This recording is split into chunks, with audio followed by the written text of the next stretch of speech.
Hello, chatters. Welcome to the beginning of stream. I'm your host, Edilax, and I'm back today for another one of those dwarf streams.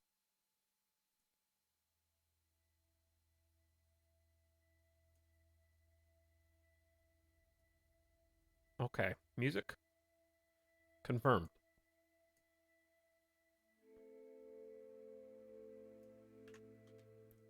Chat, this is a very important question I didn't think about. Who is the composer for the HBO Last of Us show? Okay, they actually got Gustavo Santaolalla, whose name I'm probably mispronouncing, but I did my best. We'll just call him Gustavo, okay? I just wanted to confirm that there were actually going to be guitar strings plucked if I'm gonna watch the show.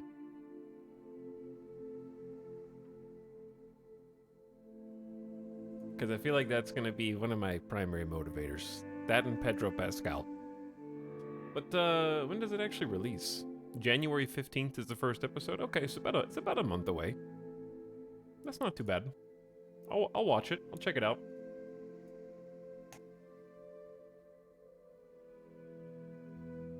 Maybe even squeeze in a rewatch of Chernobyl before then to kind of get in the cinematic spirit of hopelessness and dreary sadness.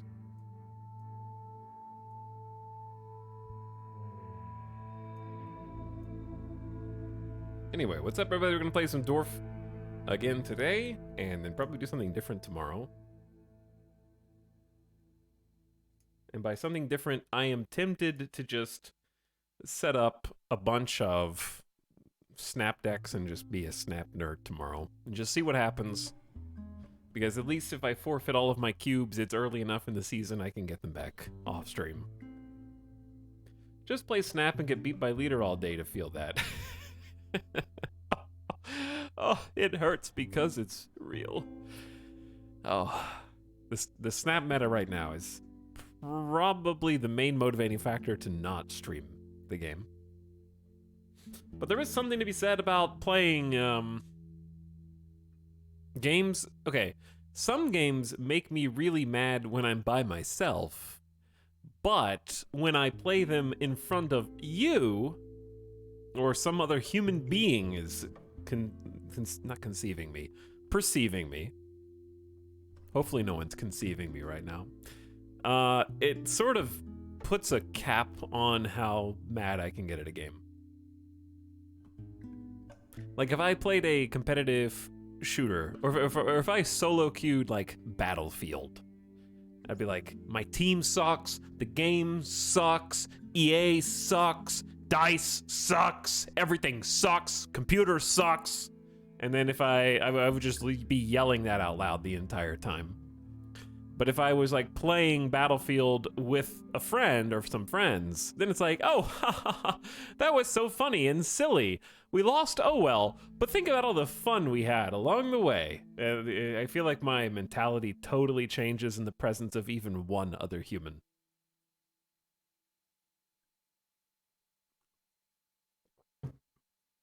And it contains any of that internal sort of gamer rage.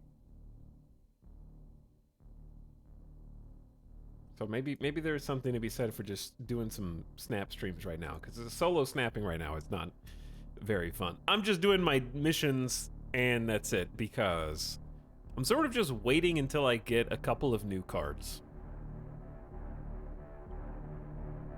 But maybe doing it on stream would be more fun.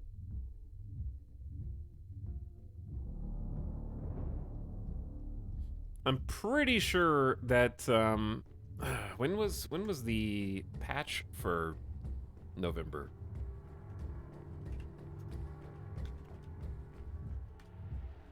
The November patch, was that the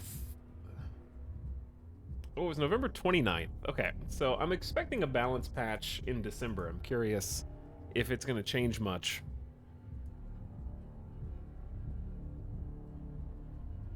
I actually think it's really fun to wait 2 weeks in Snap and just knock out all those challenges at once.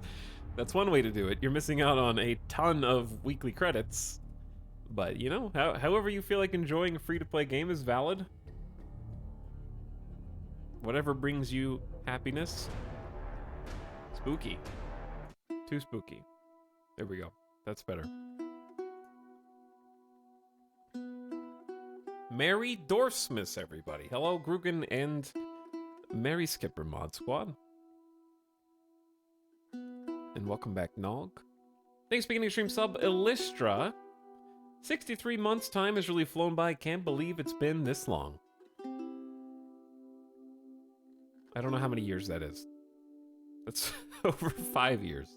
I have to count every time. You think, oh, there's so many subs, and you know, look at each one of them. Surely you know by now. No, I still have to do 12, 24, 36, 48, 60. Okay, that's 5 years. Subs are a great way to learn multiplication tables, is what I'm saying. Lonely Swineherd pumping it for a 13th month. Hello, Lonely Swineherd. Dark and Cetos has had to watch some ads. Alien, please. Not anymore. Enjoy your 30 days with no ads. And G Franco, thanks for sharing the Prime. Howdy.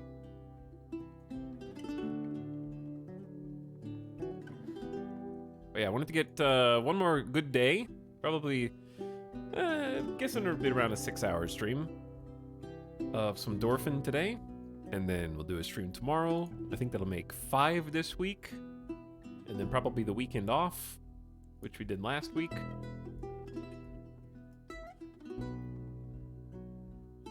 Striving for 5 days a week of streams, sometimes 6. But we got a good fort going in the Dwarf, and the land of Dwarf, I should say. And I kind of want to continue where that left off. Saw some VOD watchers catching up in chat.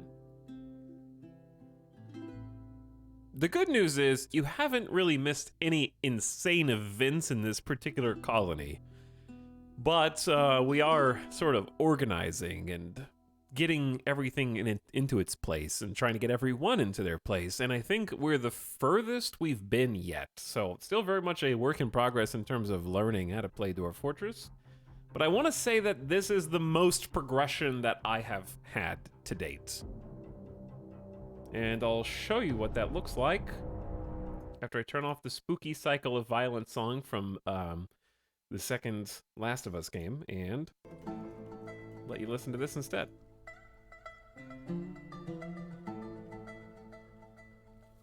The histories of jealousy and industry. They go hand in hand.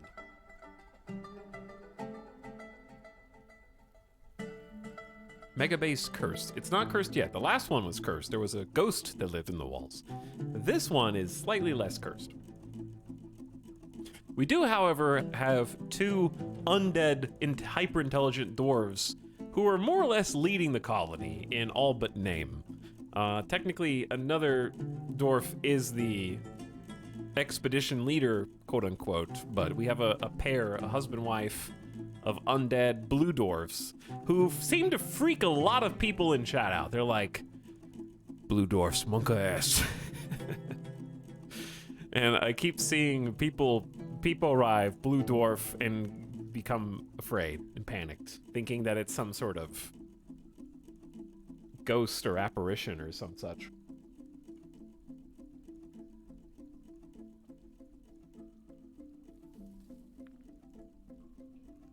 But these blue dwarfs are in positions of power and nobility, fitting their high IQs, really. They have a lot of knowledge.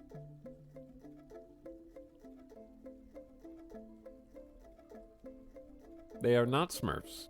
They are not Smurfs. Dwarf Fortress, indeed, Trombone. We're the furthest from the Shire we have ever been. Starting today, let's continue our 11th save in the Boulder Path Fortress. Got really lucky with that name. Avatar 2, The Way of Dwarf. Okay, I still haven't seen Avatar 1. For some reason, whoever's in control of my simulation, right? Like, whoever's running the simulation code has deleted the section in my brain for the word Avatar. I have not seen Jim Cameron's Avatar. I have not seen Avatar, the animated show. I have not seen Avatar, the M. Night Shyamalan remake of the animated show that everybody hates. I haven't seen a single Avatar.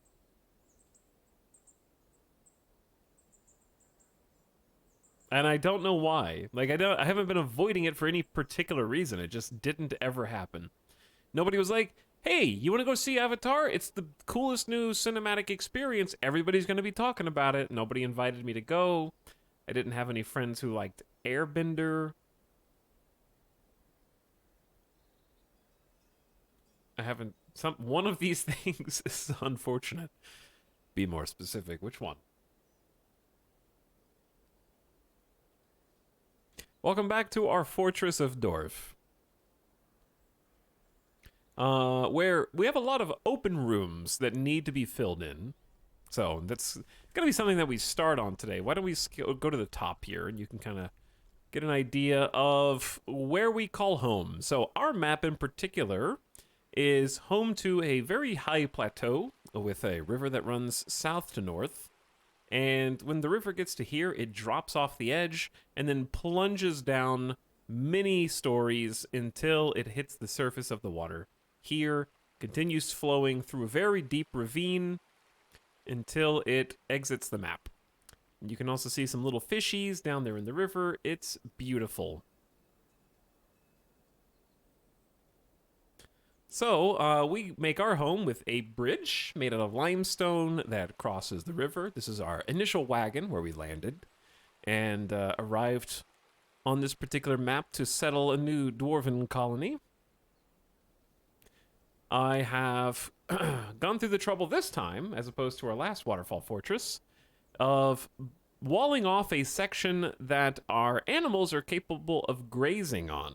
There's been some debate as to whether grass will grow under a roof, but we have roofed this entire thing and put a little floor hatch so that ne'er-do-wells cannot scale the walls and thus get access to our base. To block the front door, we have a bridge that currently is folded down towards this ramp, and at our own discretion, we can flip a lever that is deep underground, and then that will raise the bridge, creating a garage door blocking any access into or out of our fortress. So if you head down this ramp, you'll hit a landing, then another ramp, then another landing, and then up here is where the trade depot is. The trade depot is requiring a 3-wide pathway so that traders can come in, they can go underground, and they can be received anywhere that they can access the trade depot. Then going a little bit further, you can see there has been some water, which is now mud, a pile of mud on the floor. We're working on digging through this aquifer and creating some larger spaces. I'm still working on how I want to do this.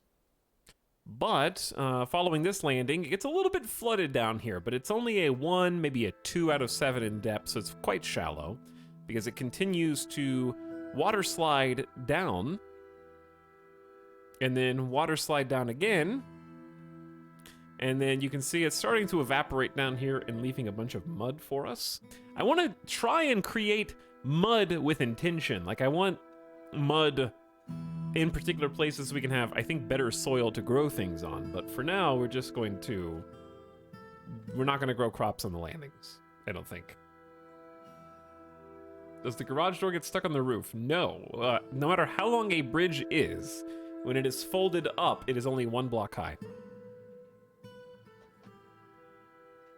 So, it's kind of a weird little detail that we learned yesterday. But if we go down another landing, this is almost where we start to hit the actual base proper. So once you hit the landing here and exit, this is sort of our living floor, living quarters, if you will. On this floor, we have everything that provides hopefully some comfort to the dwarves. To the north, we have a hospital on the left and a dormitory in the middle with another spot here for whatever we want. Yes, I am aware that dwarves only need one chair per table, but it looks cute, so just let me have this. A little further north of that, we have our offices. These are brand new, actually. So we have offices for the nobles who crave a study so that they can perform their duties with accuracy and consistency. So if we take a look here, you can see we've zoned each one of these. We have the expedition leader's office, the medical chief's office, the manager's office. We have the bookkeeper and the manager. They are husband and wife, and so they're sharing an office. And then we have an unnamed office for the future. So you have a little desk, a little chair for them.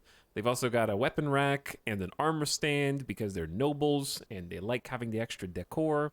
And then down here we have the nobles' bedrooms, which are freshly being arrayed.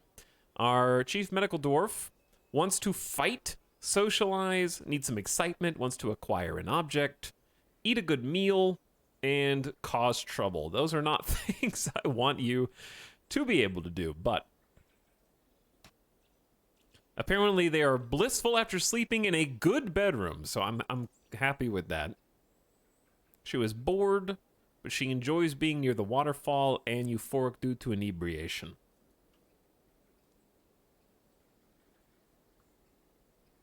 I love having to pamper nobles. Wish they hadn't patched that out of RimWorld royalty. What specifically did they patch out of royalty?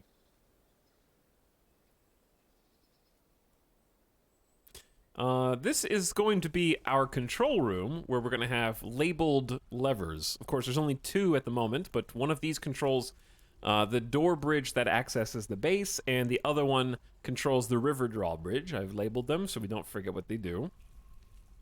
And then connected to that is a barracks, where a squad will be able to operate out of, hopefully.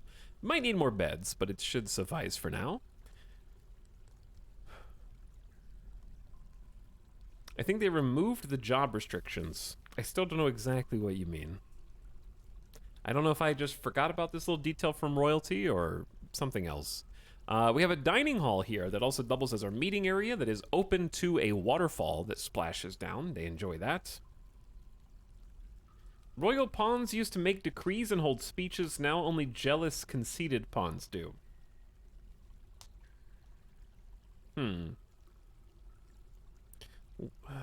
What does a jealous pawn do outside of just covet someone else's better bedroom? I don't know why I don't know this stuff, because what you're saying sounds strange and foreign to me. To the south, we have an oversized general temple.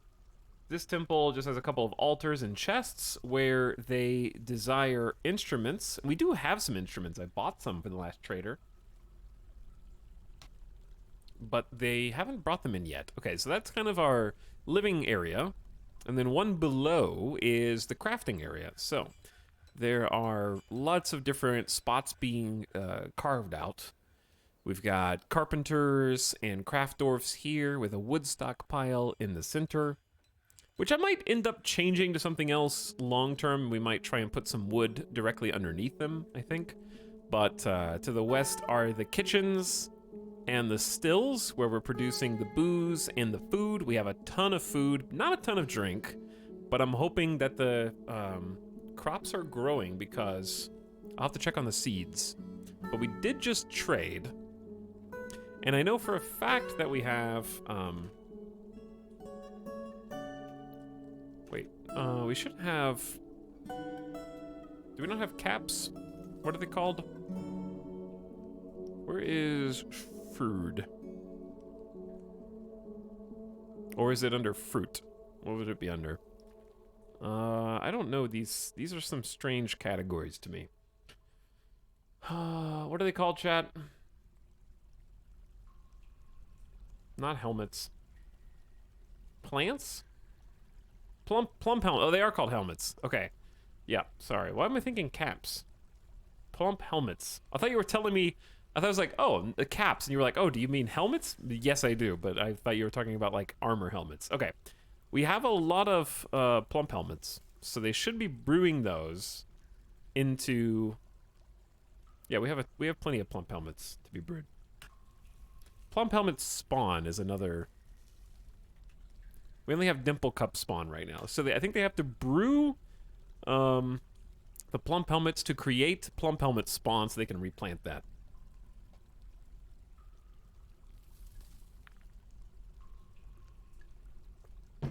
So, we have the fishery here. They can prepare the raw fish. Butcher's shop for animals. Couple kitchens. Some stills. And then below that, here is our stoneworkers shop plus mechanic. Making various mechanisms so we can make the levers. To the right of that is our brand new smelters. This is my first time interacting with furnaces of any kind. So we have the Metalsmith's Forge. They've been producing warhammers, battle axes, and shields. And then the double smelters here are producing coke, which is a fuel. Basically, it's a form of processed coal. And then the wood furnace was here just to kind of get us started, burning logs to create charcoal so that we could power the other furnaces to make processed coal. So we should have a decent amount of that at the moment. And then just above that is the jeweler's workshop, where we carve out gems. And that is looking pretty swell. I'm thinking about getting like a couple of wall pieces here, maybe, just to kind of separate these. Okay, I need to click continue building after placement.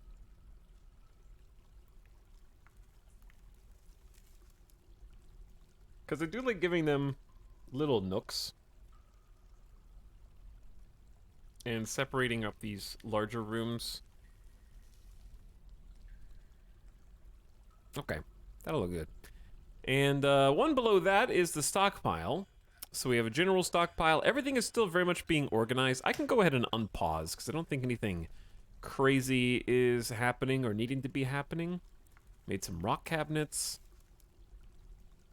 Here we've got, I think, cut gems, or just any kind of gems, and also blocks. So a lot of space in that storage. This is rock storage, and it's been filling up quite quickly. This is general storage, which still has some gems and rocks that need to be hauled and moved. And then over here is miscellaneous cool giant shape rooms, where at the moment we just got processed meals and booze in this little room, so you can go up these stairs, past the kitchen, and directly to the dining hall, and it's pretty quick to get from A to B.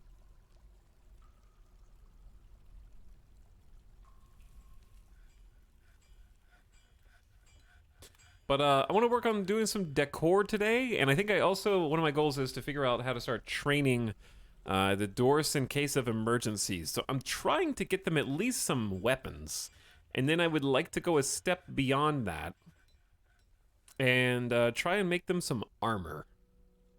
Depends on how much finished goods we have. Also, since we have nobles, I've noticed that these numbers are no longer approximate, they are exact, which is very cool.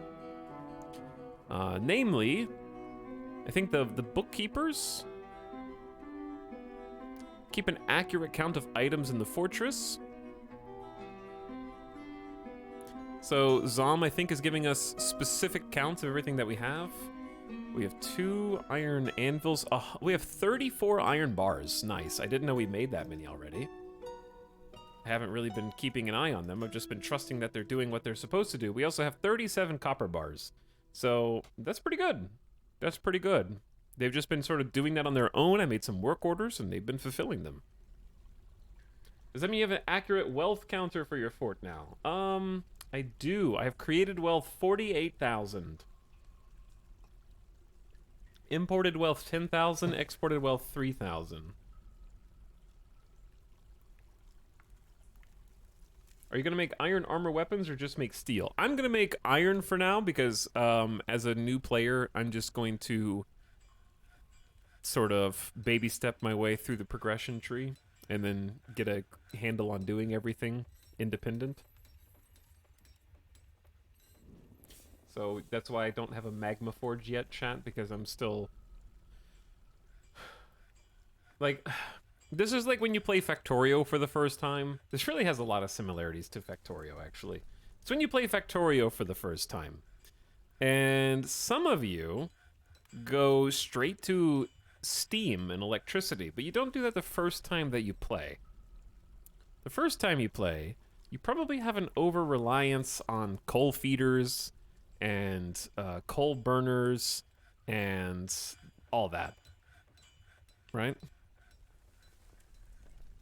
Until you've been playing a bunch. Sort of know what to look for. Okay, I was gonna plop some doors. We got doors of every variety here. Is the Factorio Switch port good? I don't see why it wouldn't be. Playing with the controller should be fine. I guess it depends, like, on how far you get late game, because it might start lagging, I guess, much later down the line.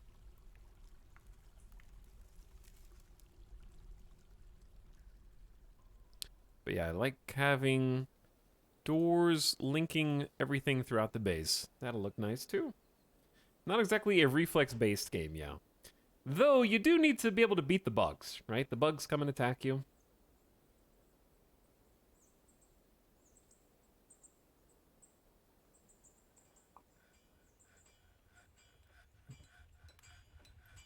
I like how you added a grate to the sewers down below. I did kind of get sidetracked, huh? Because below the stockpile storage, we do have a sewer system that is taking all the water that's still dripping from up above and then ushering it through what is currently a wooden grate into the flowing river and out of the base. So we do have a drain for any of the leaking water. And it should be fairly redundant. As in, there isn't a way for water to leak into the base elsewise.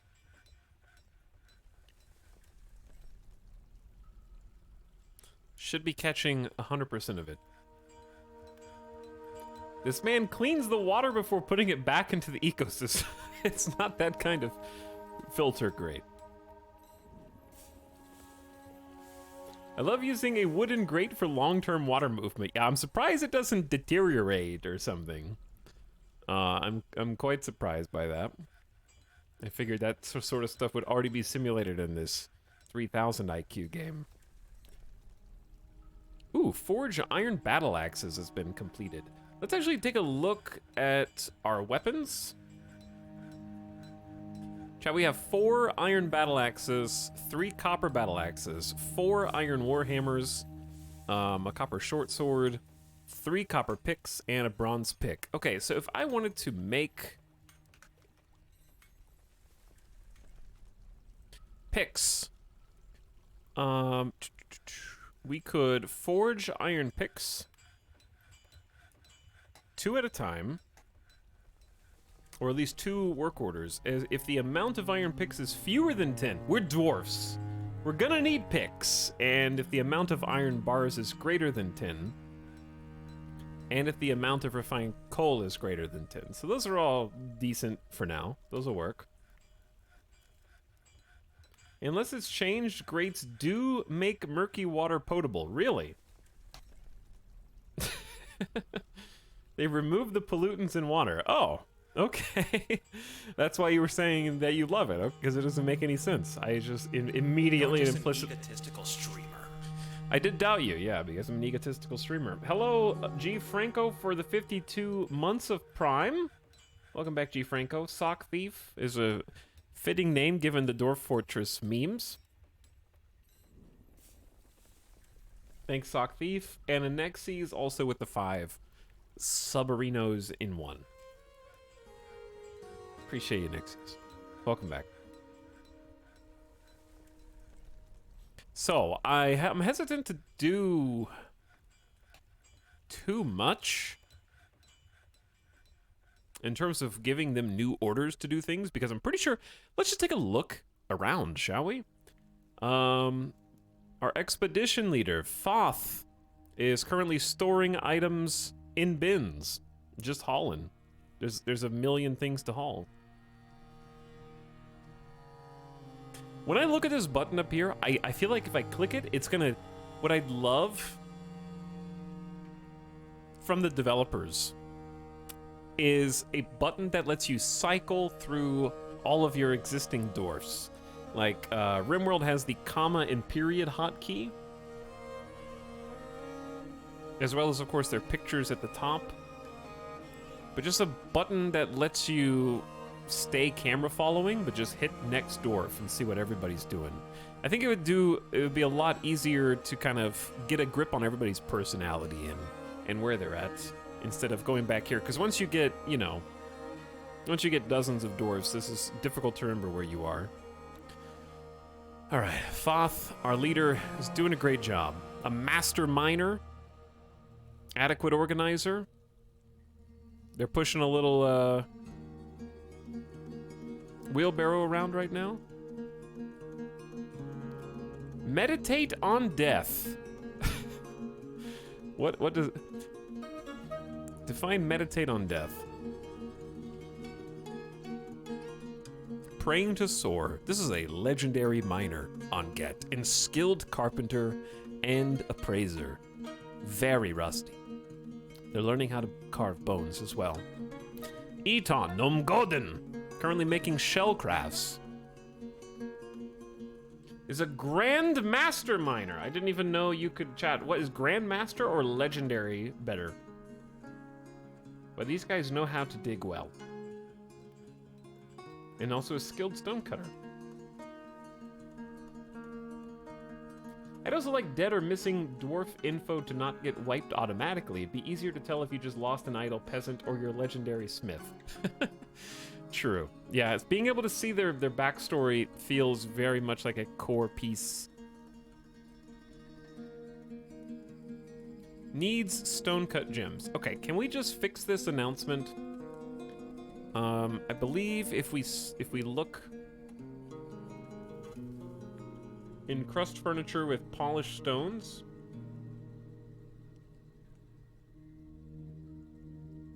yeah, it should be automatically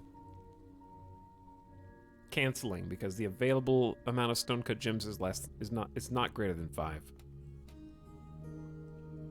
Legendary as max is also why that miner's name was flashing. Oh, their name is flashing. I didn't see that. Okay.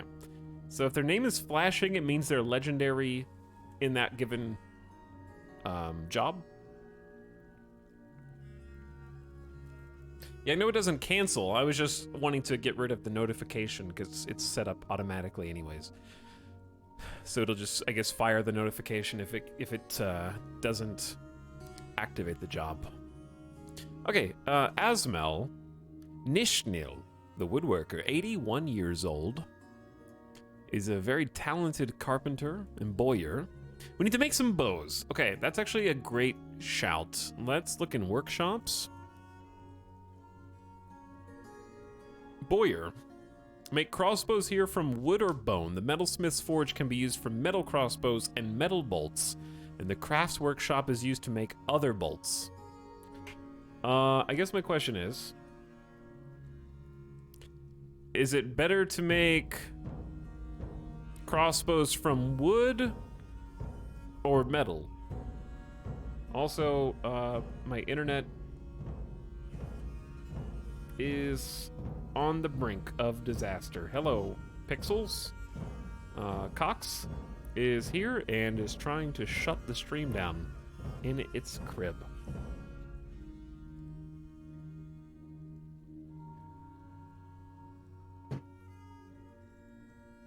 Done with work while listening to the Dwarf Fortress OST. Time to listen to Etal plus the Dwarf Fortress OST.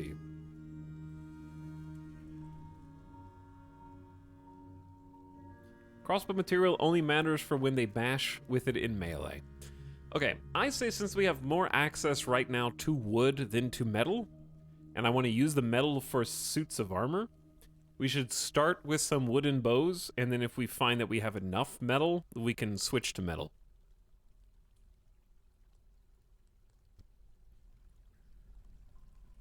How about that? Because I at this stage, I'm still early enough in my campaign that I don't know what constitutes a lot or a little amount of ore. And I'm assuming we don't have a lot. Okay, you guys should be able to see at least some things that are going on right now, but the bit rate is still coming back.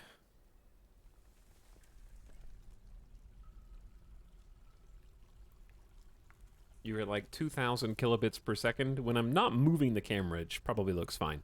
We're going to take in these last couple of spots here.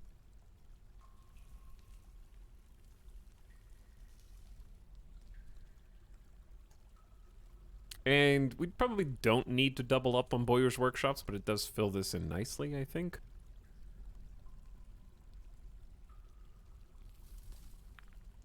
I'm also debating, I don't like the shape of this room.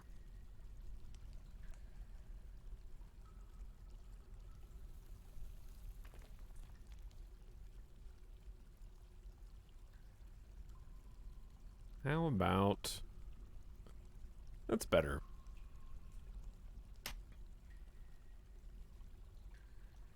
Just be perfectly still. Our vision is based on movement. Okay, I'm not going anywhere. Because we're just going to be saving the game for the foreseeable future. We are now on the saving screen. But yeah, I say our goals today are to figure out how to make a reasonable amount of armor for the dwarfs, and maybe set up a little training area for them.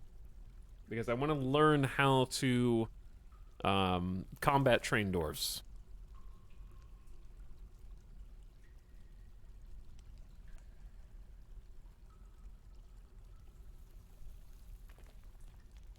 I want him to connect the dots without us jeffing.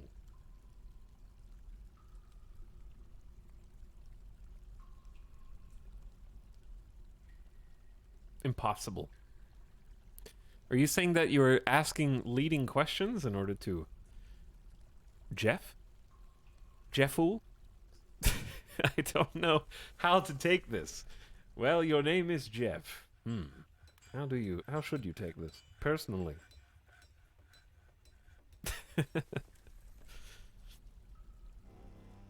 Well, we may have been too slow on the draw. I was making a concerted effort to try to get out in front of this, but I see that, once again, nothing bad ever happens at the end of streams. It only happens in the first 2 hours of streams.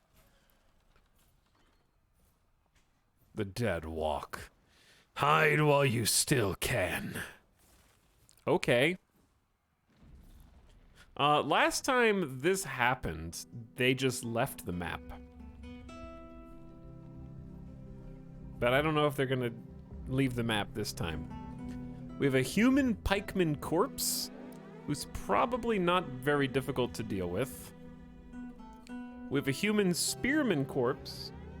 Likewise, it's probably not that difficult to deal with outside of their armor. We have a human maceman corpse. No combat skills, just some armor. And Pequod! It's the amusing mob! He's back to wipe out another colony! Holy shit, he's actually here! There's no way! It's the same guy!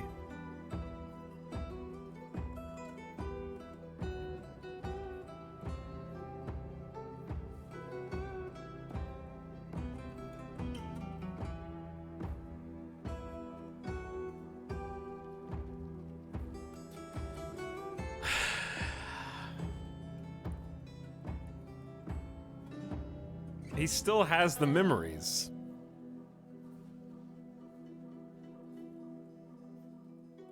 He didn't feel anything after seeing the dwarfs die. Yep, those are recent thoughts.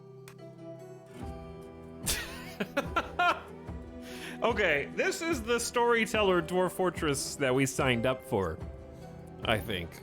Because at the beginning I was like, nothing crazy has happened that you really need to be filled in on. Until now.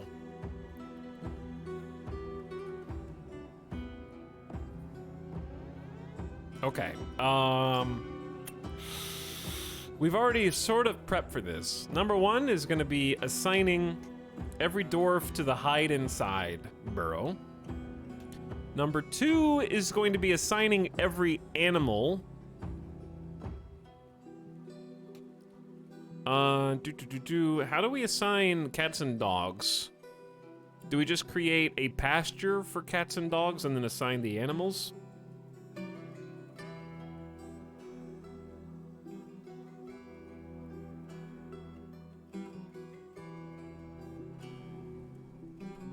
I also am going to hastily erect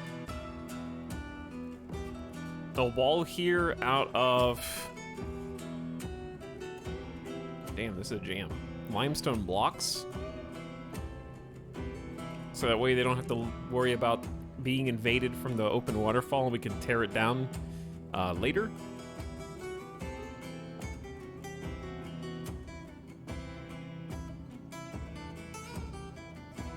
Okay, let's do this. So just a pin pasture, doesn't matter?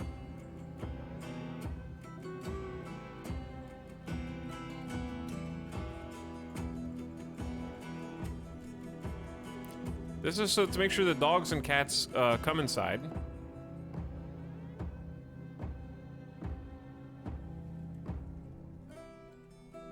Wait, how do I... Oh, you can only have a zone on...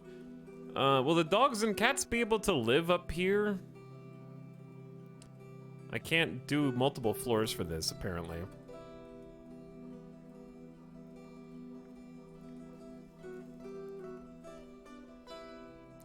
Fun fact, P-Claw translates from human into English as onion, so you're fighting the Onion Knight.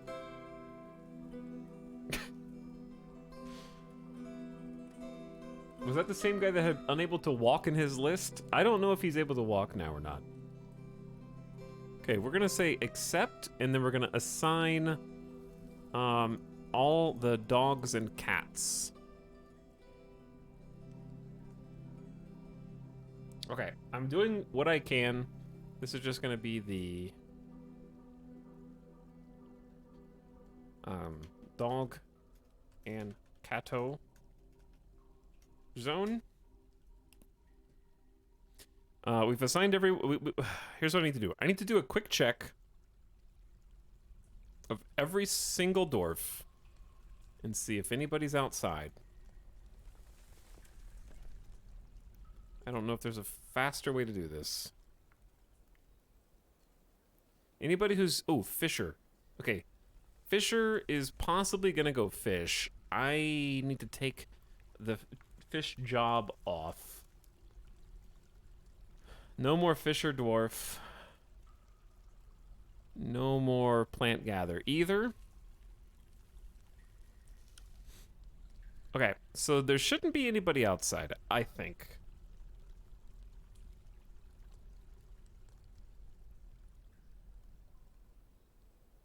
Because if they are outside, they're about to get locked outside. And what we're going to do is go here to... Well, I want to wait for the cats to get inside. All right, let's go watch the undead. P-Claude is back. Oh, there's more people. Dwarf Mace Dwarf Faint Slayer. Aerith Craftworks. The legendary furnace operator. Competent Mace Dwarf. P-Claude the amusing mob is back. We just had a revelation. That's what we've been prepping for. Didn't we lose an Aerith? I don't know if we lost a legendary furnace operator. If we did, they might be in their P-Claude's thoughts. Wait, Chad, did it just erase their recent thoughts as soon as he got on the map?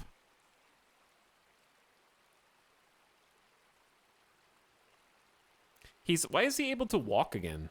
He had lost his ability to walk. I guess he patched himself up. Then there's Mezbuth, Speechwald. 211 years old. He erased his memories to make new ones.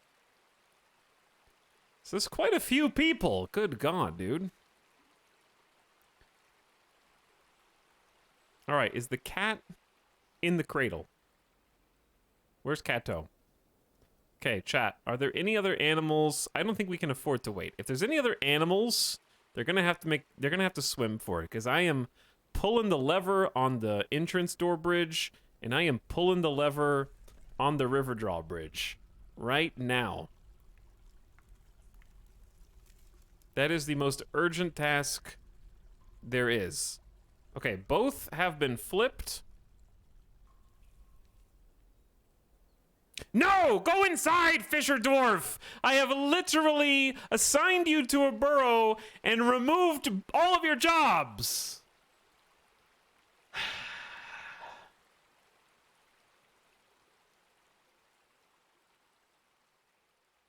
There is a burrow, 18 people are assigned, and it's not paused.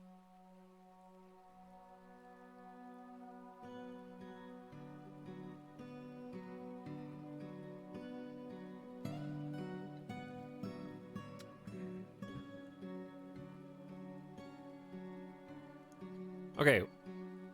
They're stuck between a rock and a hard place.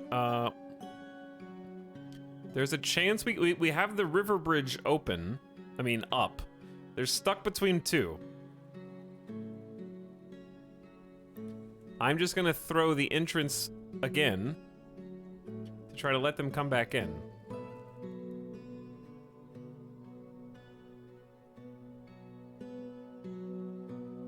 Where are you going? Are you running?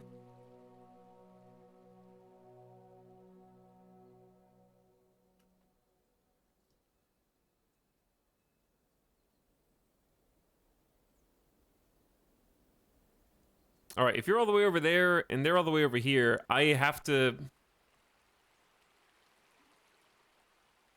We have to just admit...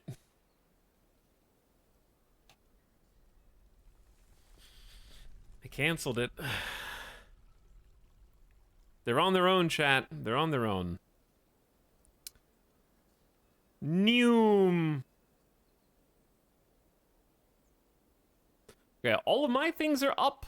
The bridges are up here and here. We have a complete ceiling. We're gonna lock this floor hatch and also lock this oaken door so nobody... Actually, the oaken door should be fine. She brought you all of those turtles, and this is how you repay her? Okay, they kind of go up and then decided to turn around, maybe? If we can keep them on the other side of the river, that would be amazing. So where is my Fisher Dwarf now, pray tell? Just kind of hanging out outside.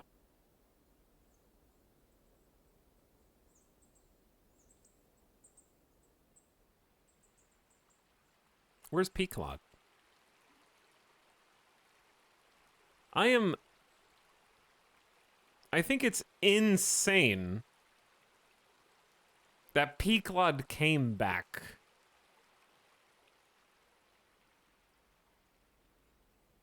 To try to finish what he started. It is a waterfall fortress. Okay, maybe we can try opening the door, since it doesn't seem like they are interested in crossing the river. Let's open the entrance.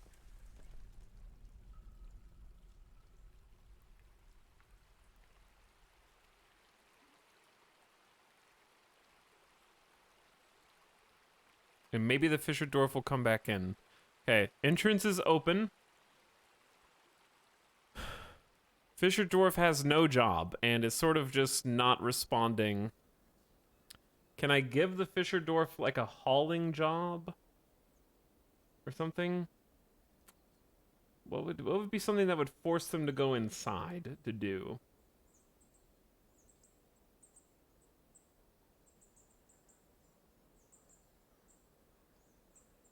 Flicker, militia command just that dwarf? Okay.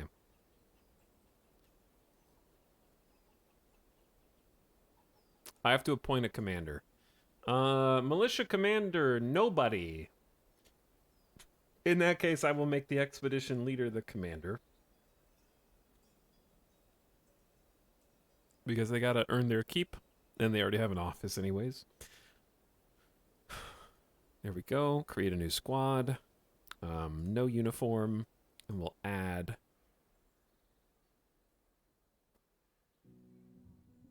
the Fisher Dwarf.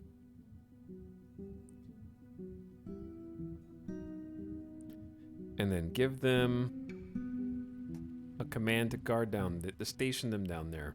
Okay, I just need to watch to make sure nobody else is coming in.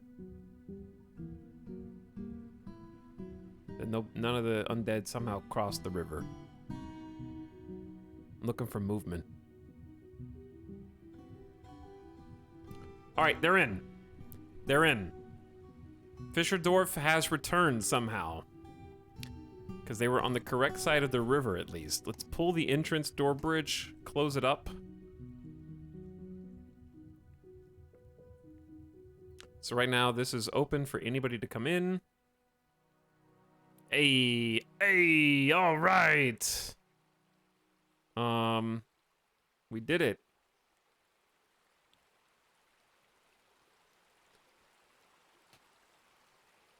How do you just delete a squad?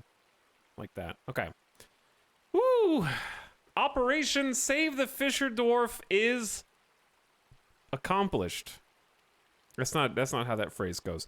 The real reason that we were able to succeed there is because the Fisher Dwarf exited here, but before they could cross to the other side, this bridge raised. If that had been a few seconds later and they were on this side of the bridge, they'd be dead. So that was like perfect timing. Now, we just have to stay holed up. The only other way into the base at the moment is via the waterfall, which I have got things queued up for building anyways. They haven't figured out how to get down here yet, and I don't know if they will. Fisher Dwarf, you are now a permahauler. Enjoy your new line of work. Thank you.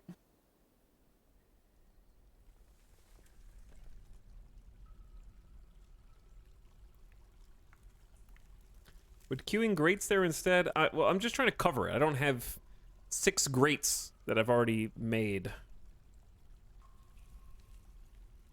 ready to go, you know? So I'm trying to take the shortest path to just locking down the base. But in the future, yes. Because if I don't build the wall before somebody falls in here, they'll never be able to go even close to the edge. But where the hell is anybody that builds things?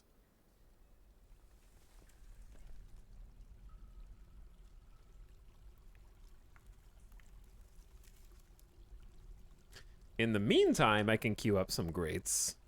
There really needs to be a search bar here as this thing gets larger and larger, because I don't think this is organized by any sort of sortable menu. Like, if we might already have a grate order, or maybe I just made them piecemeal.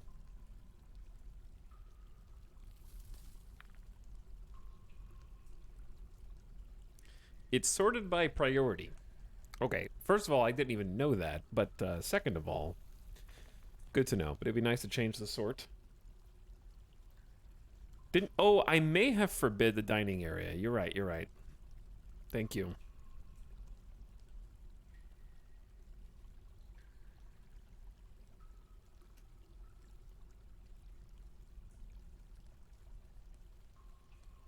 When the quality of life changes coming over time, it's going to be so good, for sure. I just need to look and see if I want to change the priority of these work orders at all in the first place.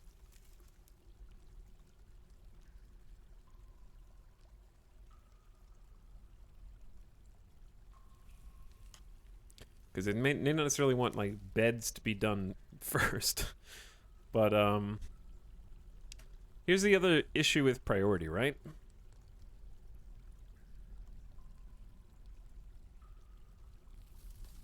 Is there a hotkey that sends something up to the top? like a shift left click. Because, like, obviously fuel is probably the most important, but I gotta go 1, 2, 3, 4, 5, 6, 7, 8, 9. I tried to find one and I gave up.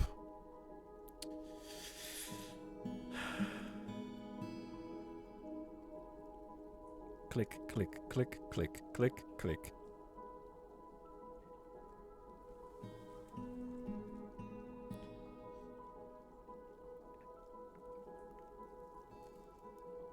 Where's the other one? Make coke. Make coke from lignite. Chat, what's lignite?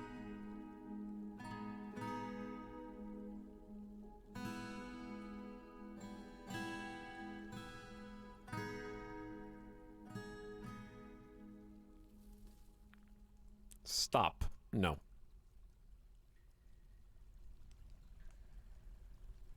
God. Same joke, Andy. Same joke, Andy, Andy.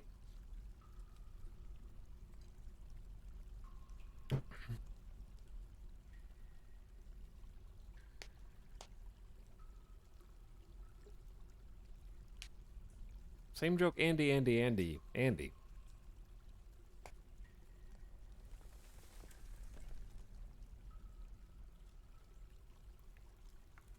All right, let me scroll up in chat. Drink and food are at the top of my lists. That makes sense. Drink is important. I didn't know there were lists, or that this was a priority list until now, but yeah, that makes sense.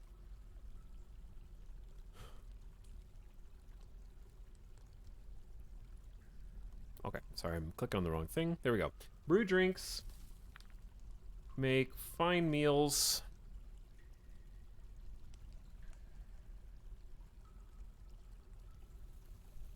Okay, and then make easy meals.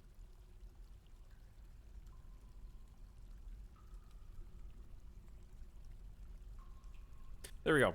All right, at least there's some semblance of order to these priority lists.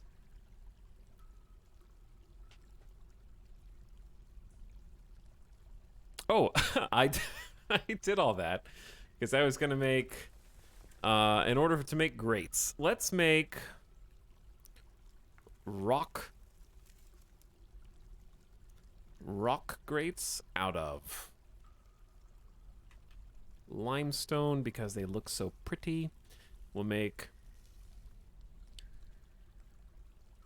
2 at a time per day, as long as the number of available grates is fewer than 6 and limestone is greater than 20. He's using limestone because that one guy hated him using out of limestone. Yeah. Actually, I just think that it looks cool.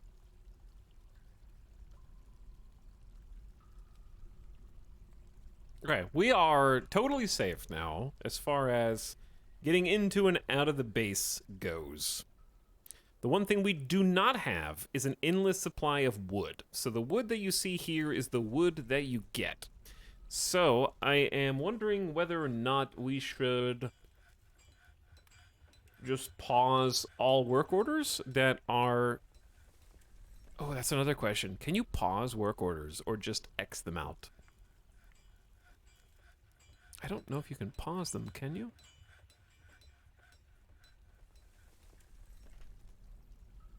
Because I have a lot of wooden stuff work orders, which right now actually are all paused, I think. As long as I don't use any of the wooden things, they won't make any more of them. But yeah, a pause button for the work orders would be great. And I don't mean the grates that we're making as work orders.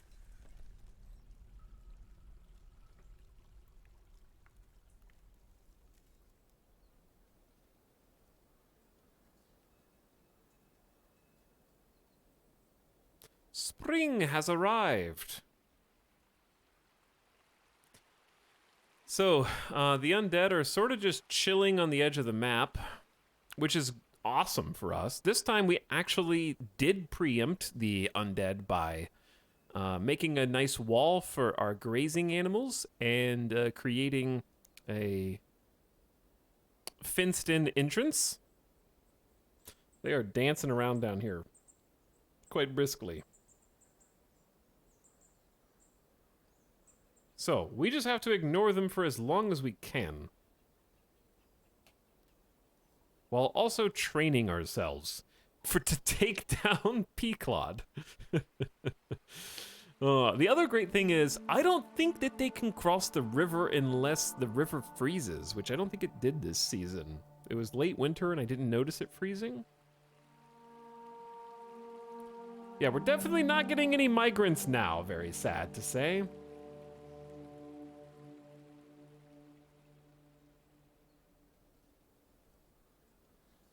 No traps? Sorry, Megamind. No traps.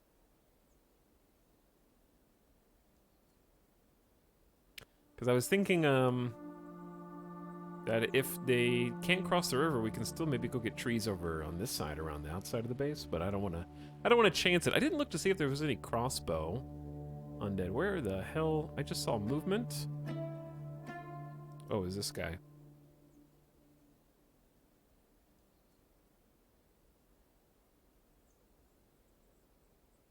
I actually don't know if they brought a crossbow. Okay, cool. That's good for us. They can't just snipe across the river.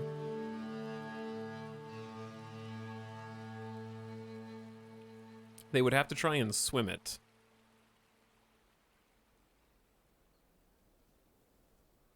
And I don't know how well zombies and undead swim. So I'm not ready to chance it necessarily.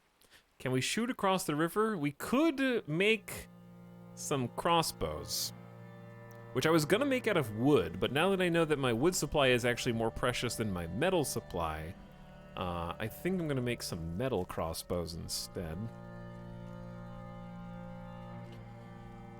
Chad, how about some copper crossbows? It's that way we can make iron armor with what we have left. And then we'll figure out how to make steel later today, which I'm told uses limestone. I've been told very angrily, in fact.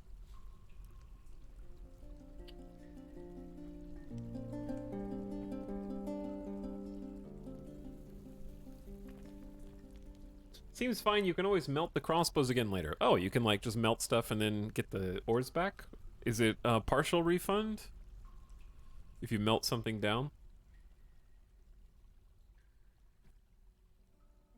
Are you using charcoal for the smithy? We have some charcoal that we made in order to get the smelters online, and the smelters have made a lot of coke. You get a full refund. Oh, nice. It used to be you got more metal. Just melt everything down and get extra. Okay. But yeah, let's do some crossbows. Copper crossbows.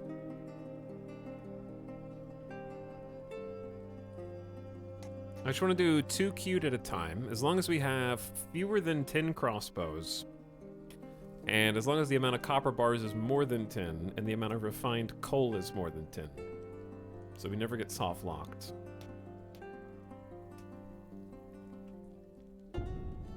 We have 46 coke right now, 9 charcoal, and 22 bituminous coal that we haven't used yet.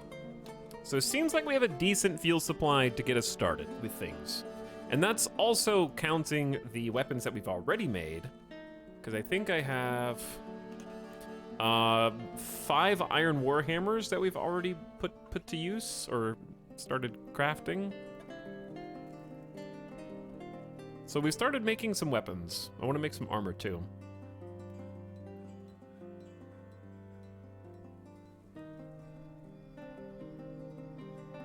I sort of wish there were drop-down menus on this with different categories. Like, the way that this should be organized is like a button for altar, and then you click the drop-down for altar, and then select the material that it's used, that you want used for it. Best case scenario. Terrible idea. I am just the idea guy, after all.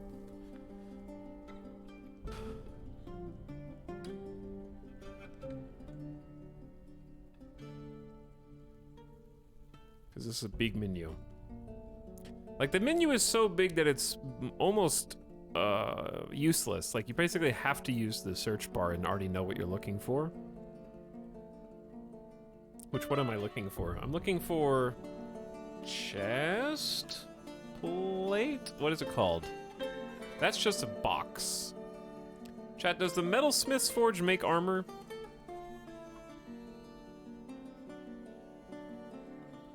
Breastplate. Okay, breastplate, yes. I was just looking for the wrong thing. Before we get to steel, is iron an acceptable... Chainmail vest is good? I don't know how to make chainmail.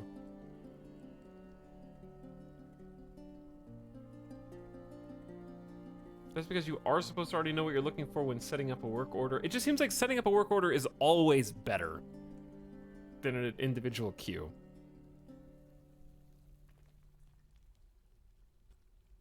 Because the individual order doesn't take into account how many resources you already have. So if you, when you set up a, like before I make an order for 10 breastplates, I'd have to go check the stocks to make sure that I have enough resources for that, whereas I can set up a work order that'll check for me, if that makes sense.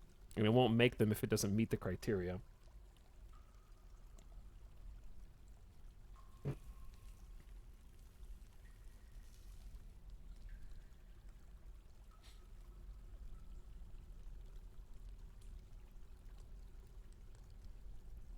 Okay, so you can make a male shirt. Hold on.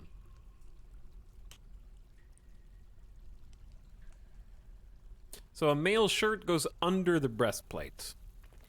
And you can make multiples. So I'm assuming each piece takes 1 iron bar in this case.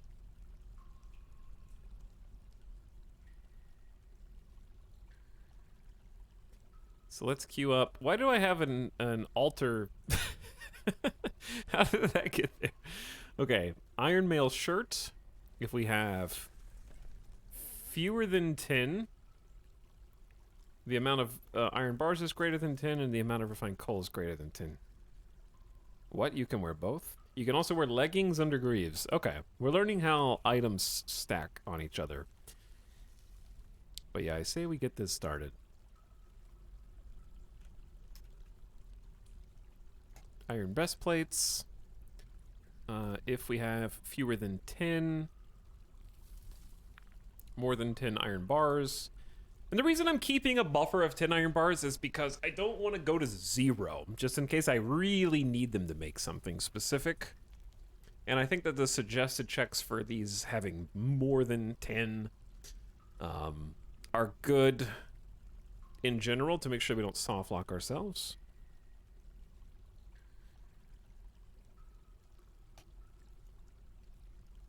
But I only want to have 2 of those orders fire at the same time so we don't overdo it. And then iron leggings.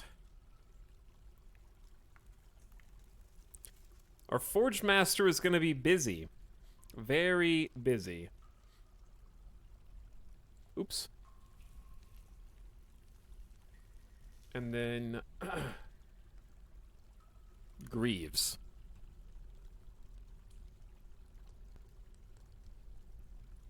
All right, dwarves.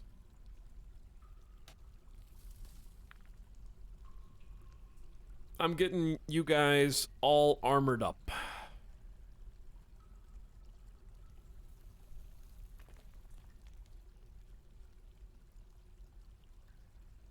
Who's helping us? The chief medical dwarf is an adequate armor smith. But what if I set this station up to only... Okay, I think adequate armor smith is better than talented blacksmith, right? For the specific work. So that's fine. That's fine. They're doing okay.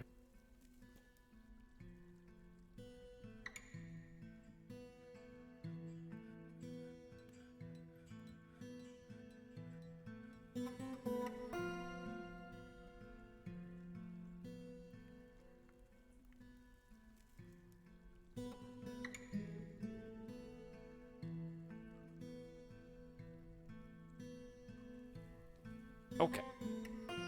What you making? Storing items in hauling iron bars as we speak.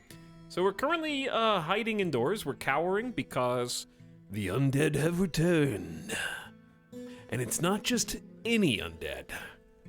We've raised the drawbridges, prevented the crossing of the rivers, because our arch nemesis, Peaklot, somehow, Peaklot has returned.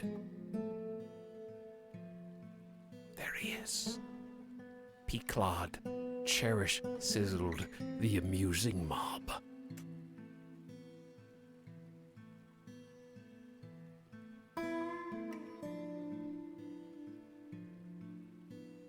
This is the same guy that wiped out our last waterfall fortress and killed every dwarf in the colony save 3. He's found our new colony. This is actually why you're encouraged to make your new forts in the same world as your old, is because the story can continue. How the hell did you cross the river? The human pikeman has crossed the river. I guess they swam.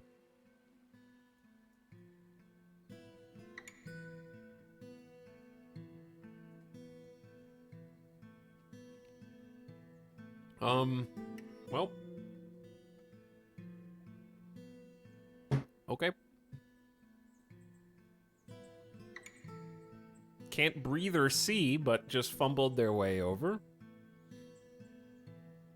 They have no idea where they're going.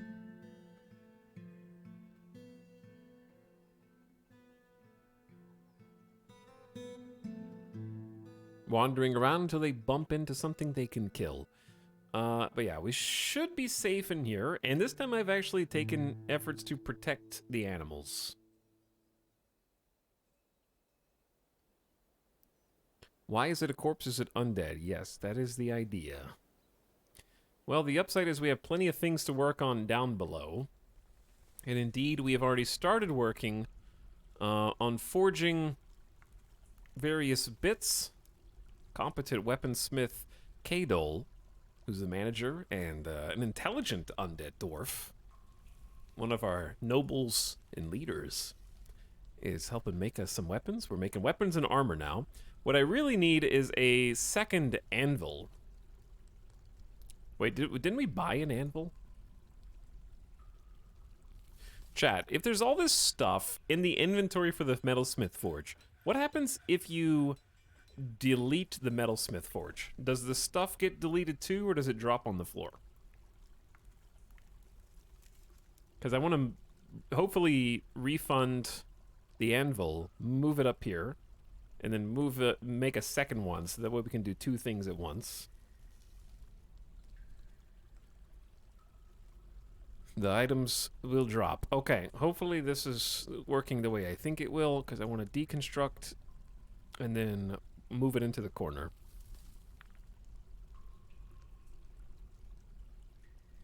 Cluttered stockpiles used to work at slower speed. Interesting. I hope that the anvil came back. We have 2, it says.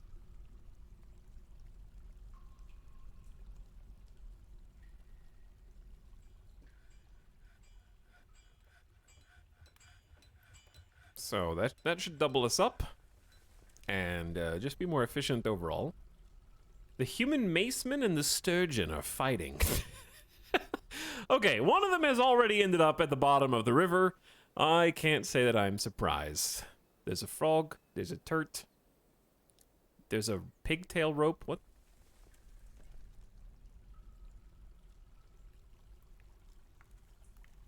This time, though, we don't have to worry about being scared away from the edges of our own base, which is a lovely change of pace. Is that our rope? It might well be. I don't know. Possible.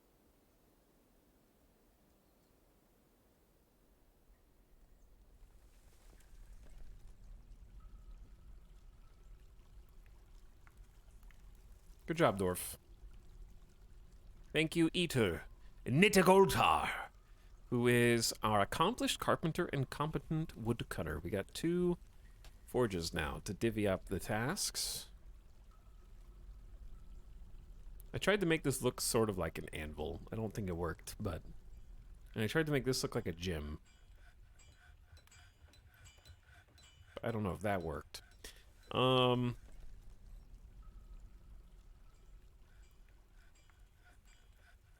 Just gonna build some more stuff for fun.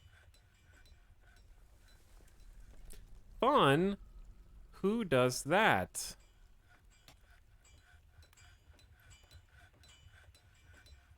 Okay, I also wanted to finish this. This was such a pain in the ass. I do need to finish it, though.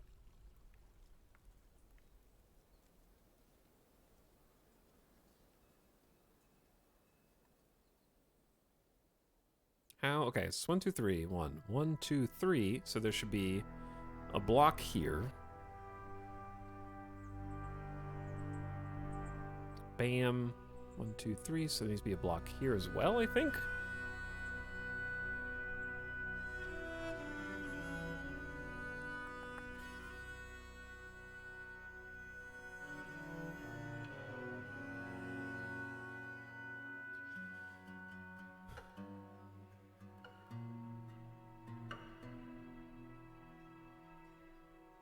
God, this hurts my brain.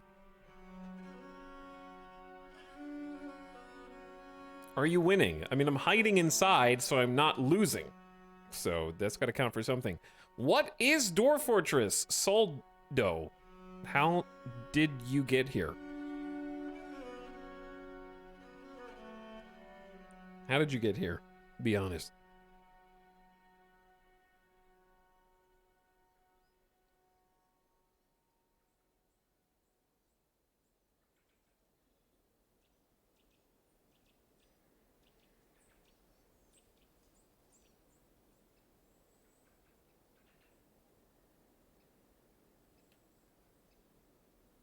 Waterfalls are... What? Why does the waterfall both in Z and XY levels? What? Maludo Kilo? Did you just say? Are there bad guys outside Monka? Yes, there are.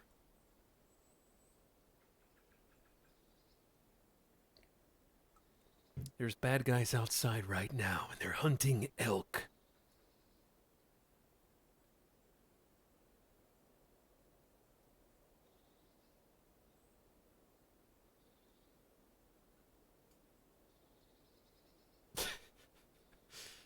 Ace Tech. Stop. Refer to my previous message. No, then I have to scroll up.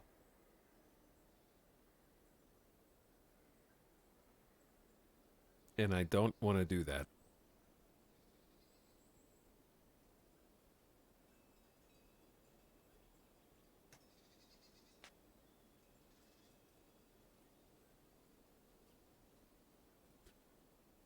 They're taking forever. Okay, so this is bam, bam, 1, 2, 3. So I think we just build wall back here.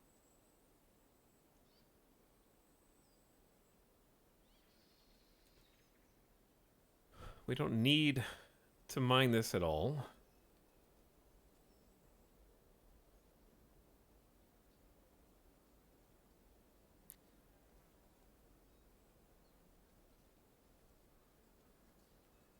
How is it streamer can make cool looking RimWorld bases out of desert oasis ruins and yet can't make a circle room in Dwarf Fortress? Excuse me. Do you see that it's becoming a circle room as we speak? I just had to dig the sand out first, and I'm waiting for my lazy dwarfs to do what they're supposed to do and pick up their pickaxes.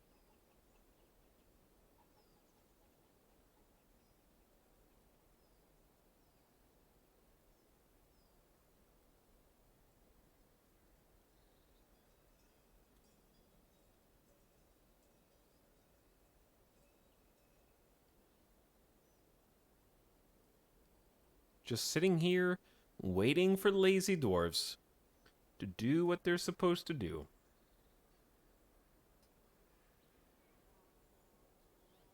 Stupid, lazy dwarfs.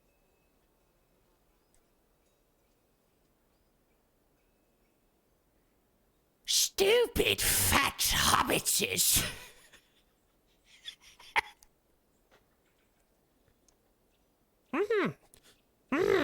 No, different voice.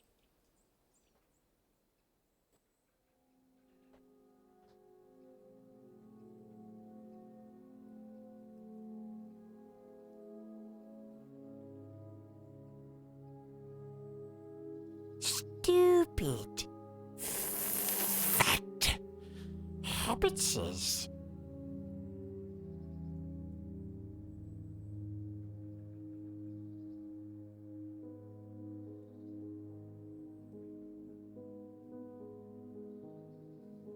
Come on!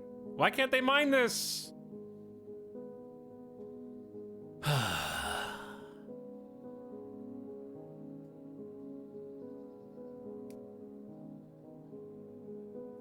We should have more pick. I understand why they can't get to this one. This is also frustrating. I think I'm gonna have to like do a deconstruction of this wall. Oh, burrow. It is called burrow. It's always burrow, isn't it?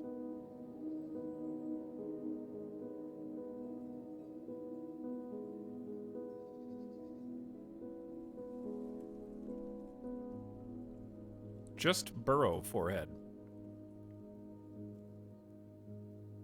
Oops, did that save? Yeah. They did it immediately after. Good. Good.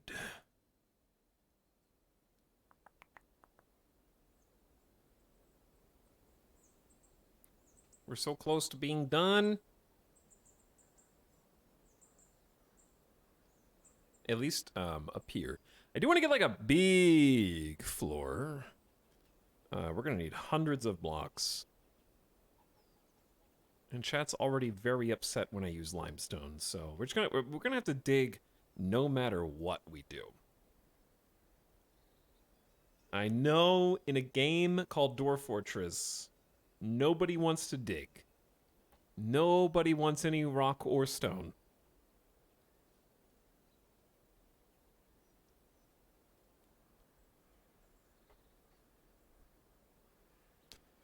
Is he making a giant mud pit? No. What I'm doing is trying to create future-proof possible stairwells throughout the base. There's no stairs in here on account of all the water, so we're stopping the water from flowing. And if you look...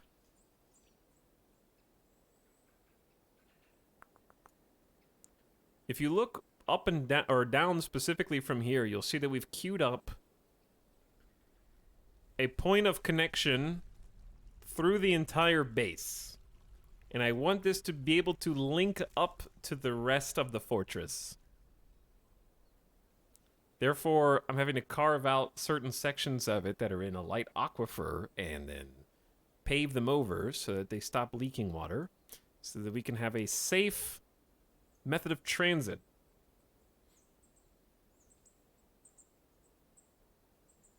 Did I hear rock and stone? You did, yeah, you did.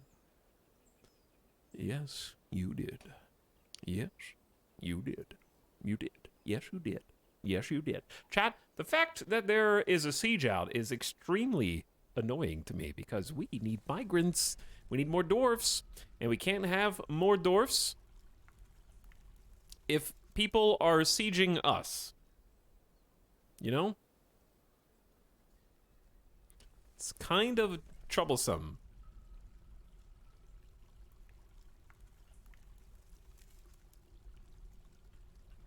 We only have one iron breastplate so far. What do we have for armor? We've made iron mail shirt. Why are these large? Is large better or worse or the same? Oh. Why does the stock count things that people who are outside the base are wearing? That doesn't seem like something I need to know in the stockpile screen.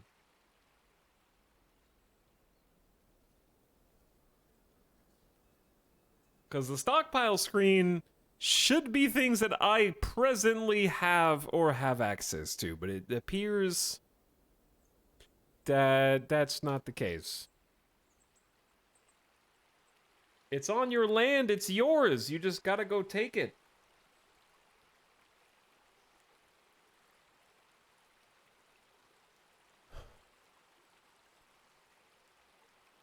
Click on the little magnifying glass on the work order for armor. It'll show you. Okay, what are we looking at? What are we looking at? Pew. Forge iron grease parentheses 2. So we have 2. Forge iron leggings 2. 2. What are you telling me it's going to show me? Plus 2. 2. Plus 2. 2 plus 2.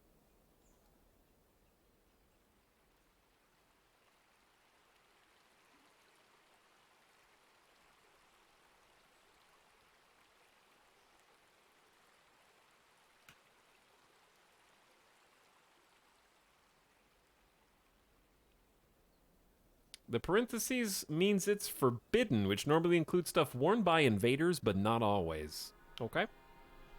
Alright, okay.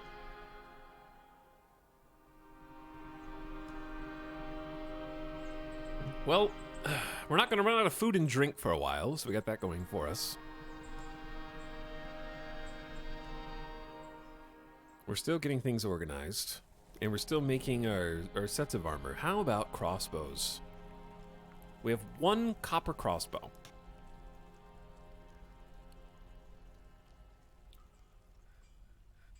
So I think what I want to do at some point is to come up with a archery range. Your archers can train in this zone if there is an archery target included.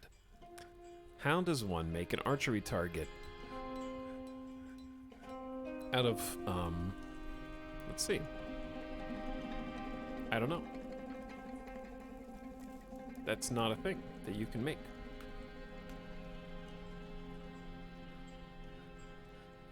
Oh, you just make it out of whatever. You just make it out of whatever.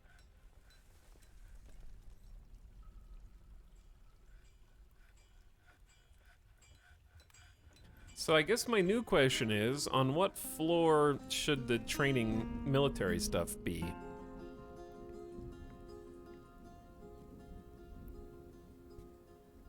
I do think maybe on this, we have a temple here.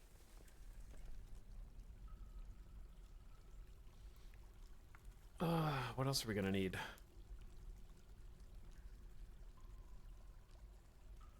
Yeah, somewhere close to the barracks, maybe?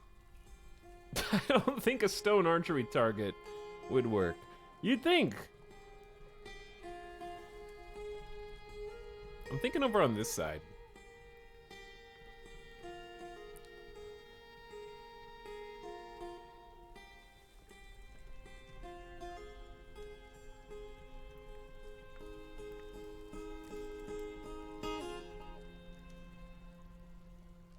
Don't play this jam right now. Who do you think you are?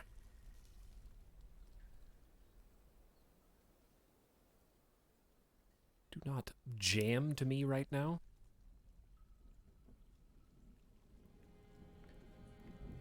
Okay,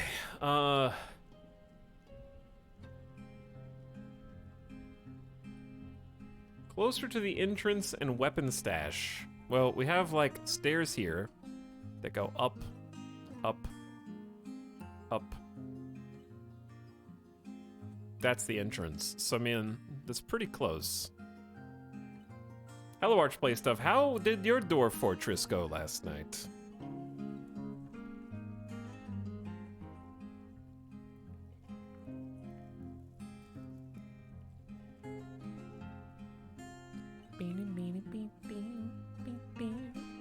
The moat didn't drown anyone. The moat did not drown anybody. I am so reassured and pleased to hear that.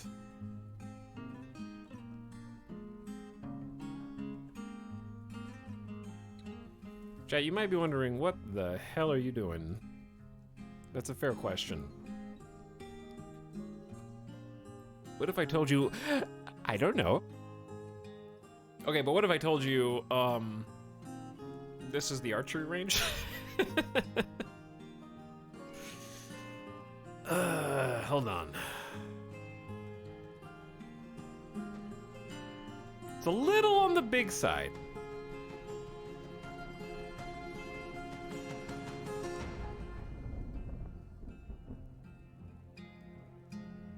But is that a problem?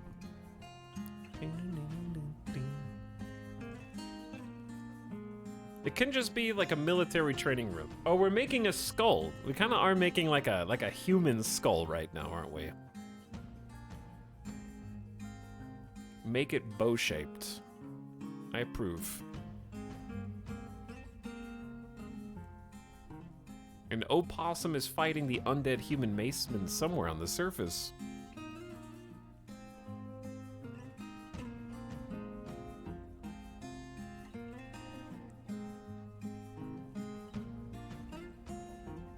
Sort of coffin-esque. I can see that.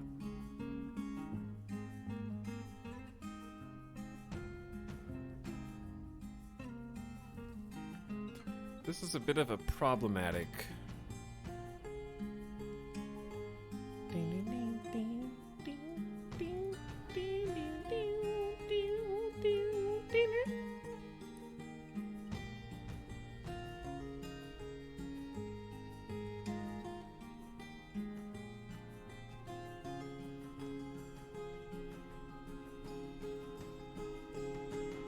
Can't go up anymore. We have to go deeper.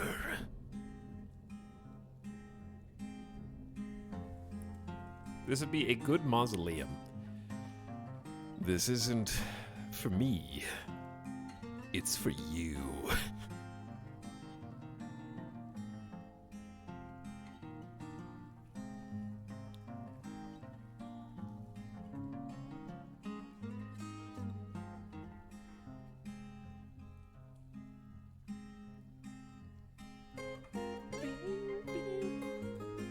We're just gonna build and jam to these sick tunes all day, dude.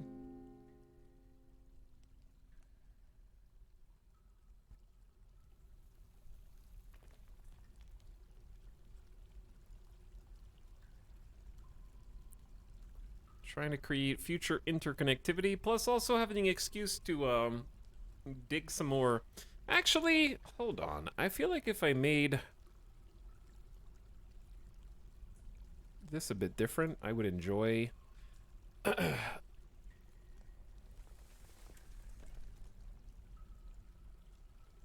something that sort of zigs with my zag, you know?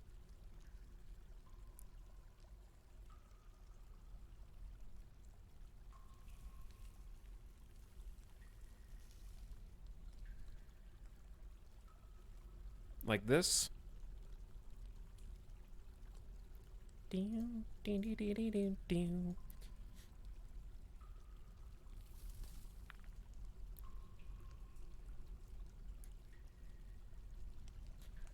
That looks much better. Okay, however...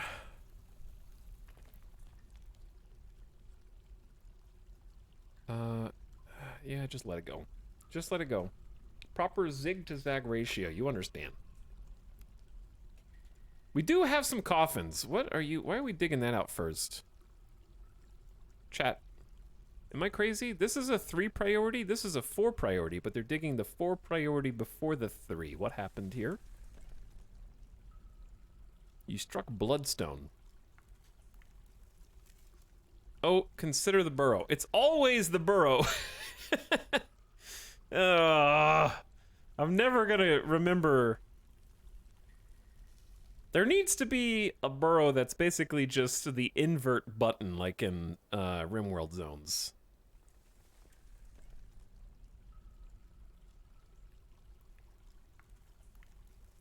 And it defaults to like the entire map, except for what you don't pick, or what you pick for them not to pick. You know what I'm saying?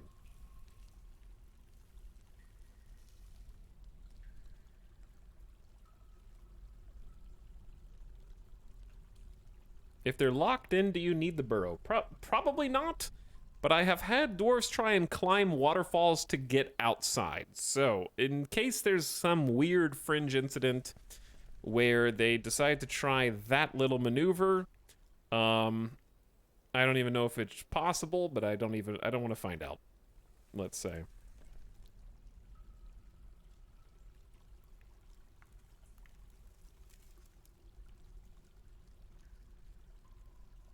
I'm hesitant to put more doors on at the moment because we're gonna end up making more. And we don't want them to use any more wood than... Chat, the wood is still dwindling. What are we using wood for? Everything's paused except limestone, polished stones.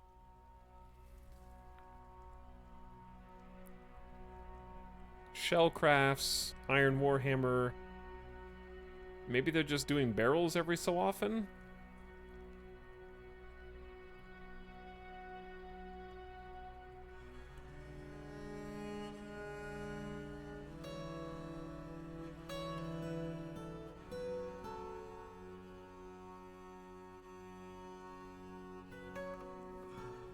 Make sure the number of logs is, let's say, greater than 12.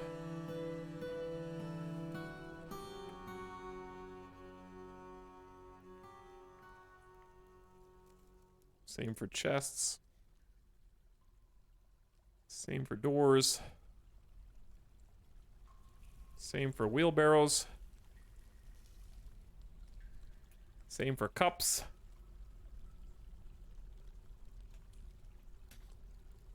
Wood stocks go timber. Ouroboros. Okay. It says we have 25 logs, which isn't 0. I missed some subs. Hold on.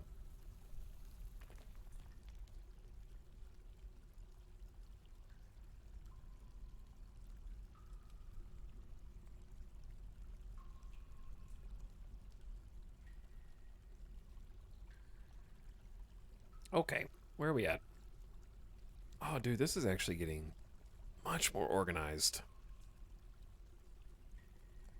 They're mining, they're picking.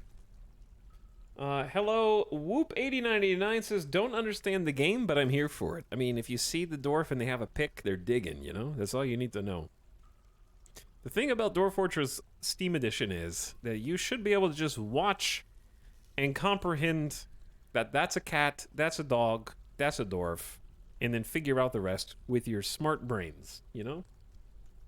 Jazzy Good Times, thanks as well for 19 months a bit ago. Hello, Jazzy Good Times. James W. Big Mac, Peepo. Well, you're not Peepo Raven. You're waving at chat for 59th month. Thank you for the 59-month sub. Crispy Games, also vibing in chat for month 4. Appreciate you giving your prime over for the next month. I'll take good care of it. Pringles said stupid lazy dwarfs for 10 months. They're not that bad. They're doing their best. And then Kate Dandy Dorfin. Hello, Kate Dandy.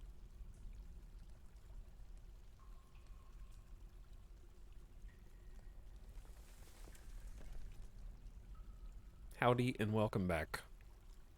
So I want to first ask, if we were making archery targets, how much distance, if any, is required?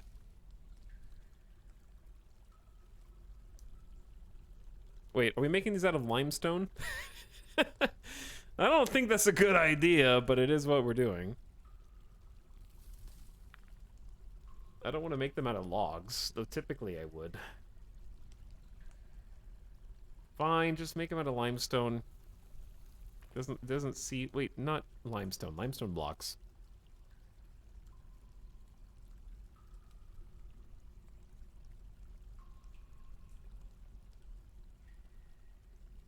They get practice dodging the arrows when they bounce off. Fabulous.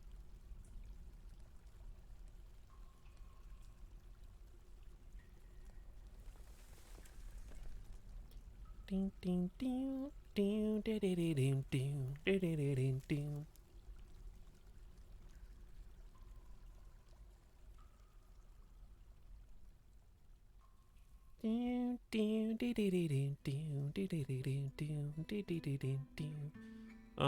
Where are we?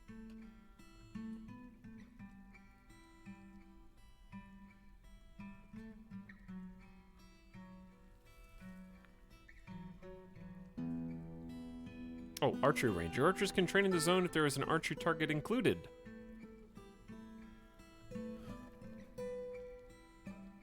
Archery range 17. All right, I'm gonna schmoogle this.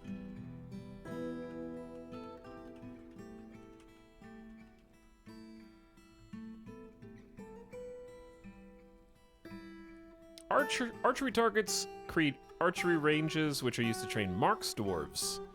They can be built from wood, which requires carpentry, stone, or glass, or metal, or built from blocks.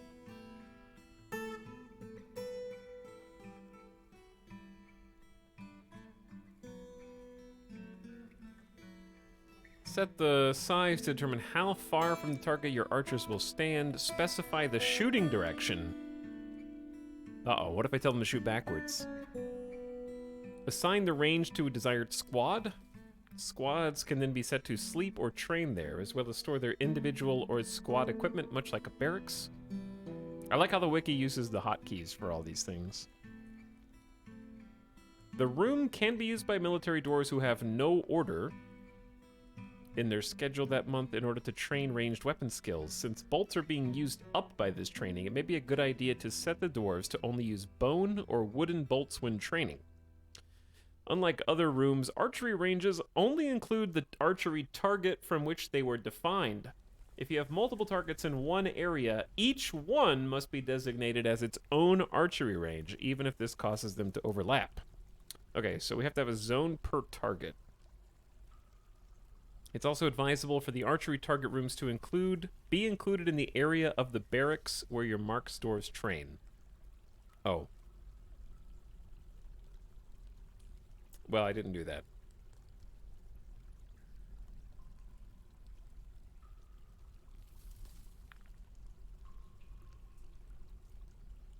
And then they have a bunch of, like, expert level pro super tips. Experience is granted per shot, not per target hit. Only one soldier can use an archery target at a time. They have to have ammunition in a quiver. Oh no, I need to make quivers. Permitted for training.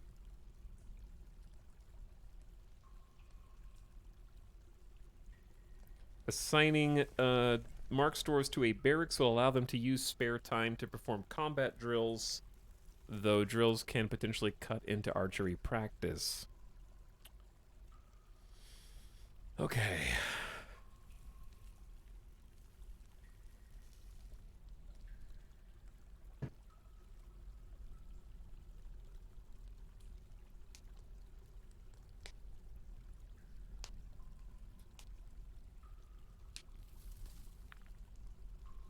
Okay. We could always make this not the barracks, and then add like a back area for barracks over here, maybe? Because I was thinking I was gonna divide this up into multiple rooms anyways. Because I kind of like the idea of making it like a lined shooting range type thing.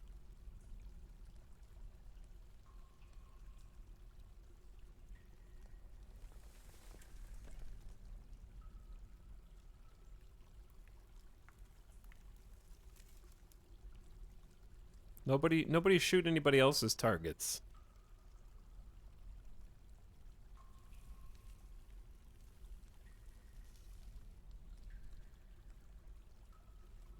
This might look dumb.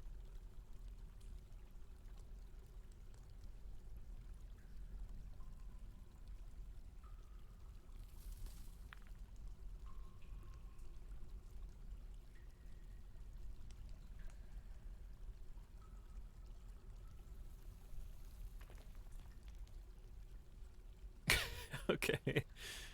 Hmm.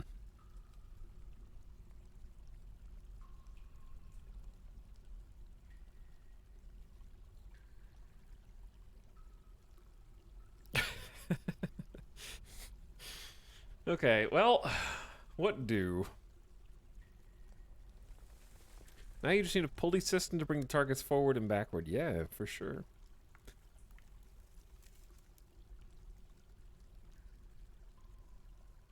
Okay, I was thinking about having like a actual barracks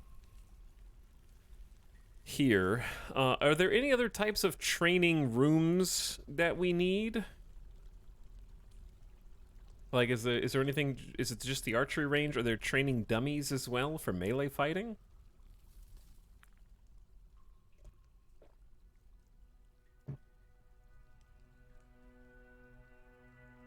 Because we're gonna do this.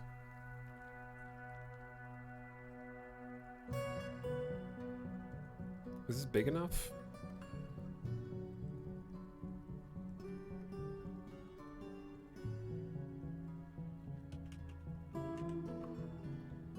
Archery range 1.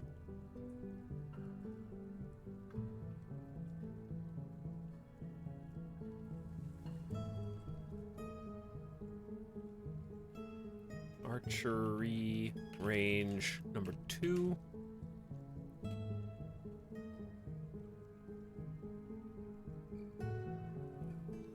Archery range number 3.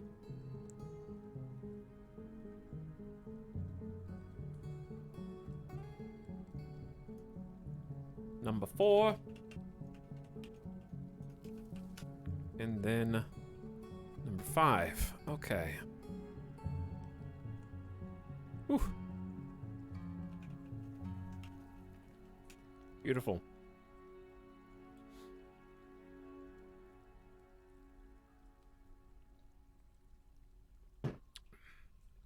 Melee dwarves fight each other to train. Oh, don't they already do that in the bar? Why do I have to give them a special barracks for that?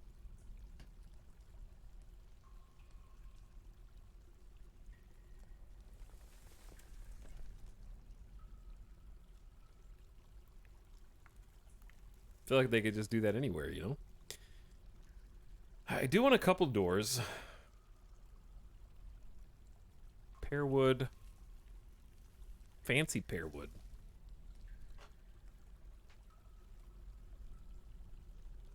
Okay. Then, some construction, wall. I think I am going to end up change. I don't know what this room should be.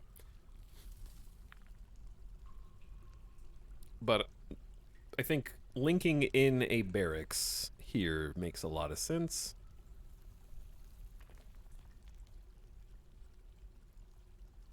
I guess I can allow them to at least start putting this together and unpause. So maybe a door there or something? Or, ooh, door there.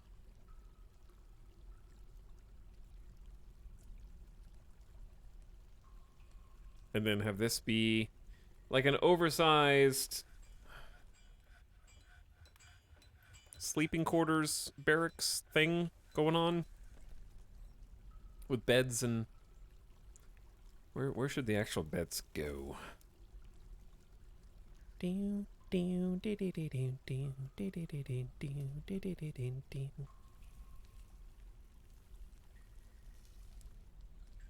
Chat, can multiple squads be assigned to the same barracks or no?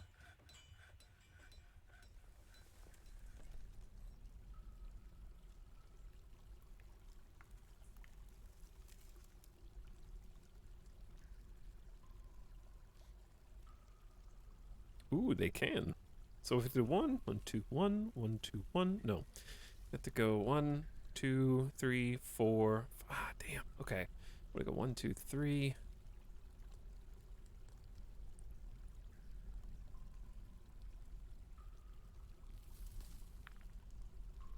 Trying to create like some pillars because I think dwarves and pillars is it's just a musical thing, you know?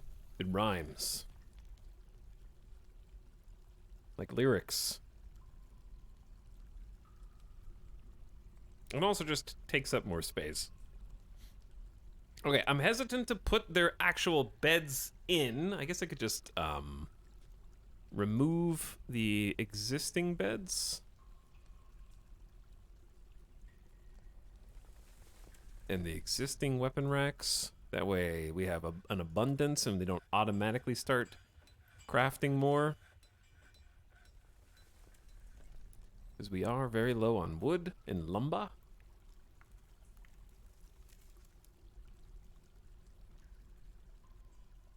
But there's a big surplus of limestone now. What's going on? Limestone crafts complete. You've struck Jasper. And the undead are still sieging the fort from the outside. Wandering. Waiting. For us to make a mistake. But this time, the difference is we're actively working on trying to subvert the siege. And train ourselves. Chat, what can I make bolts out of for training that isn't wood? Can you make stone bolts?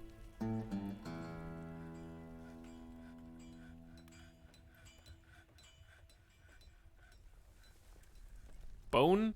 Where am I gonna get bone? Wait, is that turtle shells? Are turtle shells bone? Oh damn, we've been using up all the bones in crafts. Cause chat, we had to get rid of them. Okay, make shell crafts. We can just X that one. Boop. Decorate with shell, dead. Okay, save the shells.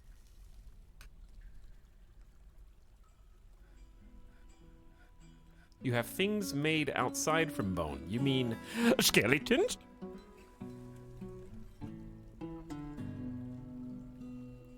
Let's make bone bolts then.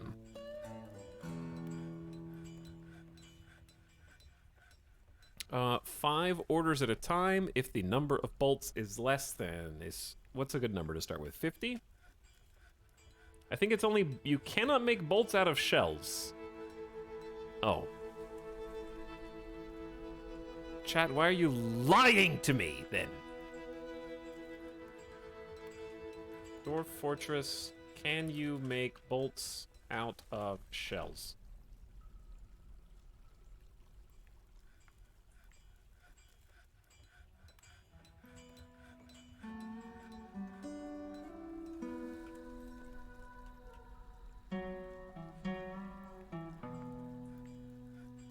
Oh, each job produces a stack of 25 bolts from a single log or 5 bone bolts from a single bone. Okay. And a single metal bar will produce 25 bolts as well. When fired, bolts have a chance of shattering on impact or bouncing off onto the ground as free-laying items. However, they are immediately forbidden after being fired to prevent hauling dwarves from running into active battlefields and have to be reclaimed by the player, either directly or from the stock screen.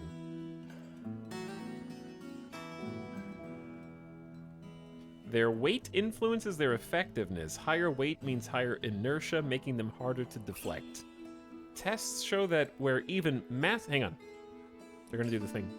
This is the song.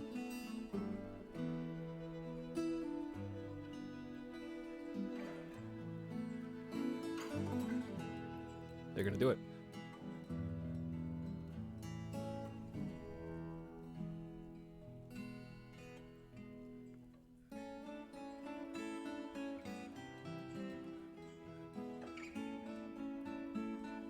Shh.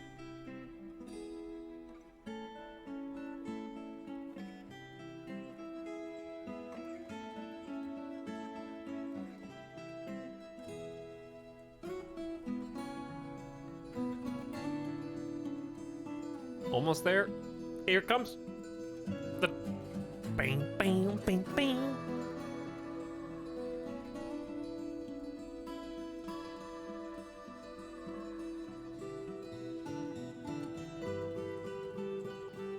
The song fires off neurons in my brain.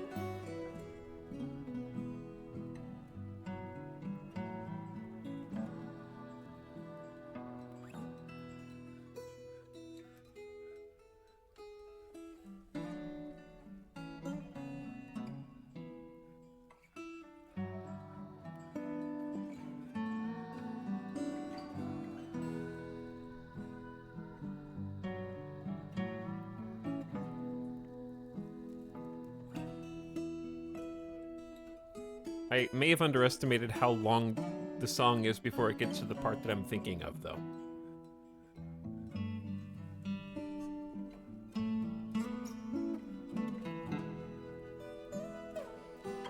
Ding, That part. Actually, I listened to the whole song just for that series of notes. And it only plays once, I think. Okay, twice.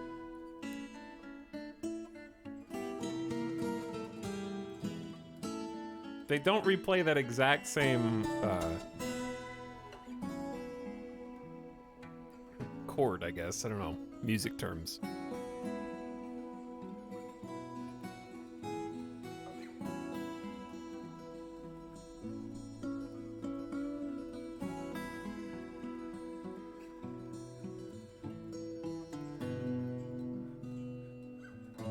Motif? Is it a motif if you only use it once?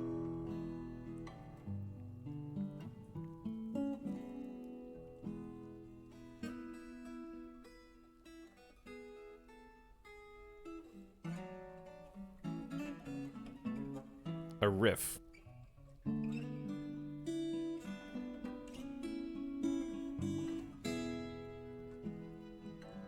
Maybe they do it twice?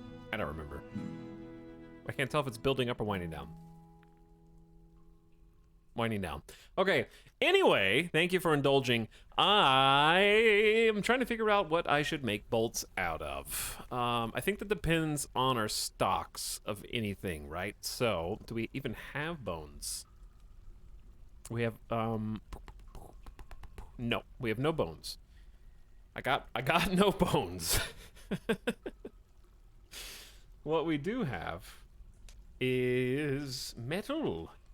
Wait, bars.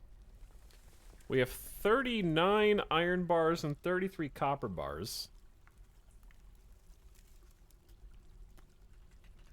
And we also have... Oh, it would be malachite, wouldn't it? Yes. We have 30 extra malachite, at least.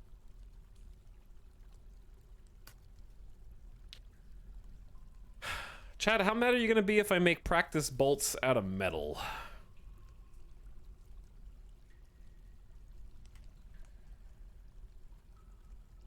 What else are we going to use to practice? We got no bones, and we got no access to wood.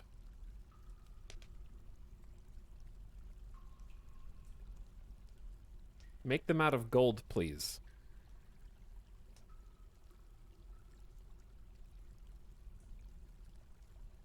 Make them out of limestone. I will be irrationally angry on principle alone. A lot of people complaining it's impossible to set specific bolts for training, so you might need to make all metal anyways. Okay, well, here's the thing, right? I'm sure that they go really fast.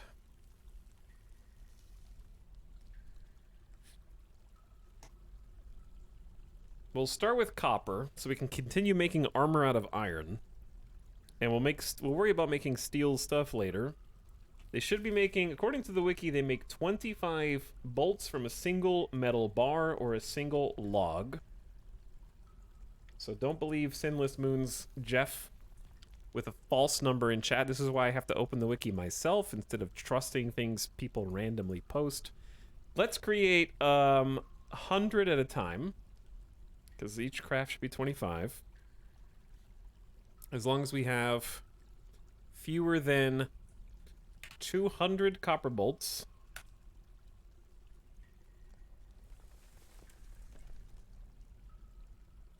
Oops. And the amount of copper bars is also greater than 10, and refined coal is also greater than 10. Good.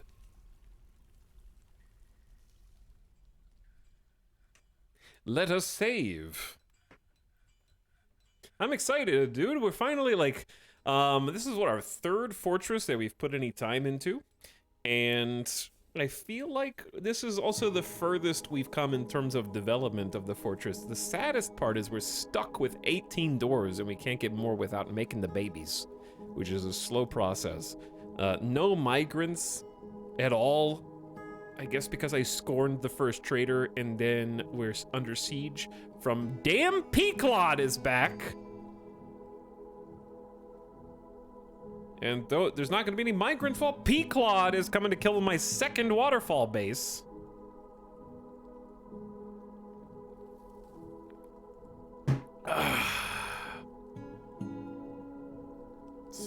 Story generator indeed.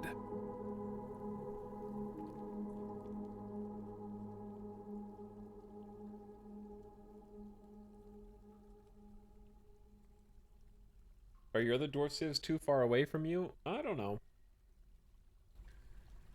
Maybe. I think they just didn't like the base at first. We made some people mad. I do like this. I want to get some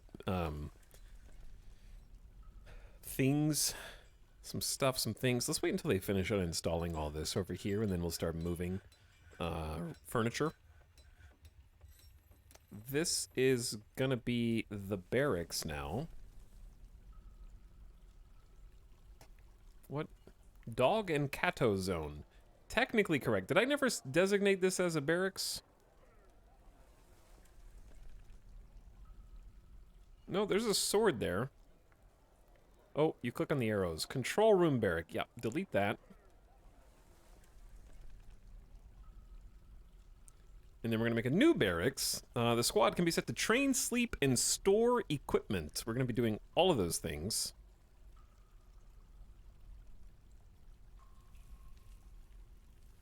I guess you can include the walls as well. Yep.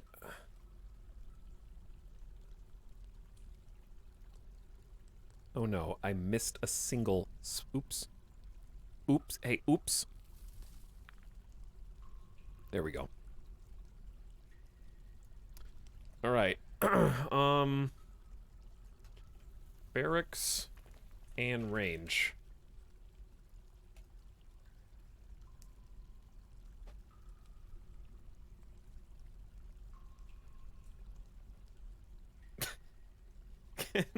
An experienced dwarver help me. I'm trying to make a dwarf cannon. Like a cannon that shoots dwarfs? You don't know what to do with the overpopulation issues? So you're just gonna use them as ammo. Interesting. Hello, Adanian. What's up? How's it going, dude? Have you played any Dwarf Fort before, Adanian?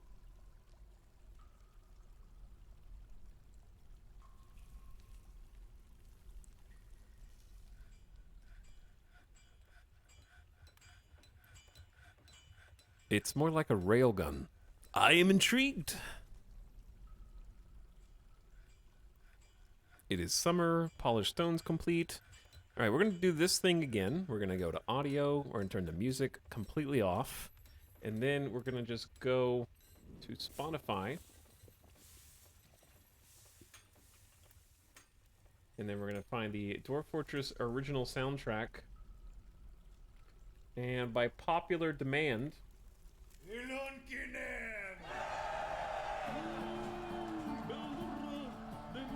Why has this song not played in Dwarf Fortress?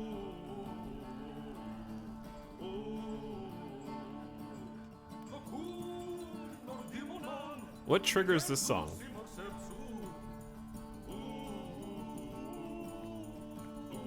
Your outpost isn't badass enough. Oh, it's tavern music.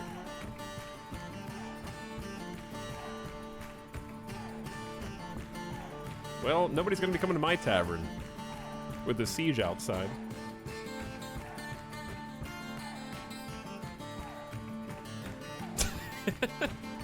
Now chat's getting down.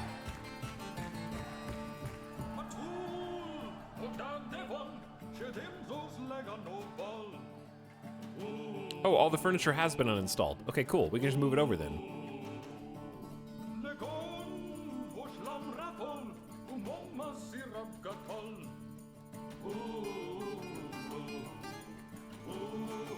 Walnut bed.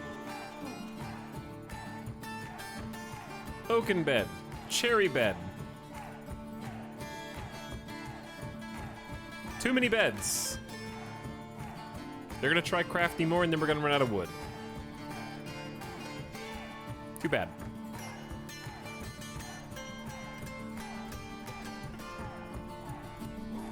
Storage chests.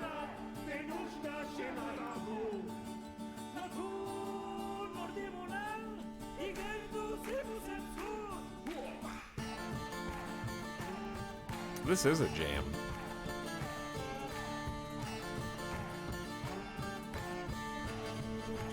Alright, we need weapon racks.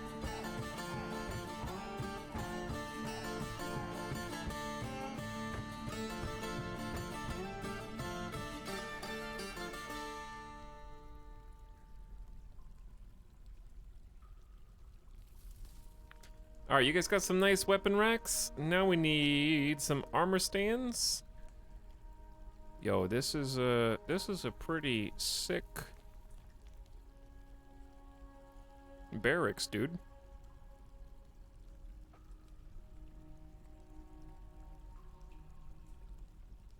Let's check on our stockpile if we've made bolts. Have we not? Chat, where does one make bolts?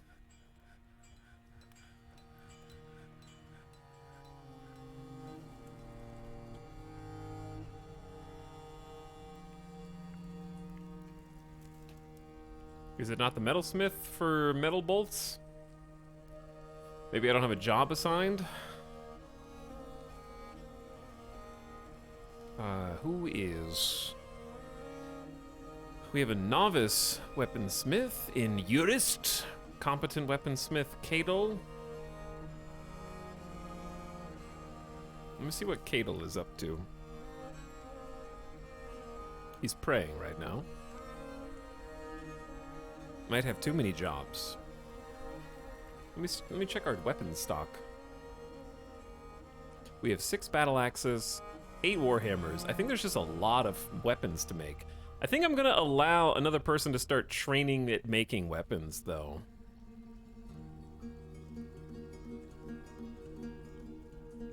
There's only one weaponsmith.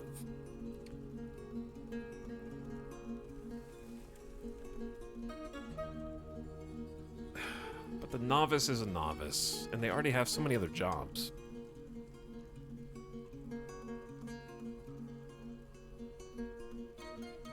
And we have 1 armor smith and 1 weaponsmith. 1 metal crafter. 2 furnace operators. 2 jewel cutters. 4 woodworkers.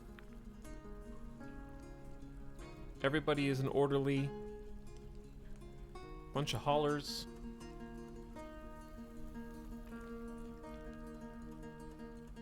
We haven't engraved anything, really.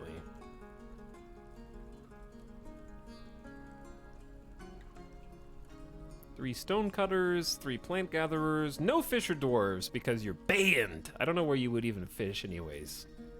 Fisher dwarf. 4 planters, no hunters, 1 woodcutter, and then 2 legendary miners. Chat, we made extra picks for them. Isn't that lovely? We have 5, we finally made picks.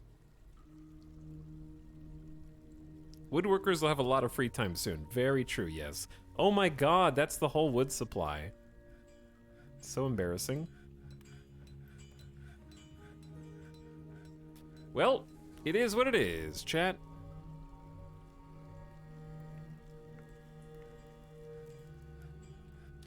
It is what it is. So if I wanted people to start training,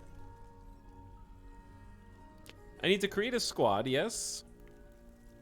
I must appoint a militia commander. I thought I already did. Maybe not. Militia commander.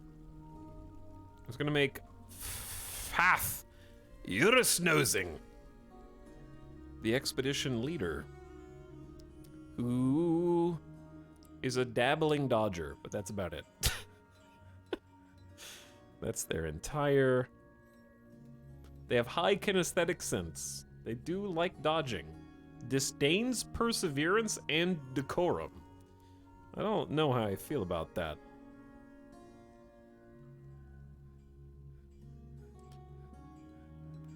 What about Unget? Has good focus, is strong but cruel, has good intuition. Let's make you... Probably none of those stats matter, but I'm gonna make you Unget... You're a legendary miner. You deserve to be a noble for proving your dwarven aptitude.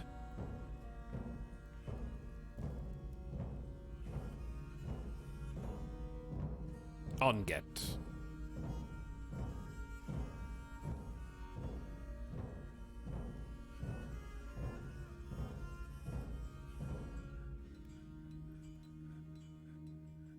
Chat has never heard of RP.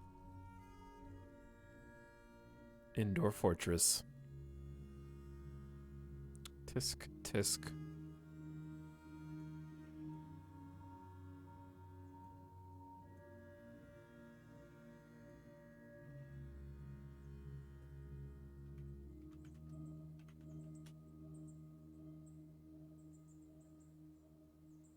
All right, on get. Here's your office.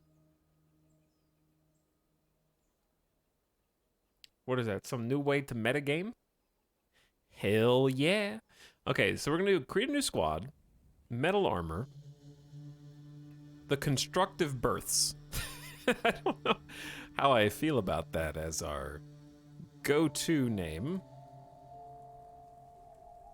But okay. We have at least a novice axe dwarf.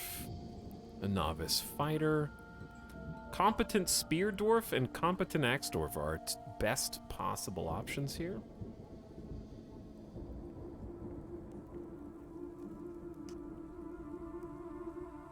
What about giving dwarves names from chat? No, actually.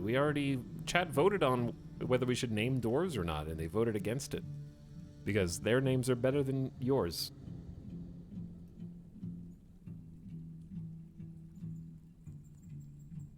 Ooh, a proficient fighter? The Fisher Dwarf is a proficient fighter.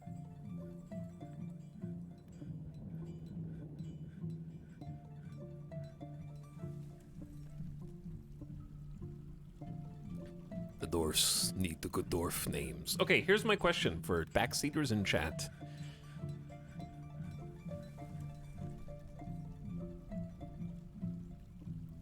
If I assign all of these people to a squad... Okay. And then give them a squad order to...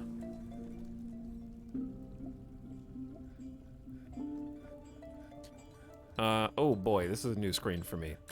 Okay, add or edit routines, parentheses, columns, view their monthly schedule, off-duty, monthly orders, train, ready.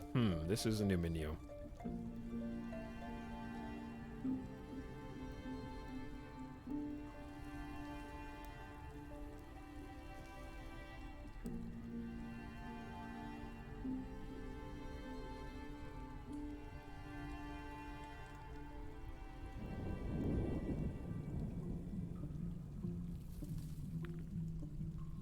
Okay,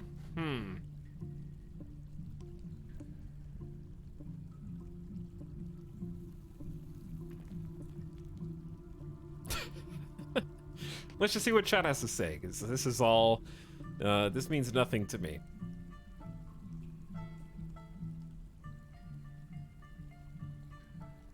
Not sure if this was said, but miners, hunters, and woodcutters have invisible uniforms, making them have either of those jobs, plus military is causing some issues with using the correct gear.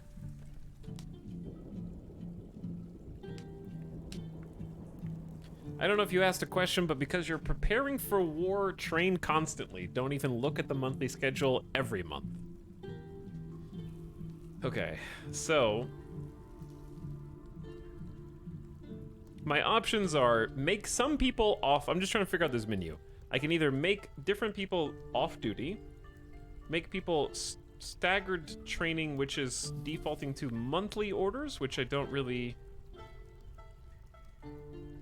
I think you have to do this in the monthly orders. Okay, some of them are training and some of them are not, I guess.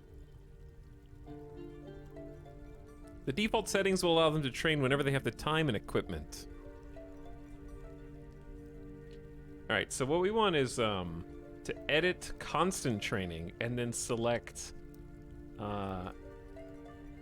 is this selecting everybody? Or do I have to click them individually? I guess I click them individually. At least 10. Cancel this schedule order. Minimum number of soldiers to follow new order.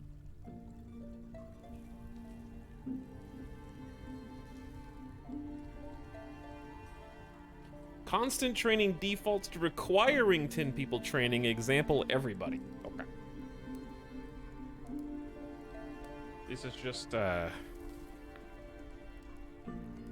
emergency training. Done editing.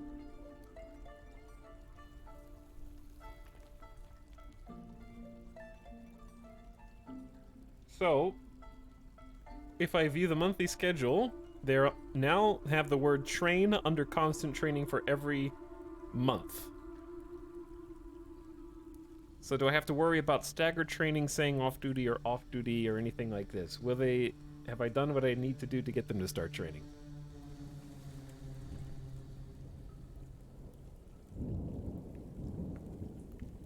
Just click on constant training. Oh, okay. It's highlighting. Okay, click on it. Got it. All right, I think we should be good now.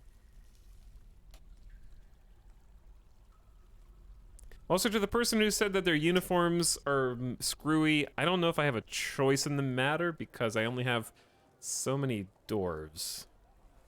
And the woodcutters and the other people aren't doing anything anyways. And so I know now I need them to use the barracks by giving them... the squad must be assigned to a barrack zone. Okay, so we go zone, click the zone, and then click choose a squad. The constructive berths will use this squad to sleep, train, store their gear, and store squad level equipment such as ammo there. Yes, to all those things.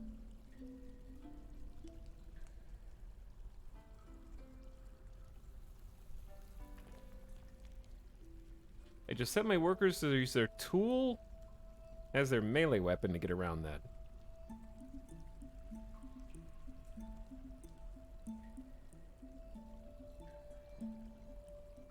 So we've got the barracks, and I should have 5 individual archery ranges, but I need to also choose a squad per zone, I think.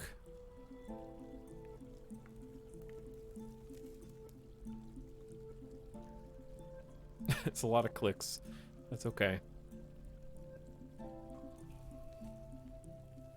Alright, and they're already inside. And I do see that they've got some gears. Let's inspect a couple of them and see. Because I can set a uniform. But I don't know...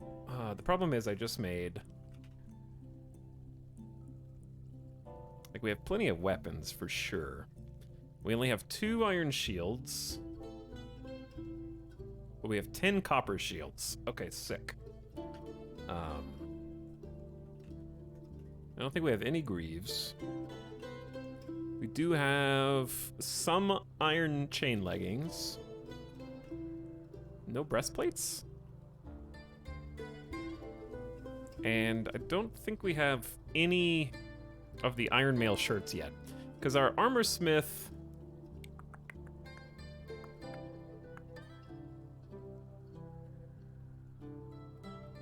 The chief medical dwarf, I think, is currently wielding a shield. I think I should need to take, like, their hauling job off.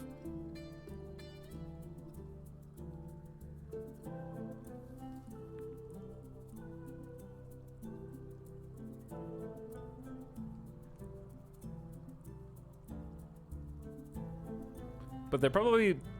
they'll just stay in here instead of doing other jobs, right? Because I have them on train constantly.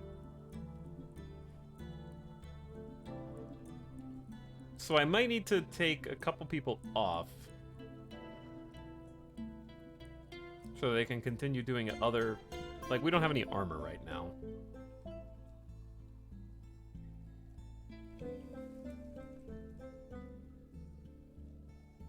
They'll basically live in there and train and leave to eat and drink. This is a 1-year-old dwarven baby. Okay, we need to take cattle off of this. They're taking care of a child.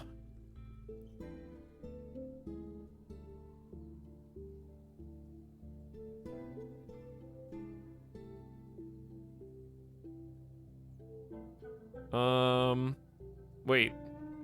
Which cattle is this? Is there only one cattle?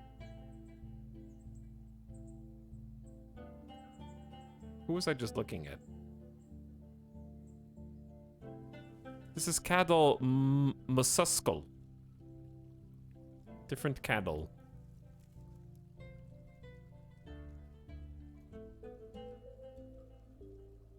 Okay, you. There we go.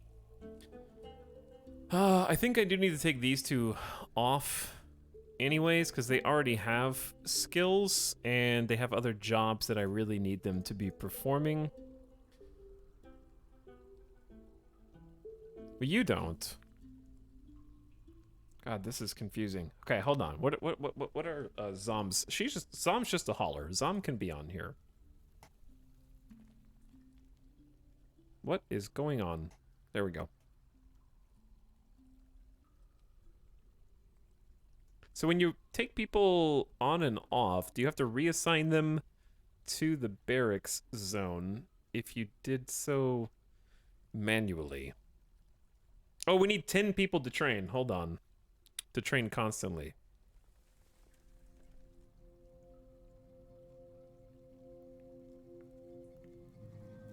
What if we waited until... Need logs? Dude, I set up all this stuff to not use all the logs, and we used all the logs. Good. Looks like that check and balance really worked for us.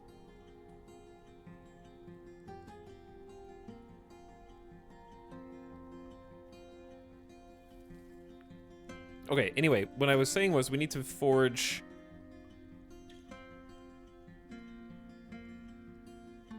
crossbows, among other things.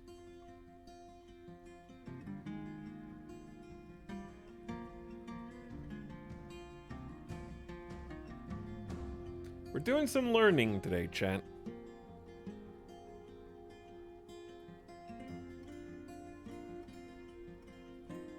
What if we just take them off of this entirely? Cancel orders. Let's do staggered training for now.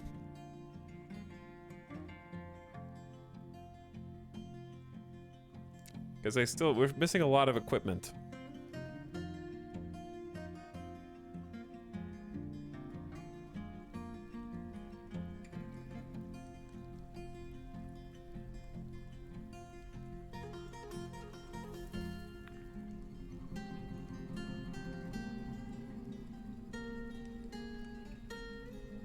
I really just need my smith to come down here. Meditate on death. They spend a lot of time meditating and not a lot of time using their competent weaponsmith skills, making weapons, nor making armor in the case. Because I queued these orders up a long time ago. Urist is supposed to be doing this. Urist, we're just gonna cancel your other jobs, okay?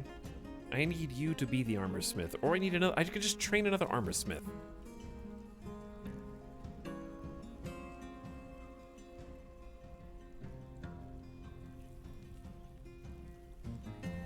Just take the other person's jobs off, okay? They're fine as a furnace operator, but no more plant gathering. Not that there are any plants to gather, anyways. And no more planter. We already have 2 planters. That should be plenty. 4 planters, actually. You're sleeping.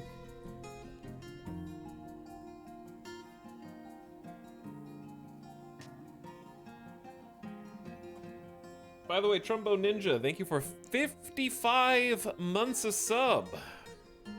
Welcome back. Thanks for one more.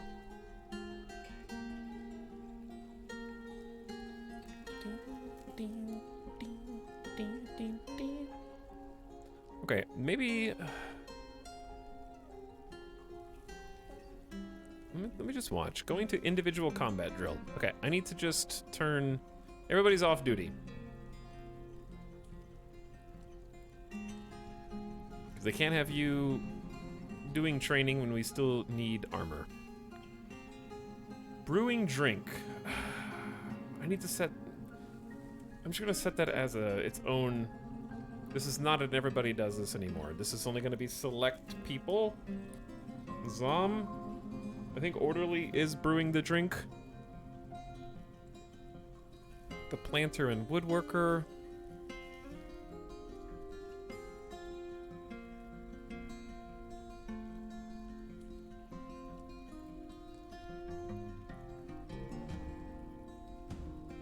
Orderly is doctoring. Then why does it have a cup with water?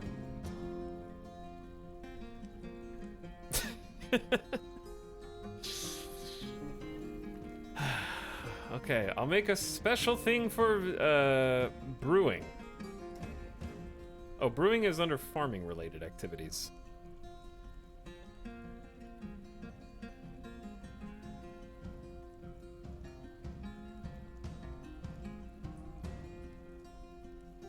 Which should just be planter as a catch-all. Wait.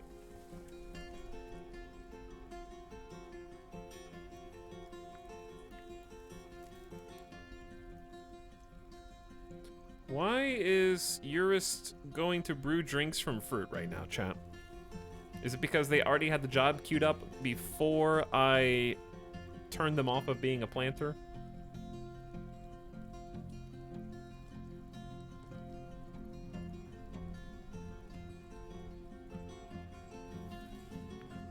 Yep, we don't have any logs. You're right.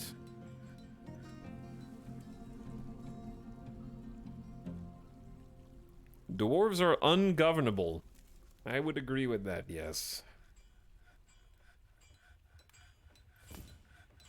They do seem ungovernable.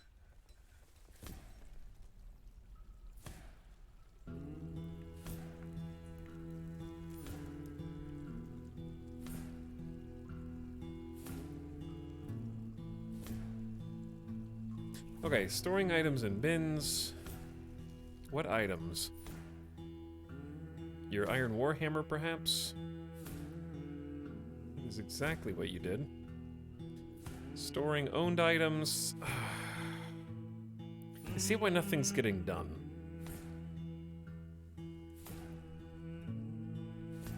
Picking up equipment.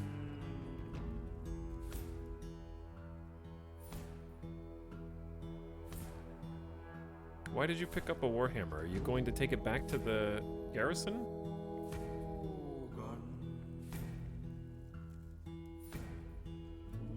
Getting provisions.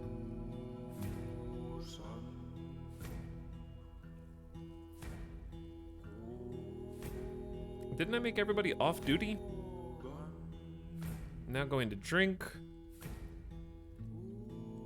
Learning how this works.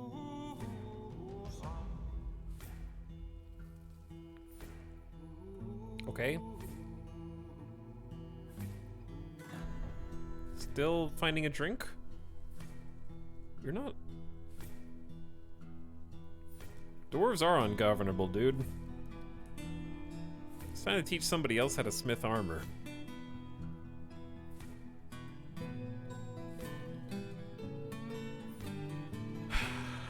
Because this dwarf is just going back and forth, storing items, picking them up, storing the item, picking them up.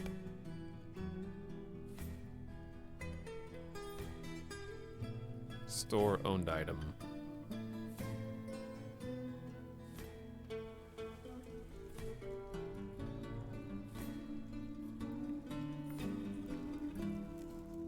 I think they dropped the shield off. Storing another item in bin. Storing owned item. They're just working in the warehouse. No job. Store owned item. Am I doing something wrong? They just dropped food on the ground. Now picking up equipment. They've got the warhammer and the shield that they just put up. And they picked up a leather backpack.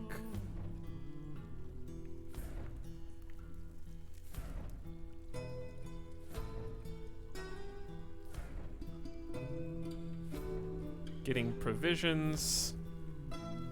Pond turtle stew. Where is this going?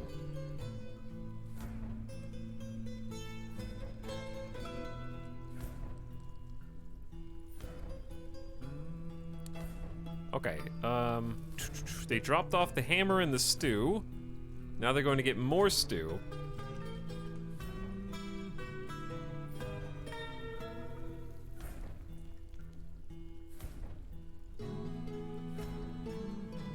I think since you told them to store owned and squad items in the barracks, they're trying to fulfill that request. I think so, and they're just doing it very inefficiently by, and also stashing as much pond turtle stew as possible in here simultaneously.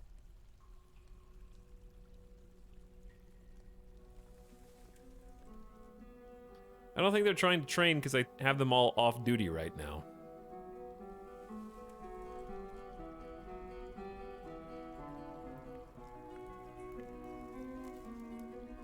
But they are picking up the backpack, then going to get provisions, then doing this kind of routine of dropping it off. I'm not really sure. It seems like it's looping to me. Because, yeah, there's pond turtle stew again.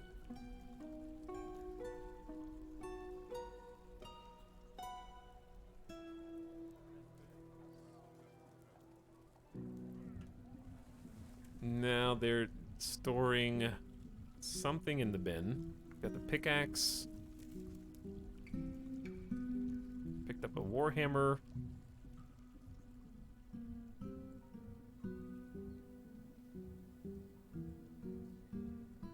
Put them in the bin. Now they're storing their owned items.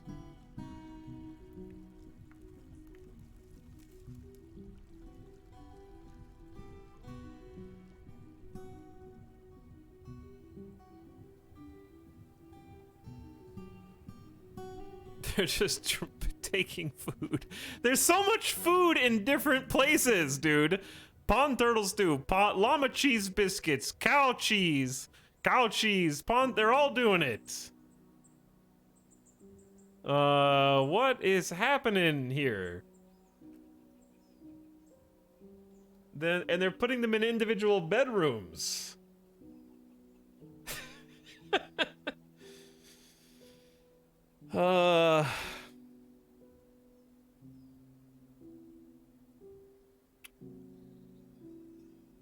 Eurus isn't even set to haul. This is all just part of the squad trying to use their barracks somehow. But Eurus is also putting food in their medical office since they're a chief medical dwarf.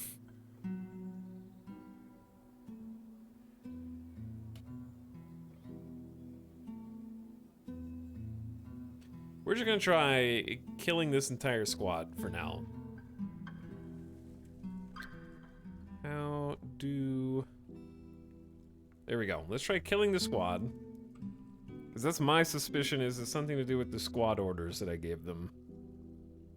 Now let's see what happens.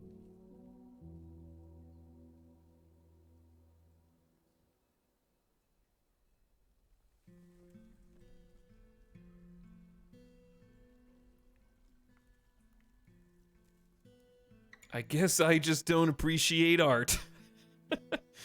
Alright, store items in bin. Now put everything back.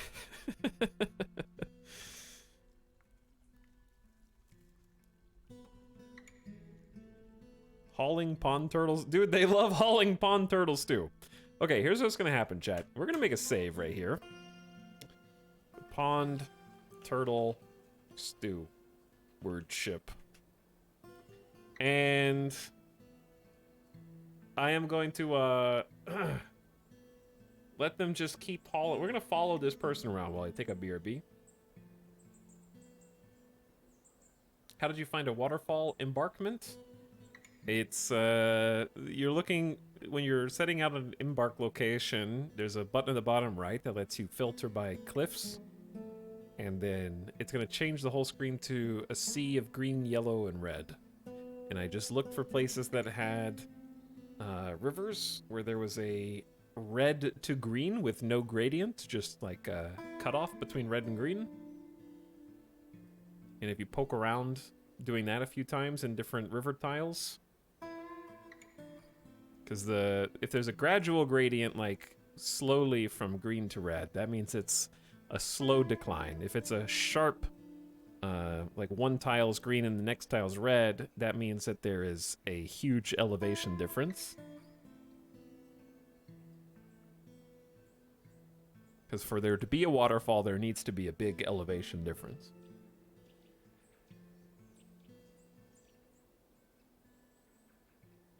All right, chat, I am going to just let Eurus do things, okay? Hopefully Eurus goes and actually starts crafting for us. This is my armorsmith, and their job selection right now is quite limited, so I don't know. They'll just do whatever they want to do. So you guys just watch them, and hopefully they stop moving food and dropping it on the floor every so often, okay? And let me know what happens when I get back. They should be safe. They're all burrowed. I'll let you keep an eye on their loadout so you can see. Actually, just the overview is fine. I'll be back. There's a BRB. Here's some song. And give me a few minutes. I'll be back shortly.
Stop.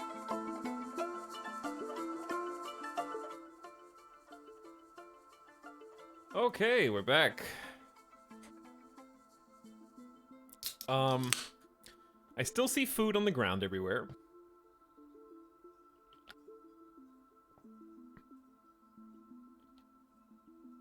I'm not really did anything happen?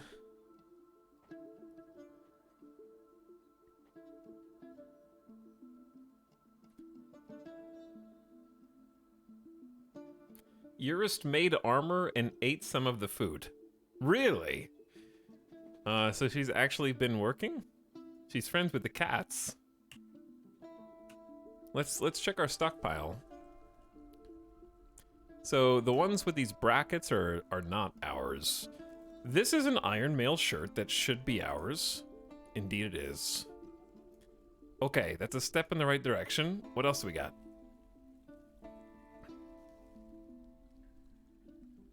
Is that it?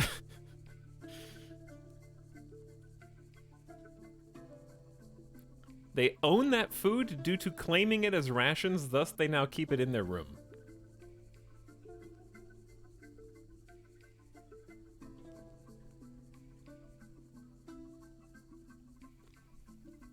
She also made some processed coal.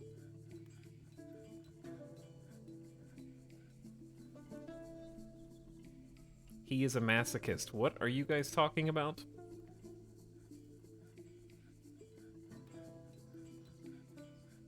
Chat, I'm a masochist for playing Dwarf Fortress? I don't think it's that crazy.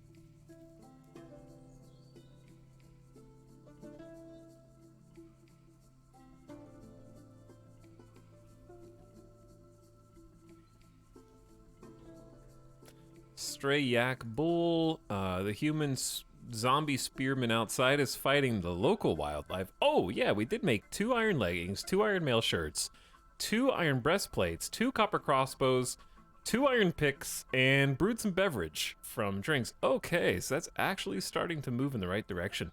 Do we have any more crossbows or just the 2? Just the 2. So I need them to queue up even more. They should check per day. What you doing here, bomb wreck? Hauling copper shields? Okay, I kind of just want to keep my eyes on the forge, is where we're making some stuff. So, we're currently being sieged.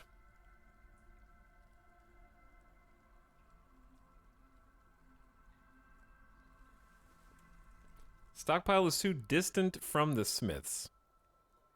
I disagree. They have to go through 1 door, 2 doors, down the stairs, and here's all the resources. That's about as close as it gets.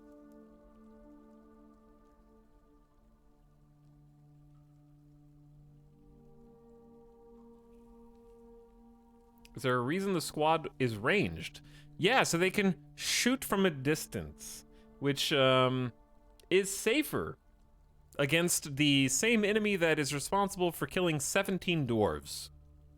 Yeah, and the fact that we have a roof that we can shoot from.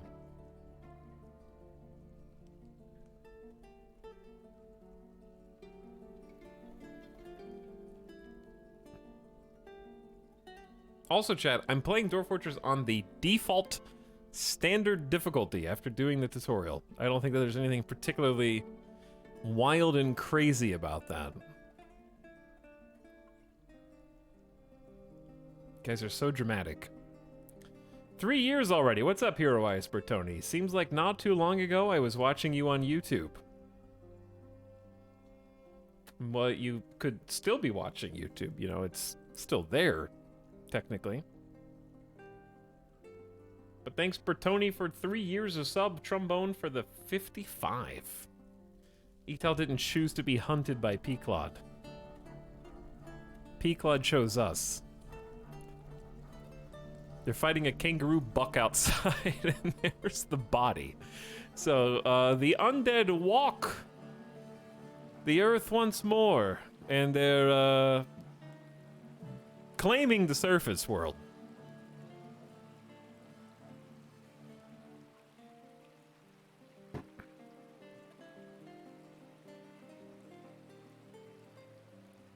There's difficulties? The difficulties, one of them is increasing the savagery of the world. Does Dwarf Fortress have an end goal? It is very much a sandbox game, in the truest sense. There are certainly ways to lose. So just because a game's a sandbox doesn't mean you can't lose. But, your definition of winning is your own. As opposed to RimWorld, which has very specific win conditions that you can choose to ignore, if you'd like.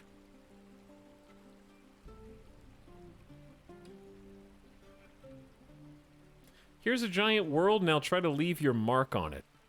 That's a good way to put it too, yeah. Since the history is simulated, and if you had a sprawling and successful fortress, you could leave an impact. What's your win condition? I don't have one. I'm just trying to learn how to play the game over time while making a base that I particularly find aesthetically pleasing. Which it's not yet, but it's, I like the shapes, but I want to get everything like the floor decorated, the walls consistent. That's stuff that will happen over time. Also, it's to have as many pets as possible. Survive and thrive. We still have a good amount of food and drink. Right now, my temporary goal is finish the queue of metalsmith crafts, be they armor or weapons or both.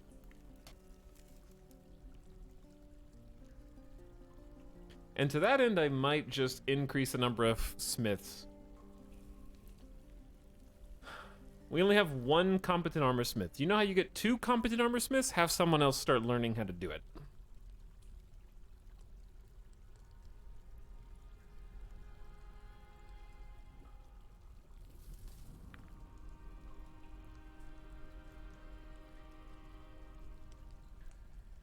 My fort accidentally took the world out of the age of myth.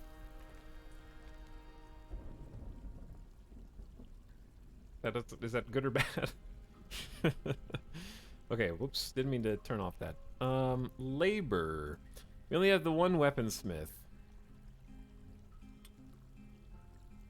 How about Urist? You can help with that, and then the person who's a skilled weaponsmith, they don't have any armor smithing skill, but I want them to both be able to do each other's jobs.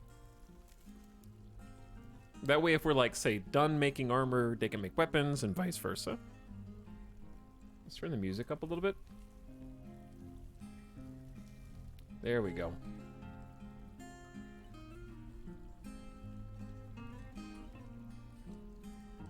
Is 2 of his dwarves undead? No, they just painted themselves blue.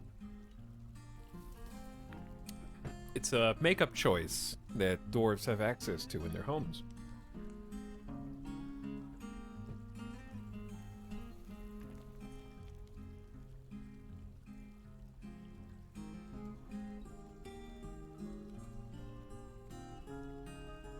You can conquer the world if you want, or just try to keep your dwarves alive in a horrible environment.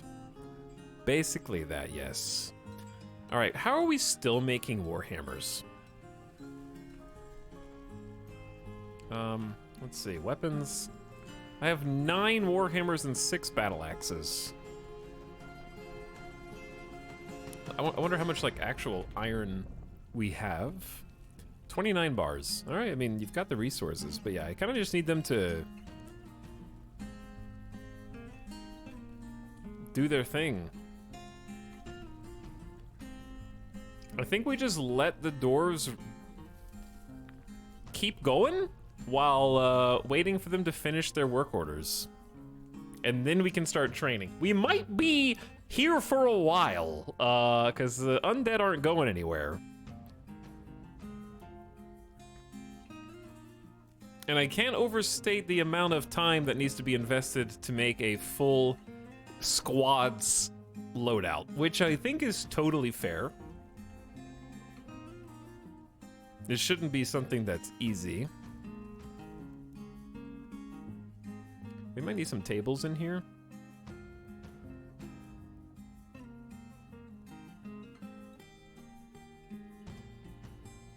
Yeah, I forgot to put tables in this room.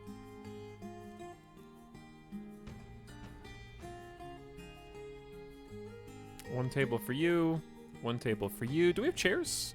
I think we should have some.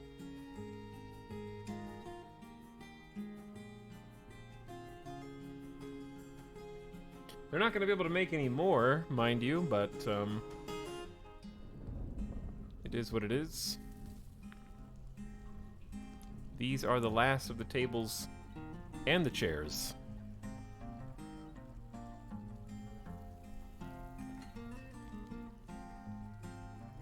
How many undead are there in the world? Probably thousands.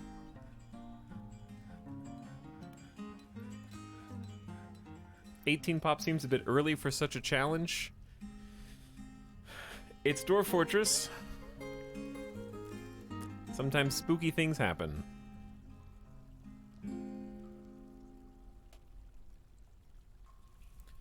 Okay, so we're making, let's see, how many shields we got? We have 12 copper, wait, we don't have 12 copper shields. Some of these copper shields are not mine. Some of them are the undead's. For some reason it shows you all shields on the entire map and not just the ones that are under your control. So I think the ones without the parentheses are ours, which is not differentiated by the game's count for some reason.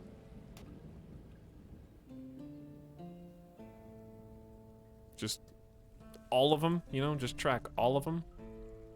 Dude, we're really getting organized here, huh? Look at all these boxes. Very good bookkeeper.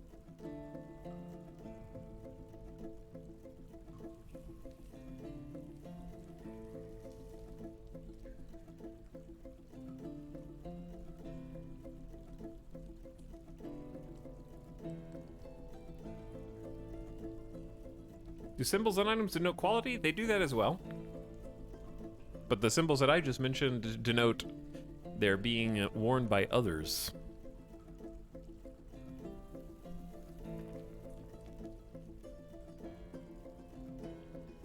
But yeah, at the moment, we're sort of just waiting.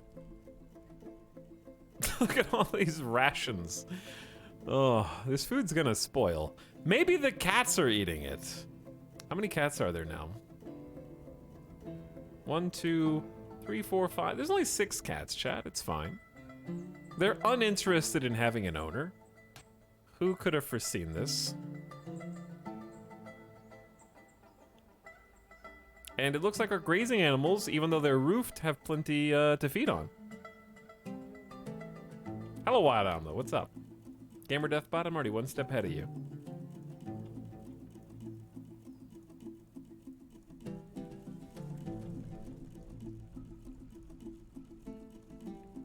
But yeah, they have a lot of people just, nobody's unhappy yet, per se. They are distracted. Prey and perplexed secrets. I don't know what that means. Needs to socialize, stay occupied, be creative, and needs excitement. I'll give you excitement. But you go back to work. Smithing. Okay, I'm thinking we don't need to make this many iron picks, do we? We already have 7 picks. I know what to do. Let's prioritize. Yes, what a great idea. Let us move copper crossbows up.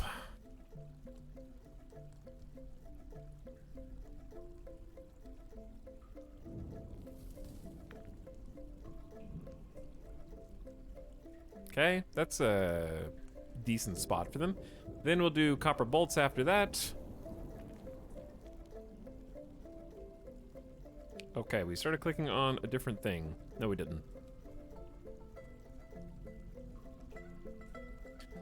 Yeah, being able to click and drag these is probably asking for too much. But at least something like that lets you, I don't know, there's definitely got to be a way. Because this is early game. Like, I'm early game with this many work orders to navigate through. It's only going to get crazier. Let's try to keep track of all this.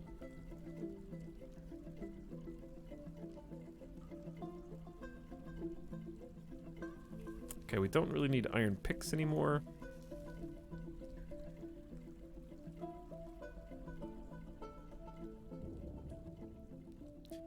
So basically, I'm telling them to work on some things before other things.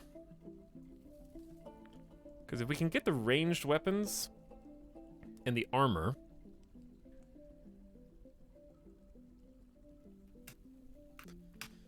then we'll be doing a lot better.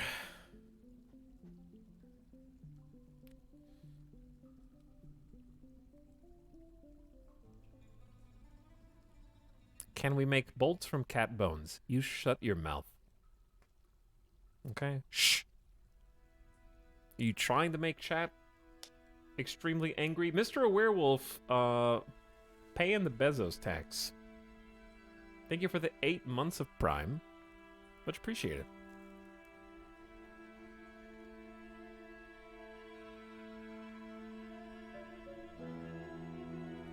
A button to change an order from a specific workshop to any workshop would be lovely too. I agree. That would be nice. Quality of life for days. Hello, Viking Dan.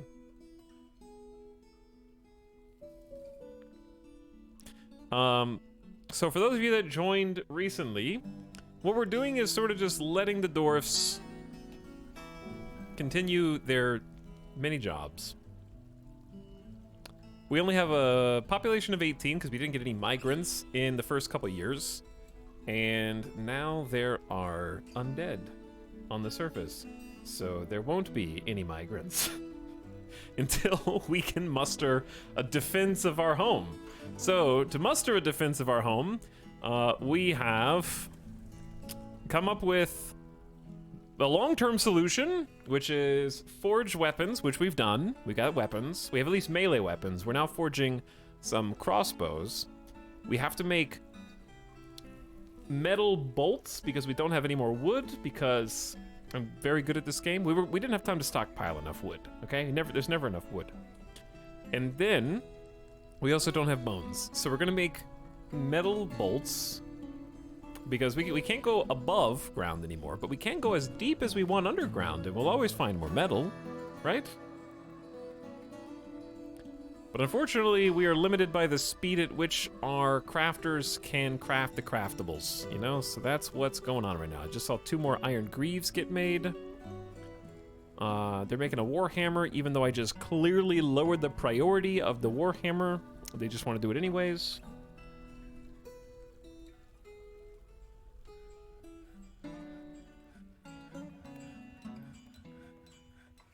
So, we're just gonna keep chilling with our 18 pop. And then we've created this beautiful barracks for them, so that they'll be able to train, and then we can finally get revenge on Peaklot, who wiped out my last base and is back to finish what he started. How do you kill undead? Destroy the brain.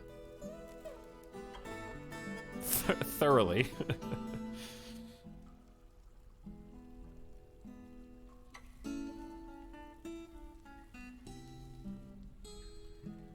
But yeah, we are gonna have like a full set this time. Last time I may have been responsible for throwing my entire Dwarf Fortress flailing fists at the undead super fighter, and now they're responsible for killing 17 dwarves. I may have done that so that I could start a new base. This base I'm much more emotionally attached to, so we're gonna make sure that we are ready. And we can stay down here for a while, I think. Because we got the kitchen over here. Who is this? Is that a hamster? The cats? There's hamster remains down here. Are there rodents in the food supplies? I believe there are. But yeah, there's a bunch of things to brew drinks out of. Lots of plump helmets in here. We got pond turtles. I'm actually wondering how long the food supply is gonna last.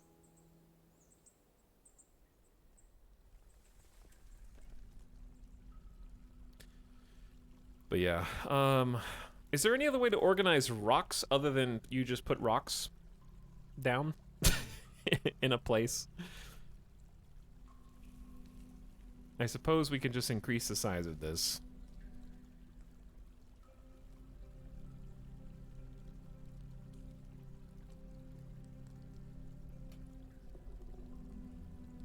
Because I'm already cutting limestone in the blocks, and the blocks are going in these crates. Which we can't make any more crates because we're not making any wooden crates. I know we can make other materials. We'll worry about that later. I probably do need to start replacing the things that we were making with wood with stonework orders.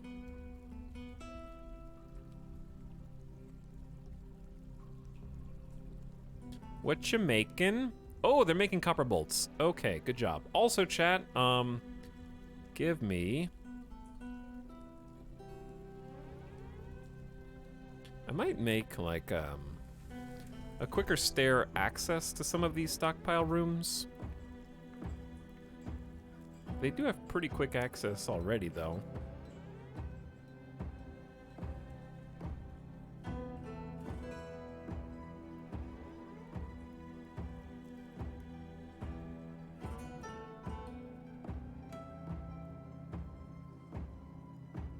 Okay, I need to physically build stairs, which is a construction.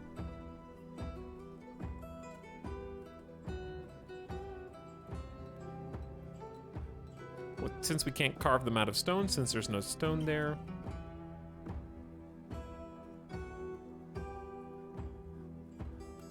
But yeah, just more ways to go up and down is good in designated areas.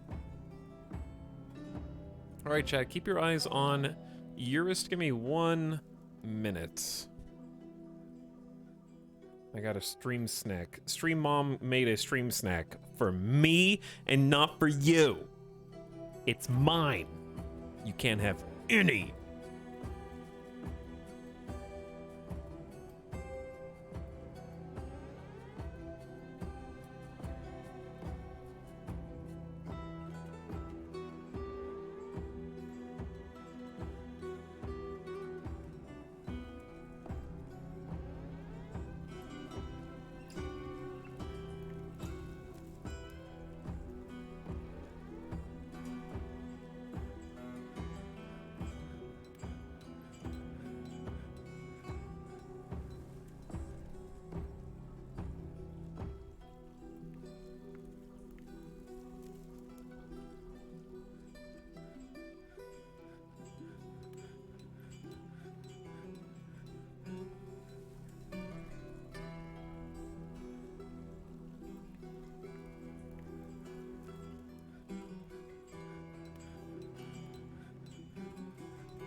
Okay. I have cheese and I have bread. Cheese and bread. Music?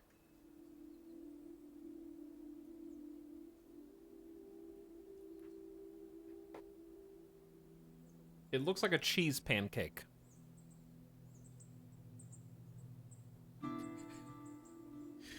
It kind of looks like a cheese pancake. It's an arepa.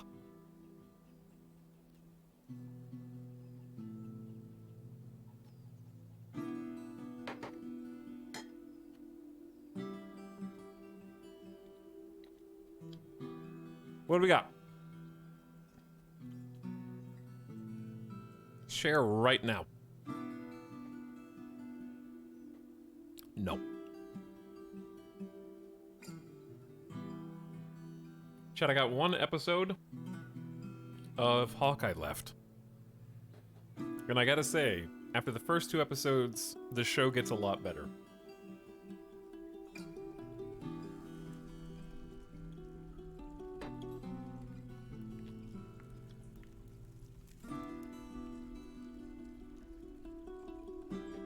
The first 2 episodes were just like pretty meh. And also just kind of dumb. Just you wait for the last episode. Well, the last episode is supposed to be worse. Unfortunately, finales are hard. Writing endings are difficult. What are you doing? Making iron pick? I thought we made this lower priority too.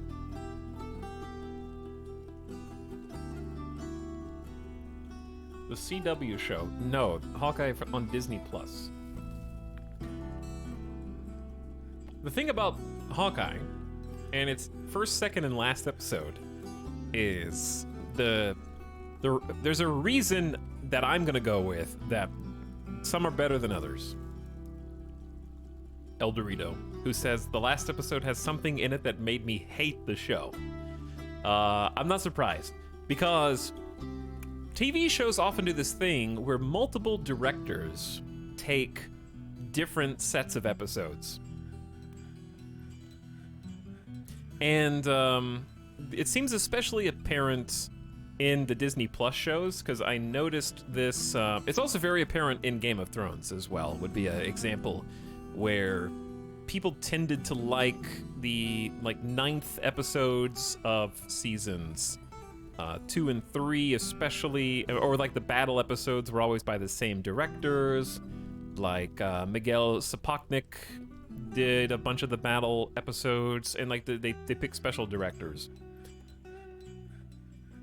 But the first 2 episodes in Hawkeye and the last episode are by the same director and like the showrunner. And then episodes 3, 4, and 5 are by a duo director called Bert and Bertie. And they did an awesome job. So I really liked their episodes. The cinematography was good, actually had style. They had some nice long takes. There was an awesome car chase where the camera stays on a swivel inside the vehicle that reminded me of Children of Men homage.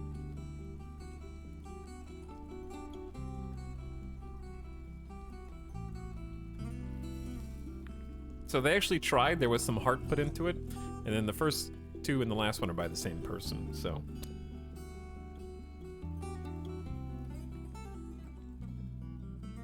Kenobi had me screaming for them to switch directors. A Danian. Yes. All of the Kenobi episodes are by the same director, and they all have the same terrible quality to them. If they could just have changed to someone else. They all had this weird home video, like, you could tell that it was a set, and they always pointed the camera down so that you couldn't look up. You can't save that writing, though. No, you can't.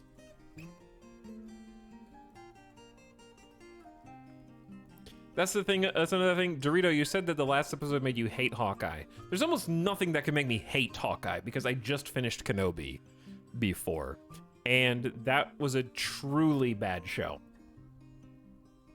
And not like a, oh, what, is he gonna shit on Star Wars again? It was that bad from there was no, the redeeming quality was Ewan McGregor is likable.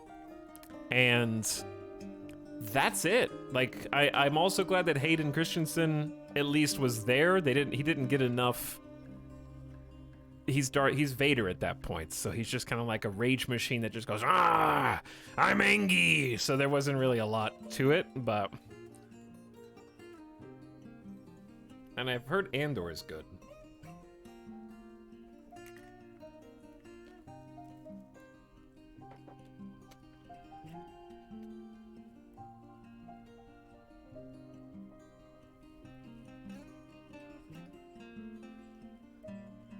I am not your failure, Obi-Wan. Chills. That's a real line. Every enjoyable moment I think might have come from watching Kenobi actually came from Andor. Well, there's a reason why. Like, that I implicitly believe you when you say Andor is good. And the reason I believe you is because the directors and the showrunners are the same ones who did Rogue One. And so it's going to be stylistically and thematically and technically similar to a thing that people already like.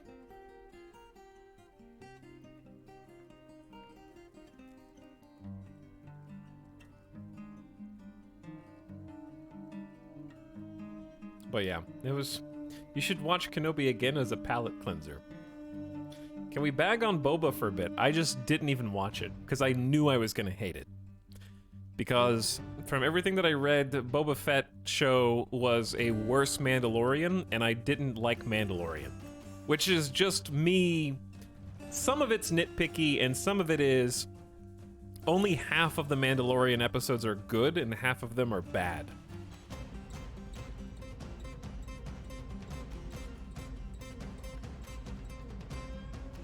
Like there are redeeming qualities to the Mandalorian.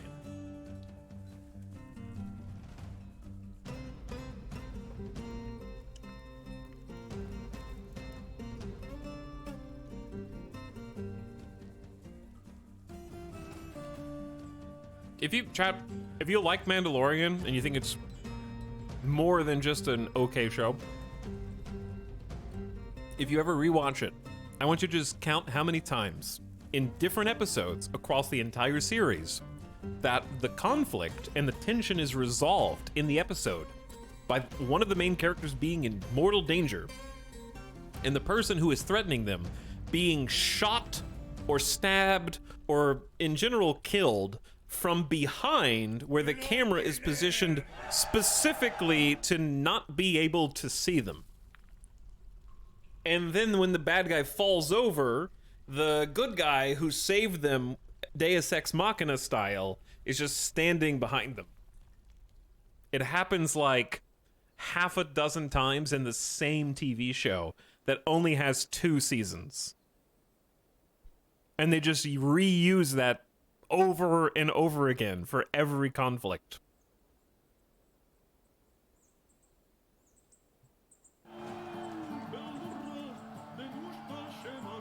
I hate that trope.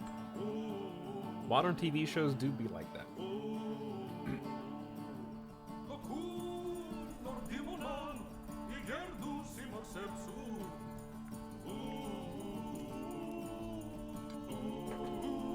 Which actually, there was a moment. All right, this song's too good for me to be. Just hold on. I'm not gonna. I want to rant so we can listen to the song. I don't want to rant over the songs. I'm competing for it. Moon Knight, another Disney show.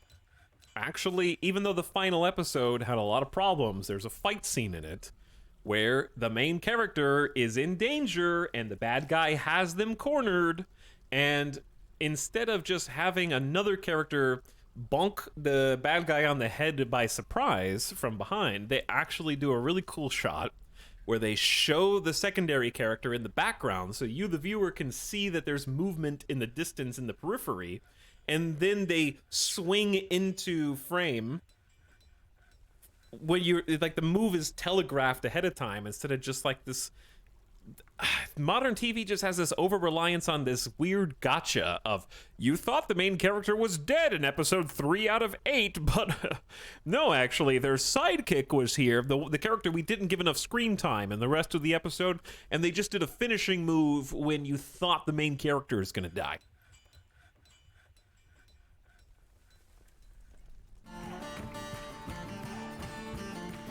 But, like, telegraphing the move makes that okay. As long as you, like, just pause. There's no dancing yet, okay? Just more action scenes. It's okay to have a secondary character, like, sprinting in at the last second and, like, saving them right before the main character dies. That's okay. Just, like, show a camera move that's happening, right? Just telegraph that is a thing that the secondary character is doing instead of just, like, forgetting about them for the rest of the entire episode.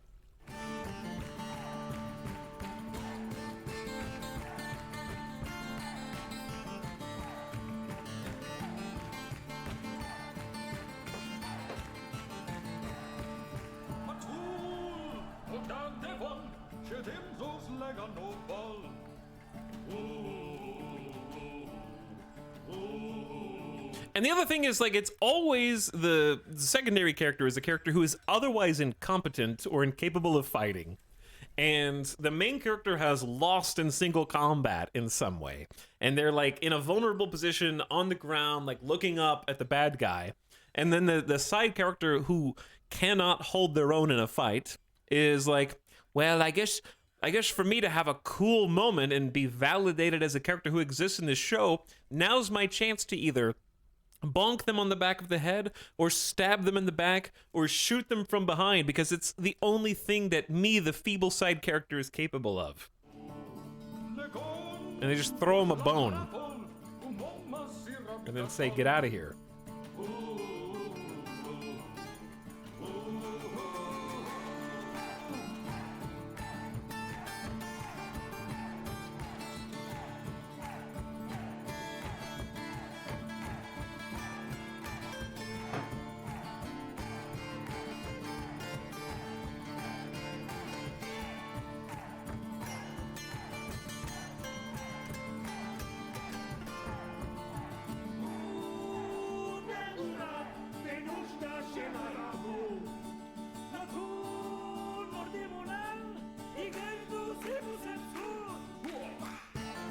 All right, you guys have enough picks. Seriously.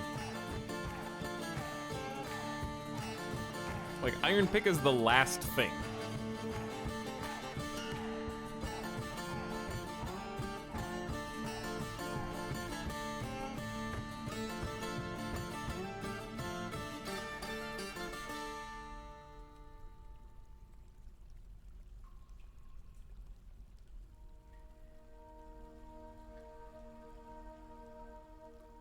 I'm thinking of buying this game. Is this like RimWorld but more detailed? RimWorld is like this game. Yes and no, mostly no.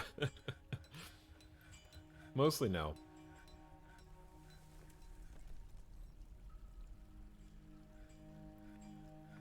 Someone could write an essay answering that question.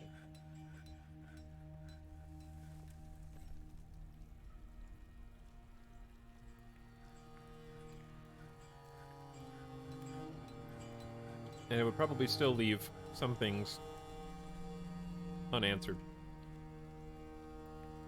It is a sandbox game where you take care of a colony of dwarves.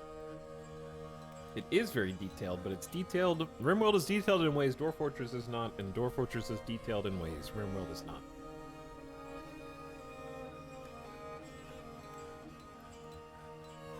The one thing they share in common is suicidal pawns with a death wish.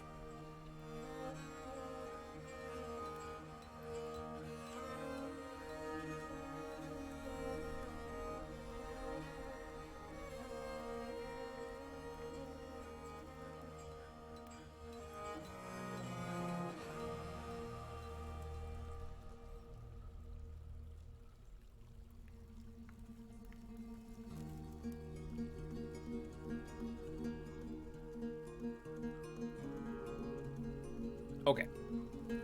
Had to blow my nose.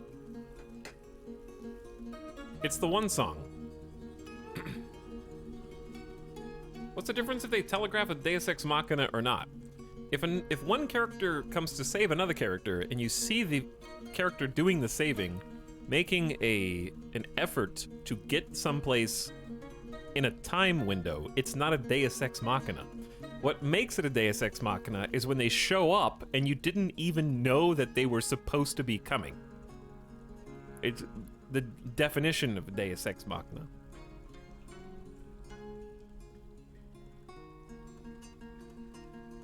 So the act of telegraphing the solution makes it not a Deus Ex Machina because you showed what was happening.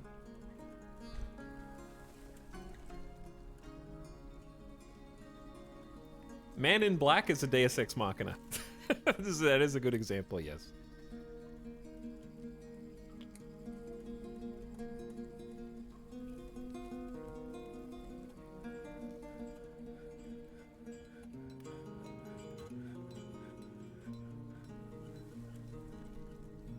No idea what is Deus Ex Machina.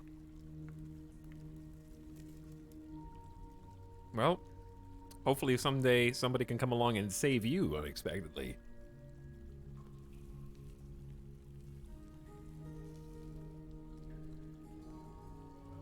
I never asked for this.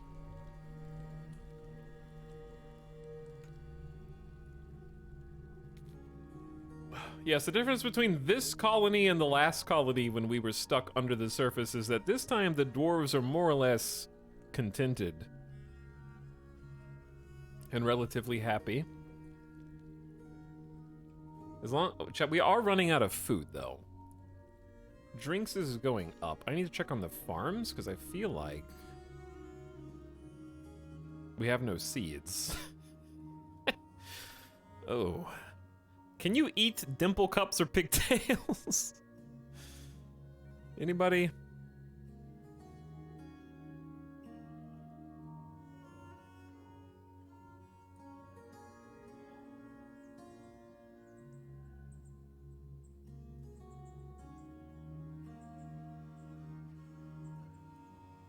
What? There's one plump helmet there. Oh, is this per tile? I thought it was per whole. Oh, it's different farm plots. Never mind. You can brew pigtails in a pinch, but dimple cups are die. Okay. What's for dinner? Dimple cups.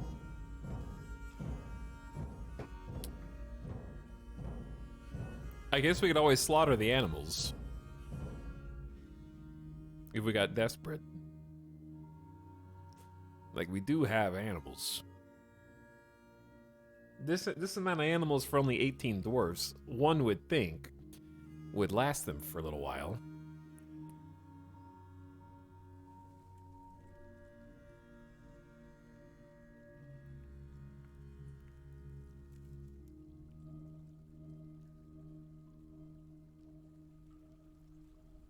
Okay, well, storage stockpiles. We're actually cleaning up most of the stone from the hallways, which is pretty cool.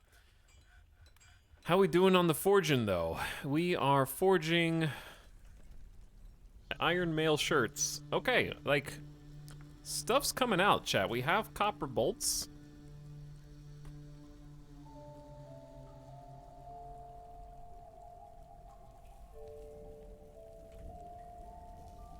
We have... Do we really only have one iron mail shirt?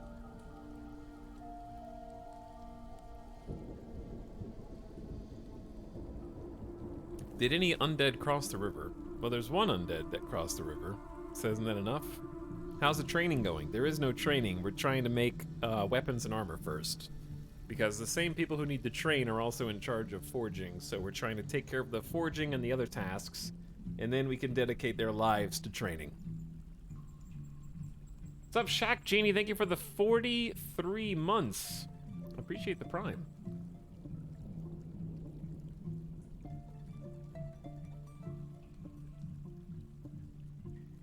But yeah, we're playing at about 50% speed now. Which I feel like is a pretty comfy speed. And I don't think there's that many idle dwarfs. They all seem like they have a job.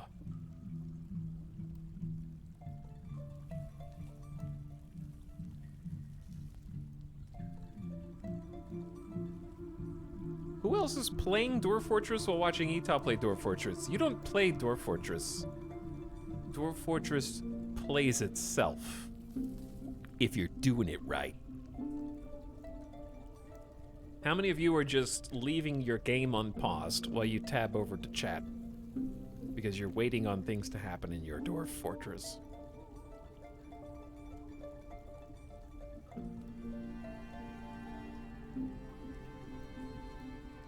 Dude, shut up! You shut up!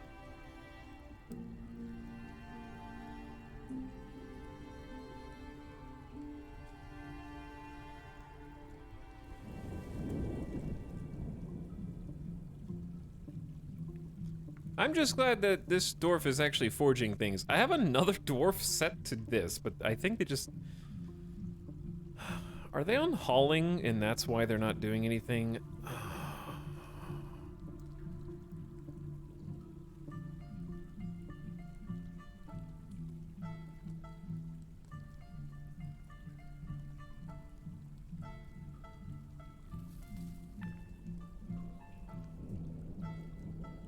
I bet my blue manager dwarf comes in here now.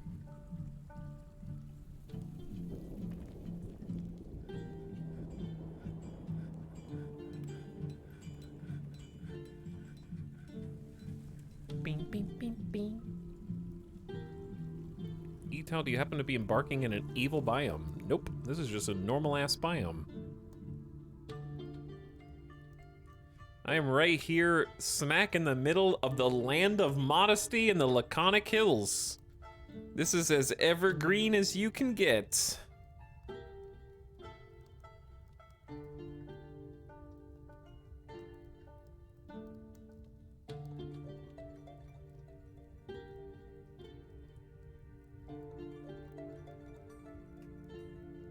Sounds pretty evil to me. Your modesty is quite sinister.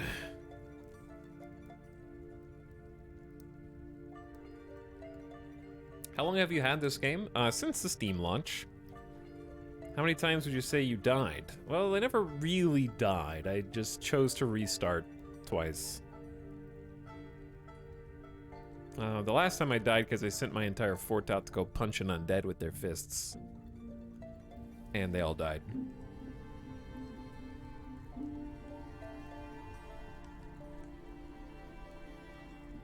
I usually left one workshop for the Master Dwarf and another one for anyone to use. Yeah, that's good if you... I have it set to 2 specific dwarfs right now. And it's going okay. One of them is working pretty frequently, it seems.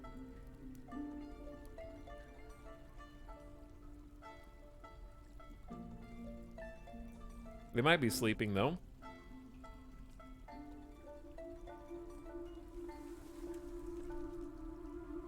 But anyway, the thing we're really working on is once we have... Ooh, we have 5 copper crossbows. Excellent. Let me check the work order. The work order is for...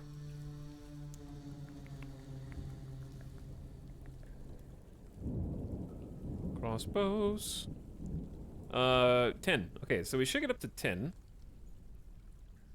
Any advice for fisher dwarves being constantly attacked or killed by agitated animals? Make sure your game is patched. That was a bug on the launch version of Dwarf Fortress on Steam, and it's a bug that's been patched since.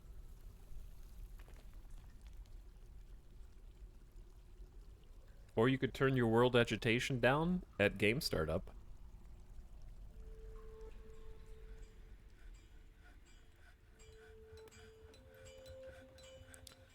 Whew. Okay, they got a lot of armor to make still. That's why I want to follow the other dwarf. I swear this dwarf doesn't do anything except meditate all day. Whenever I go look.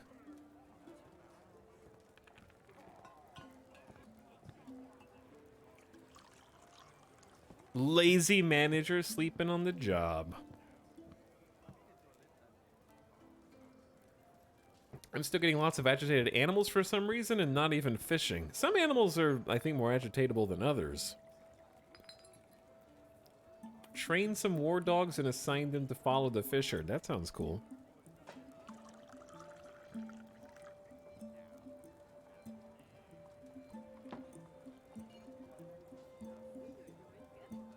Okay, just to be clear, I have this person set to be an armorsmith and a weaponsmith. Cadol Rimadonal. And there are 2 forges that are not assigned to anybody in particular. So.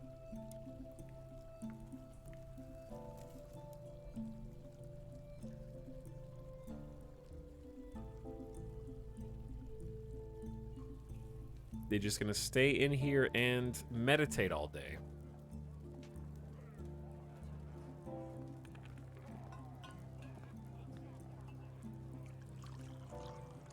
It says that they're distracted.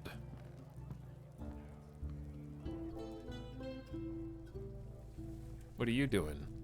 Also meditating. What are you doing?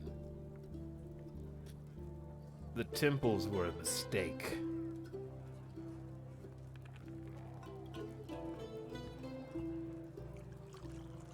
Alex, do forges require wood? So when you get a smelter... Okay, the metalsmith's forge requires a processed coal of some kind. Just a fuel. There's a few types of fuel. We generate fuel at the beginning by just making a little bit of charcoal from a wood furnace. And you can give them a task to make charcoal out of wood. Once they have some charcoal, they can use the charcoal to fuel the smelters. And the smelters will take things like bituminous coal and turn it into a processed form of coal called coke. And we can use a few different things for that. You can use lignite and bituminous coal to make coke. And then coke is a fuel that is a processed coal that will power your forge ops. So indirectly, they require wood at the beginning. And you can continue to make charcoal using wood if you want. If you run out of bituminous, which, by the way, how much coke do we have? We still have 58 coke, so we're doing great on fuel. Oh, the guy left. No, they're just worshiping. Chat, do intelligent undead not do jobs?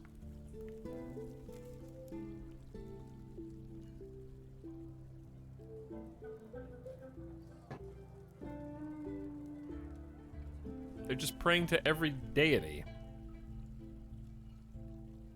They haven't made one piece of armor or weapon.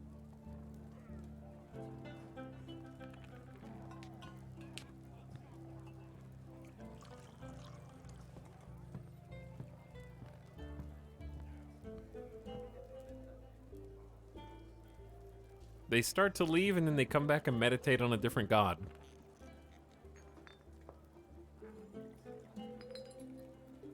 They're fighting the Langers.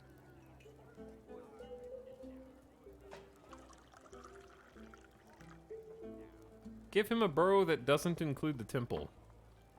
He can't fulfill the need, so he's stuck. What does that mean?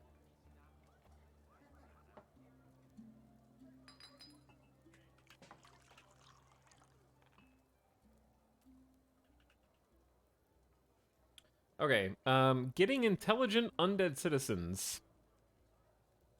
Unlike run-of-the-mill zombies, intelligent undead will not be hostile and will eventually repetition for citizenship in your fortress. They are impervious to stress and emotions. Any event in their thoughts and preferences will cause them to not feel anything. However, they inevitably become distracted due to unmet needs, despite performing most of the jobs that should fulfill those needs. Intelligent undead children are immune to the distraction. The intelligent undead can still make friends and be involved in relationships and will retain the ones they had when they died. The only exception is that marriages do end upon the death of one spouse, and if resurrected, their relationship status will be reset to friend. Oh no! If you're married and you die, you friend zone your spouse. If for some reason an intelligent undead was pregnant at the time of death, the baby will be lost as pregnancy is reset. They don't need to eat, drink, or sleep and can function normally despite very severe damage, such as a brain and skull mangled beyond recognition, providing excellent practice for medical dwarves. They do not age, reproduce, or gain or rust physical attributes, and count as not living, so other undead will be neutral to them. They also have many of the immunities undead have. They also cannot bleed to death. In addition to the magic powers granted to them when they were raised, makes them very useful assets to your fortress. Lastly, as a consequence of not aging, any intelligent undead child will remain a child for eternity, even after becoming 12 years old. Like all undead, intelligent undead dwarves cannot enter trances anymore. Okay, I don't know what that means. Anyways.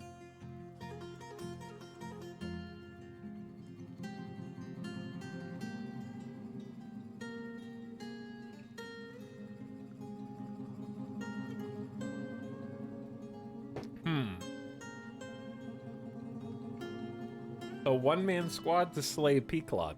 But if you attack someone who's neutral to you, don't they become hostile to you?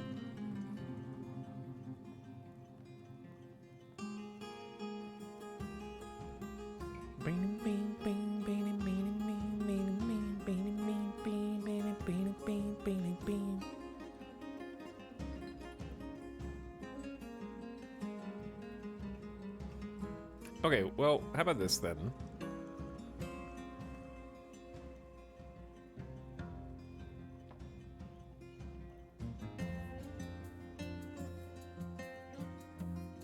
I guess I'm just gonna create a squad that is both of them.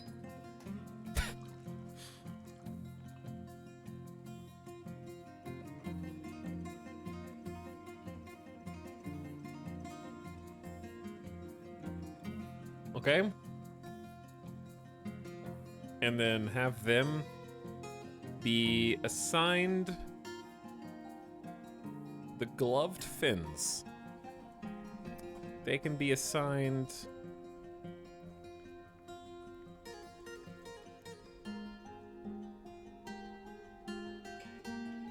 chat. Is it okay to just have them train, or should I have them also sleep, store their individually assigned weapons and armor and equipment? Just do it all?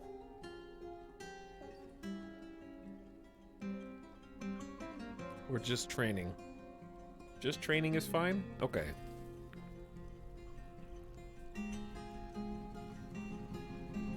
And their training schedule is presently let's do constant training.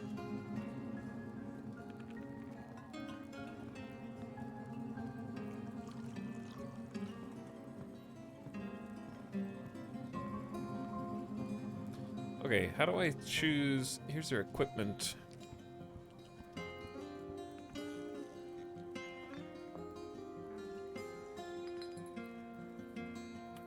Okay, so I can choose their armor. Oh boy. Metal armor, iron. Metal headwear, iron. Metal legwear, iron. Iron. Okay, how do I give them a crossbow? New weapon, crossbow. And I can cancel this. So if I assign them, oh, I need to make quivers.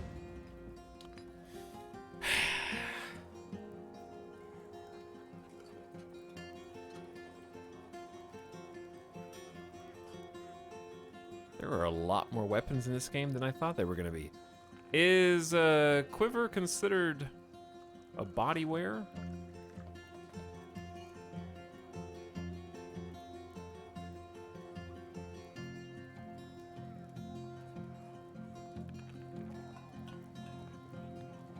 Perpetual spreadsheets as far as the eye can see. Quivers are automatic. Okay. Enter name here. Crossbow. Dwarf. Confirm and save uniform. How do you load an existing uniform? Ah. There we go.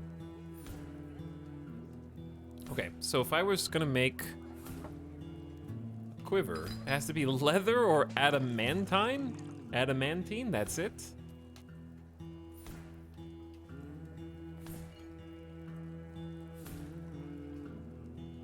Why would I make it out of adamantine? Isn't that like incredibly rare?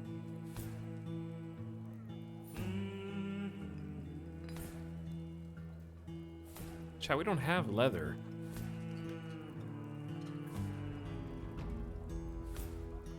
We actually do have 4 quivers. No, wait, are those ours? We do have 4 quivers.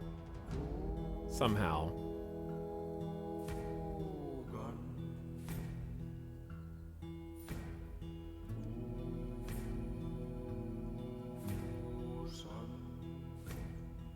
You have some upstairs.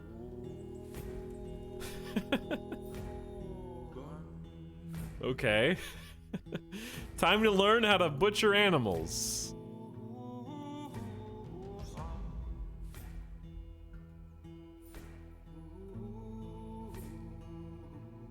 Okay, here we go.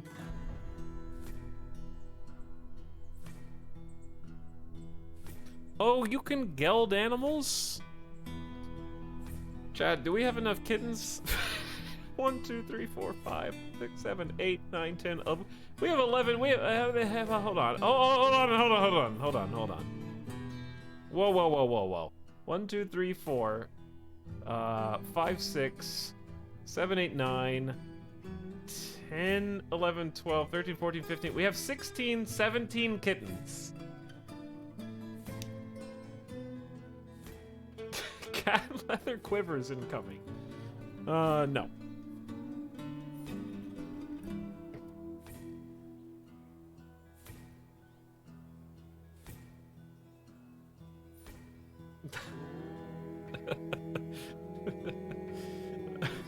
Why are these not sortable?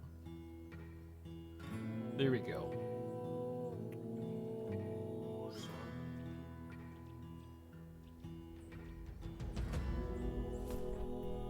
Okay, let's slaughter one of the yak cows and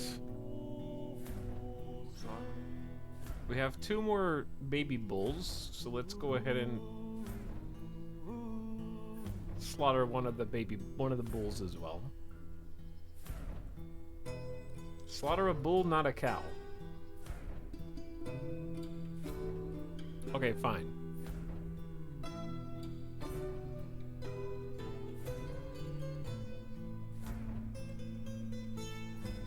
What about this random camel and this random reindeer? Do I need a reindeer?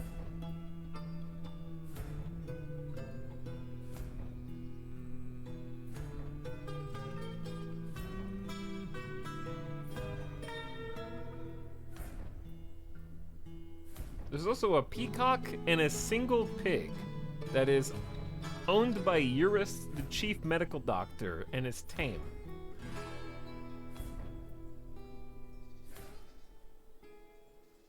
It's Christmas, of course you need a reindeer.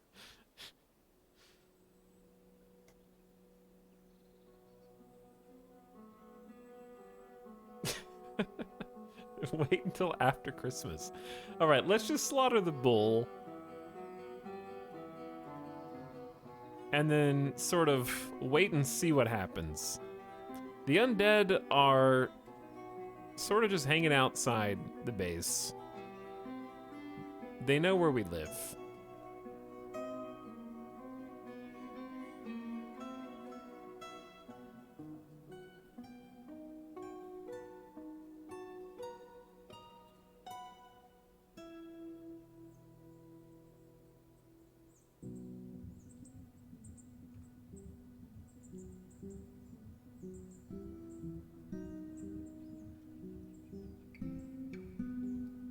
Did we do it? Oh, chat, it's happening. They're leading the yak down to the butcher table, presumably. This is our first time trying this.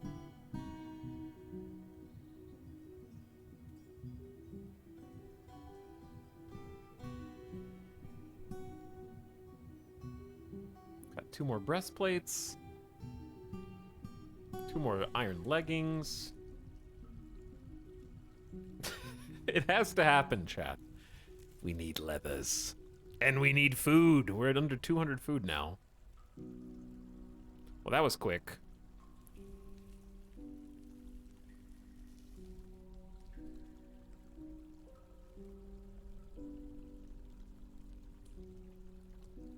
Chat, did the dwarf just cry after slaughtering that yak? Both of his eyes have dwarf tears on them. Oh no. So sad. That was his favorite yak.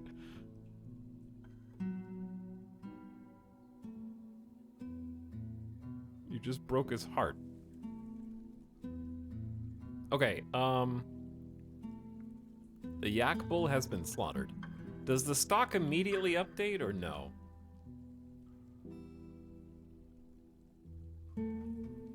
And what?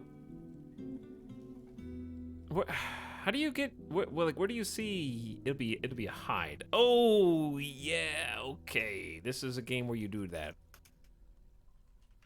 Well, gotta figure out how to do tanning.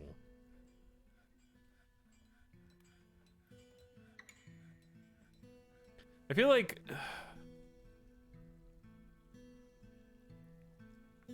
I hate that these are off by a bit. I'm looking for like a place that we can do. Well, the stair connection's already here. It's conveniently located. I was gonna like attach it next to the butcher shop.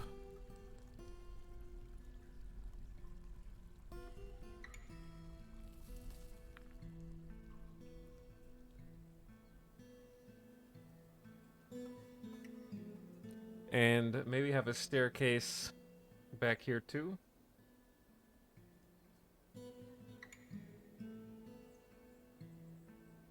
You need to get the skins processed before they rot, by the way. I'm working on it!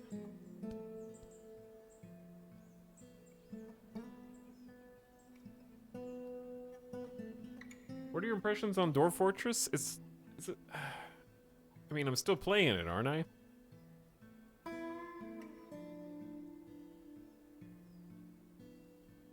I don't really know how to answer that, I guess.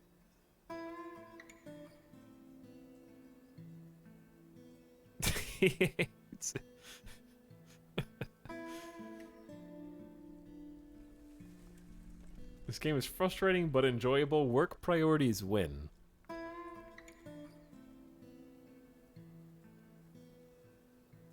How do you like Dwarf Fortress compared to Witcher 3 with ray tracing? Now you're asking the real questions. The hardest part is just being happy with things that I am throwing together. Because I have all this space already carved out down here. Should I put the workshop, the tannery, or the stuff down here too? I am also still playing, so I agree. There you go. Make leather from animal hides. You can also make parchment using milk of lime and a hide. Okay, so the tanner. I didn't make enough workshop rooms. Are there any other farming related workshop rooms I might want up here? We have stills. Butcher, yes. Fisher, yes. Kitchen, yes. Farmer, yes. Make sugar flour and useful slurries. Vermin catcher nest box. Laying eggs and hive. So probably just the sugar and flour.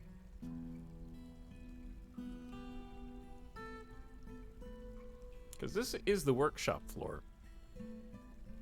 What if I just put them in here? I know it's awkward next to the stills.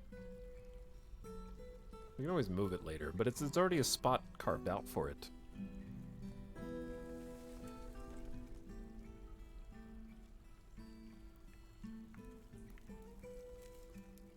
Can you zoom in? This is pretty zoomed in. Are you on your phone? This is as far as I can zoom in, phone viewer.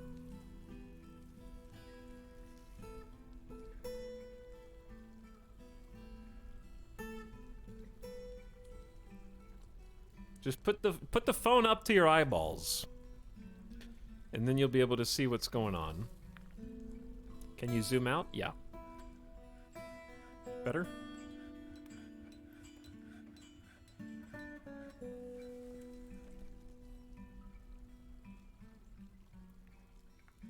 Alright, so we got a tanner shop here.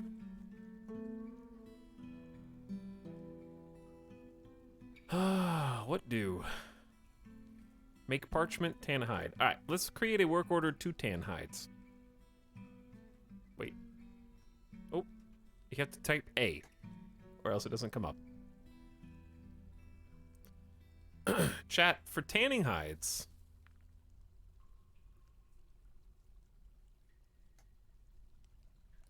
We don't even need a condition. You just need to tan the hides. As long as the amount of unrotten tannable body parts is greater than 1. Or greater than 0, because greater than 0 would be 1. What is this? That is not the Dwarf Fortress soundtrack. I don't know what that was. RIP channel. Was that Noita? Oh, it is Noita. Volume 2. Games, original game soundtrack. Chat wants to listen to Noita now.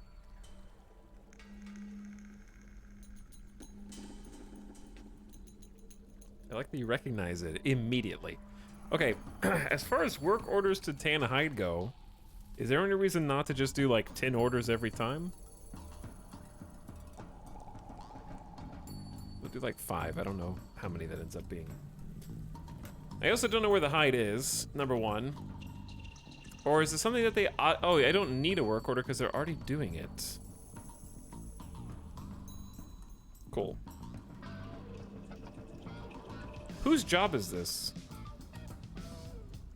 Like, what labor is this?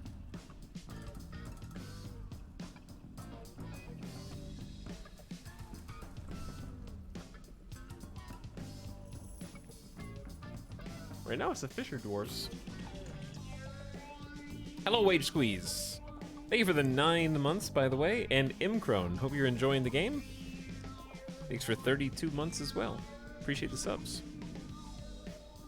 I think it comes up as skin. It's a bit frustrating how many terms there are for the same item. I gotcha.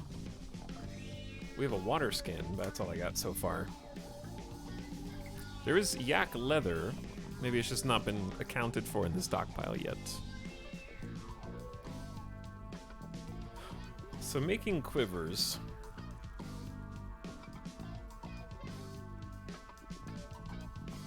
Out of leather.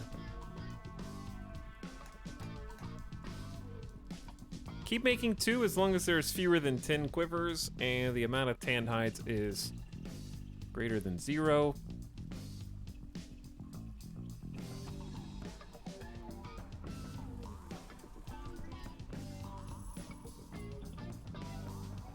How does this work? I would say just the amount of quivers. Doesn't matter if they're empty or not.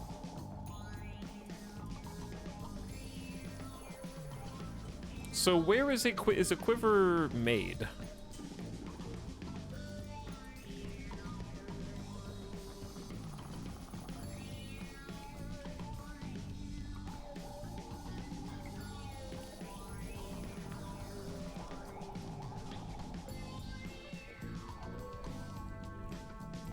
Chat, they're holding crossbows. It says that they're doing individual combat drills / resting. They did pick up the crossbows. They do have a quiver. Does the quiver have anything in it?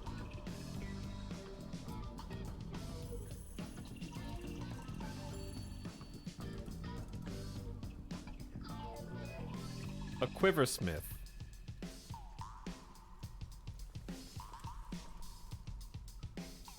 Oh, I haven't even looked at these. Leather, loom, clothes, and a dyer. Use leather tanned at the tanner's shop here to make clothing and tools such as bags and water skins.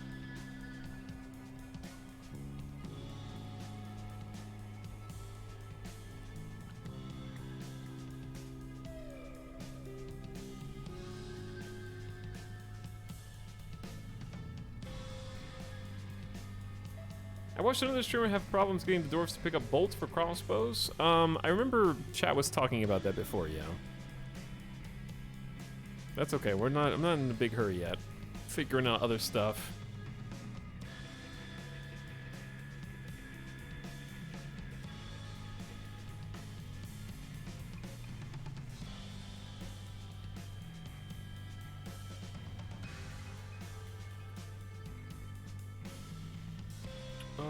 Okay. I'm carving out a section here because we have like stoneworking. I could actually repurpose the wood stockpile. Ooh, that's not a bad idea. Chat, I've got an idea.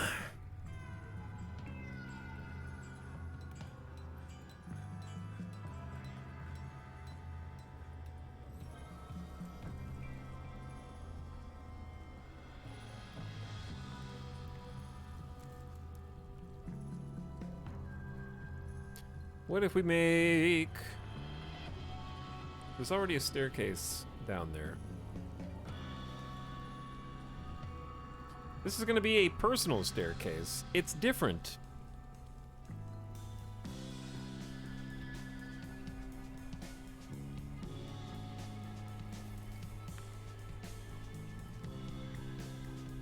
Because we're going to make stairs down to here, stairs down to here.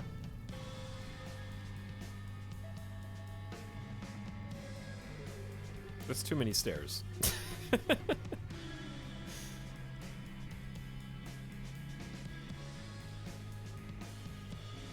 4 is fine. Oh god, the one. Okay, this music. Who said Noita? Because this music is stressful. This is the "You're About to Die" in Noita soundtrack. Too many twangs.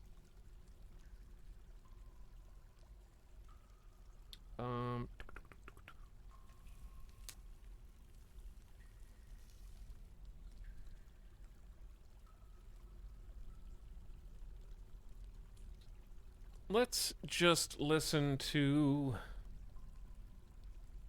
this again. I liked it yesterday. It's pleasant.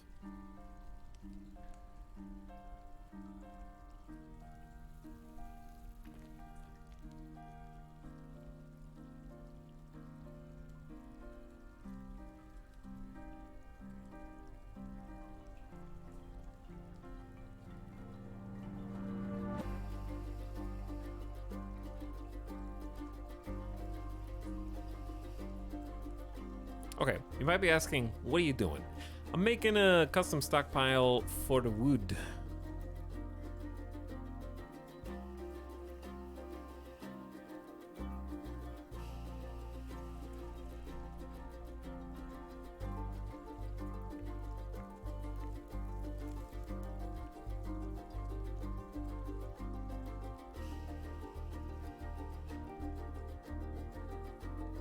So that when we eventually reclaim the surface, and we will, he said, hopefully.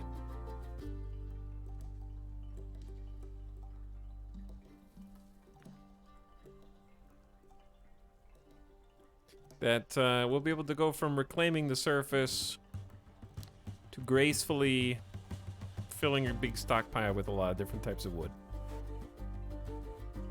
Okay, how big is this? This is 1, 2, 3, 4, 5, 6, 7, 8, 9, 10. Because the last wood stockpile was that big. This one's at least 2 to 3 times that size.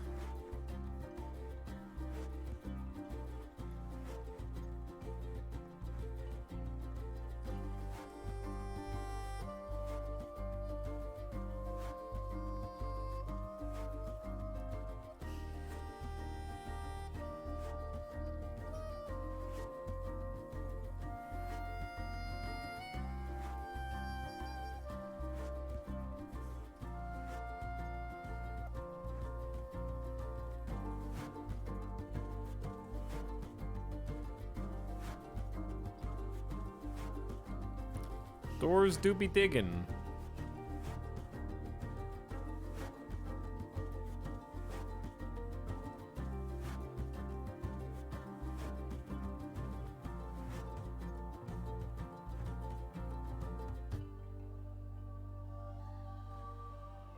Alright, leave some space for future me. Why not a rectangle? Because I'm not a square like you. That's why. Walked right into that one, didn't you?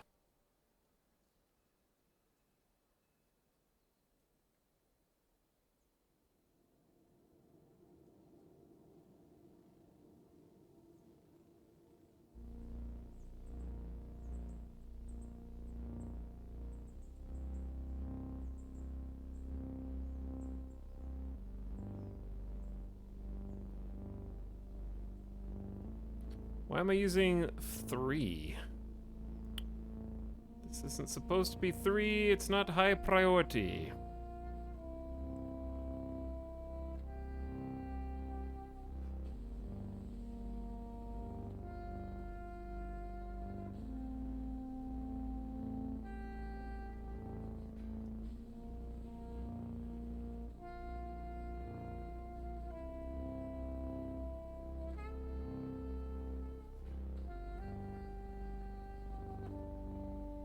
There we go. Because this is a ramp and it doesn't actually connect to anything that we've got going on over there.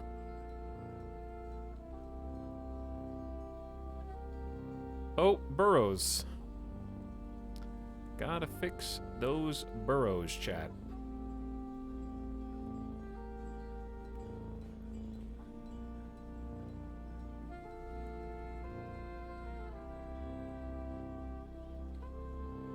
Get some more materials too. 4 orders of copper bolts, 2 iron picks. There's a human Faint Slayer fighting an elk.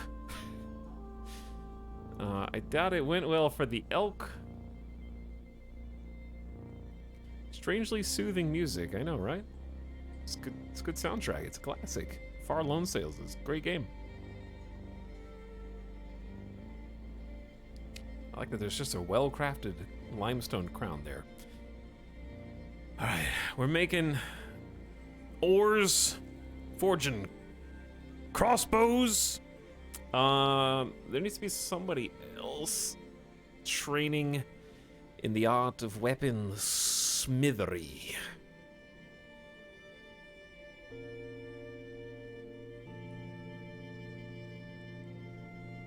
How about this furnace operator? You've worked the furnaces for long enough. It's time for you to train in the art of weapons smithing.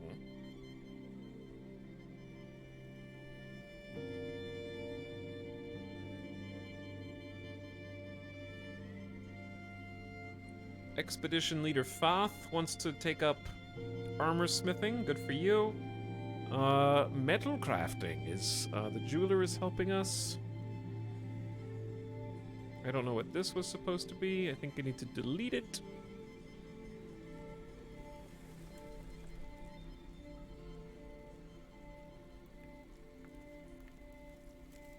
Okay, I wanted to get somebody else in here to start learning the ropes on how to forge stuff, so we can get these jobs done faster. Oh, are we out of iron bars? What?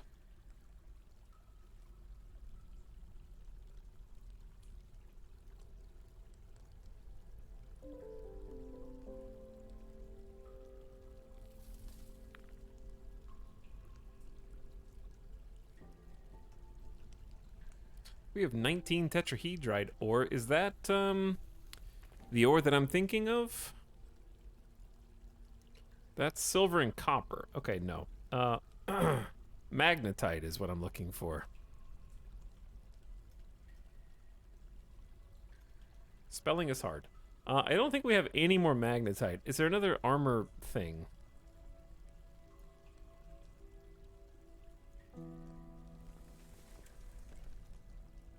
Iron thing. What did I say?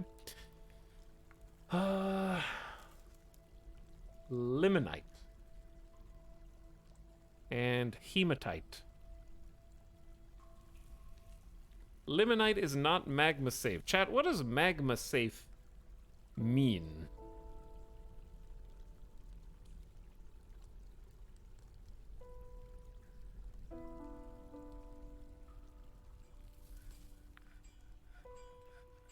It doesn't melt in magma. I have 17 hematite and only 3 limonite. So we're kind of running out of bars, is what I'm understanding. It's a melting point. I'm glad you asked, Italics. Magma safe copyright means it's safe in your magma wave appliances.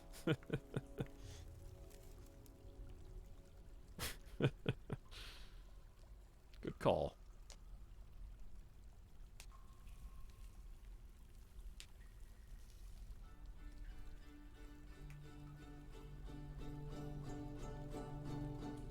Okay, smelt hematite ore because I can. Anytime the amount of iron bars is fewer than 20, the amount of hematite is greater than 0, and the amount of refined coal is greater than 10.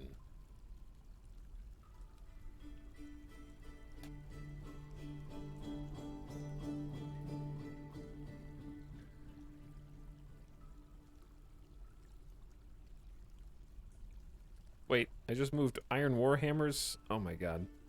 I think it's the fact that the up arrow is so far away from the title that you think you're clicking on the right thing, but then you find out that you're not.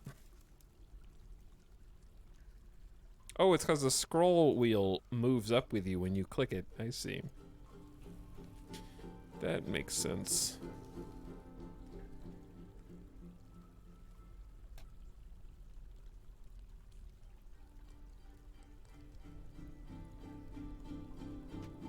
All right, we got. Do we? Malachite is the copper. So we actually might be running out of iron, which only means we need to do more digging. We could have an actual mine on one of these floors. You know, like I don't know, something that dwarfs do when they're not doing anything else. You know, like a strip mine type thing. You know. There might also be some ore in some of these here walls. Which if I was feeling fancy, I could. Well, we're mining over here. Dude, that's limonite. This is the stuff.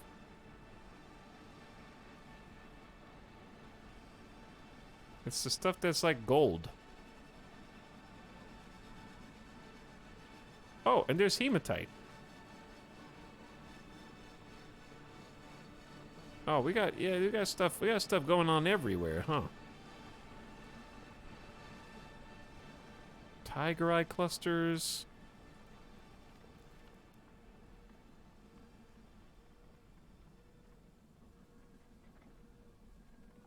You can use the auto button and then they'll mine the entire vein. Yeah, but then what if they mess up my hallway designs? Have you thought of that?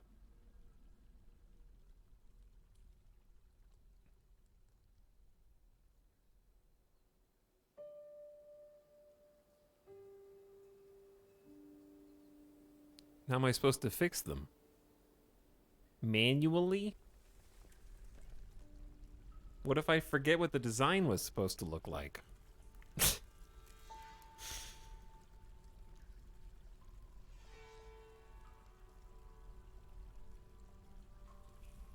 Like I already have.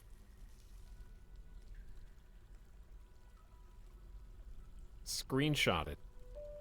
Feng Shui. Hallways are for elves, only if there are traps inside of them. Am I right?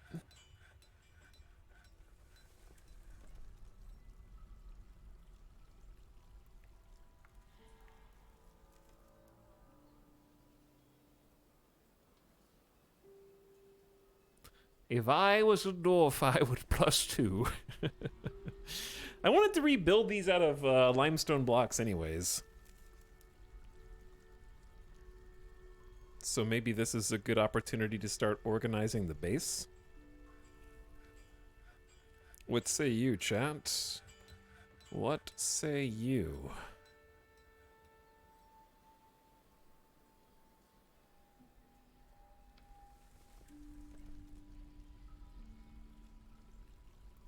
I went AFK. Have we killed the undead yet? What do you think? No, no, no, no, no, no!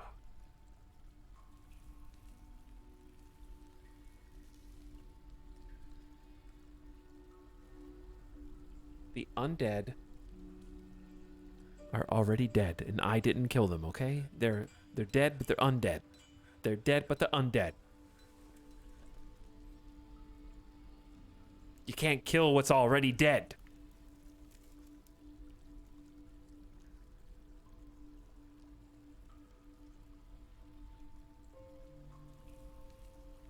Or was I just doing all of that, like, extra mining? Oh, it was over here. Okay, fine. I'll have them automatically dig. I give in. They can have the whole vein if they want it.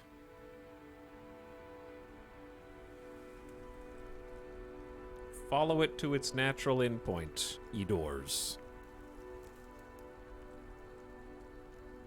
If the top left is a red siege button, then that means there's no siege going on because the button is red.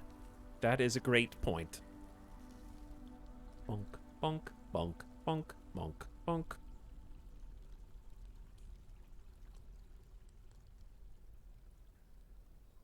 Dig the entire vein, dwarves. What are you waiting on?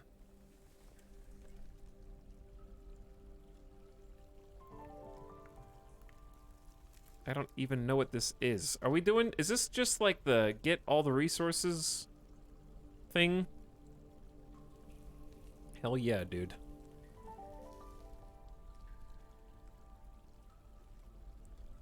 Let's start carving into this.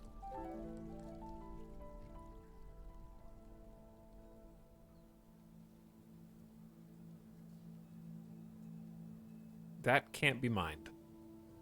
Are we too weak? Picks too weak? Arms too sweaty? What did my arms... my hands too sweaty. Ooh. Indigo tourmaline.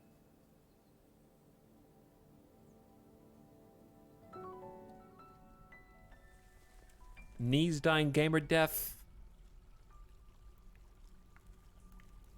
There's spaghetti on my sweaty already.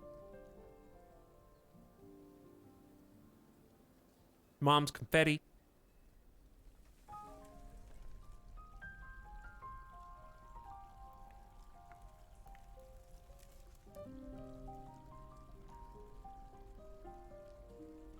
Oh no, they're going, chat. They're going. They're digging. Alphabetty.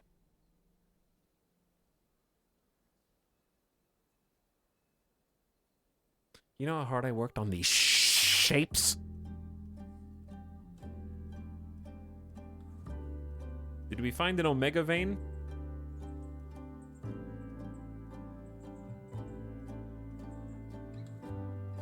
That's a lot of limonite, actually. Do I even have a bill for limonite? There's hematite.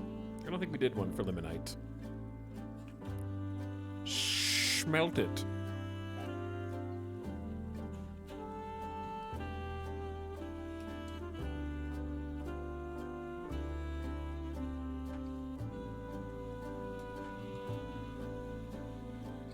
I probably need to go back through and change these, actually, to make sure the amount of refined coal is higher than 10 so we don't actually go to 0.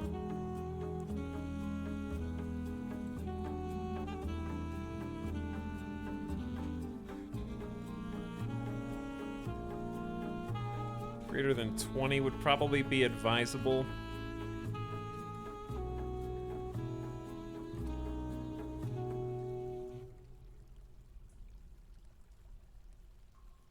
Where was I? Magnetite. Hematite. And then same thing for all the forges as well. I wish you could just click and drag the orders up and down. That would be swell. I agree. I would like that very much. Alright, the door's got plenty of jobs.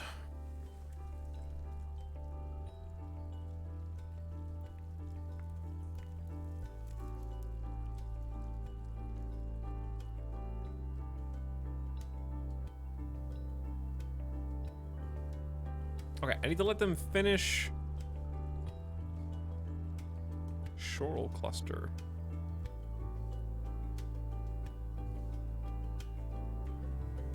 Yeah, let's just get all the little gemstones out of here, and then we can patch these up as needed, I'd say.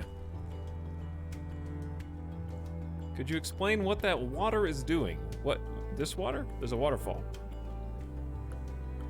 This water, it's just draining in the sewer down into the river. I have some light aquifers that I'm still working on patching up.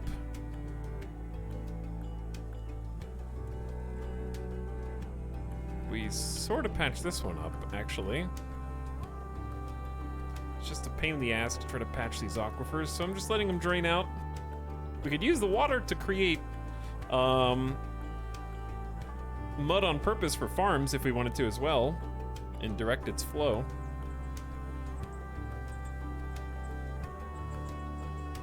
But that's too advanced for me right now.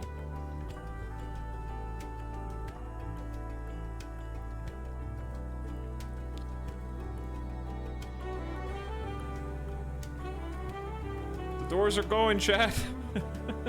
They're going. It's too many veins.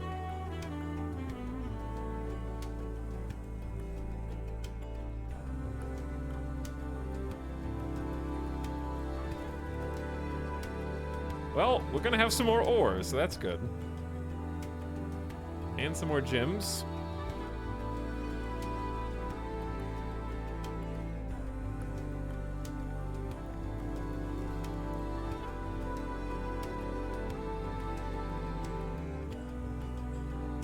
We're smelting the ore right now, in fact.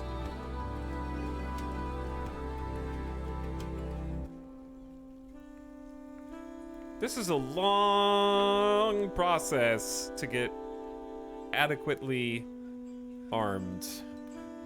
We have 10 copper crossbows, though. So I think it's actually time to figure out how to get the people to train with the bolts.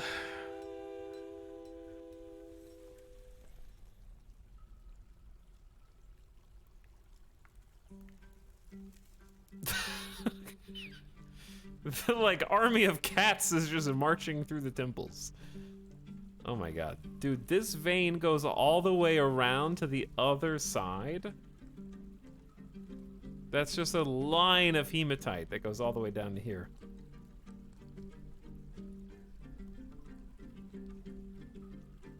Chad, when's the last time you checked the burrow? Some of these places have more room than others.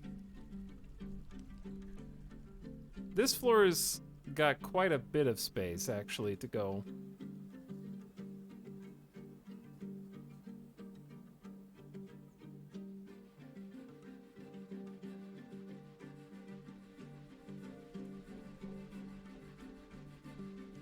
I'm trying to be generous with them.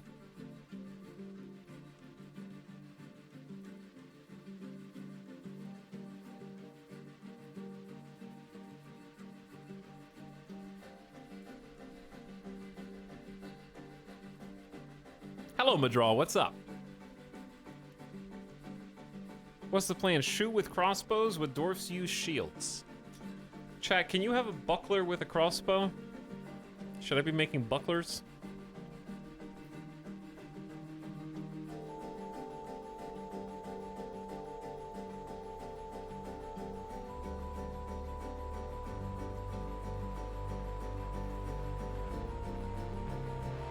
What the heck is a burrow? It's basically a rimworld zone that tells them where they can and can't go. We're forcing them underground because the undead walk the surface. In fact, it's the very same undead who killed my last fort. Peaklod is back to finish what he started. Peaklod has returned. Somehow, Peaklod has returned.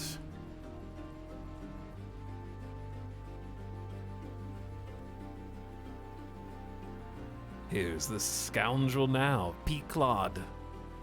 Cherish sizzled the amusing mob. When he entered the map, he did have memories and recent thoughts of having murdered all the other dwarfs from my last fortress at the waterfall. And now he's found us again, this scoundrel. And he haunts the surface, forcing us underground with his undead army. But we were much better prepared to take our lives underground this time. Polished stones has been complete. Struck bauxite and alabaster. Anyway, hi Avik, how are you? Yes, the one and the same, Peaklod is back. We managed to draw the bridge up, so only a few of the undead can cross the river. We've got our farm animals adequately grazing under a roof.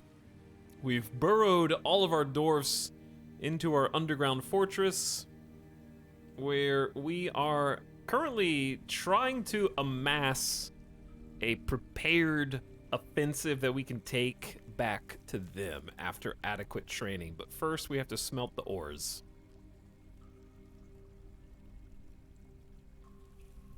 We have 10 iron bars, 9 silver, 44 copper. Okay, so I think that they're probably just working on smelting more iron because we kind of ran out. And when we kind of ran out, I kind of started some mining escapades, like a good dwarf should. And we found some veins of various stylings, which did have the side effect of ruining my carefully laid out fort, but at the same time, I think it's a good opportunity to sort of cleanse the walls of their ugliness and rebuild them.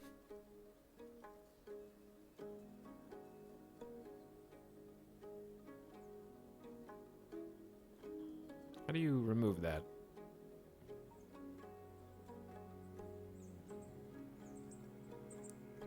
Chat, why can't I select this to be mined? Rough-hewn limestone wall is unmineable.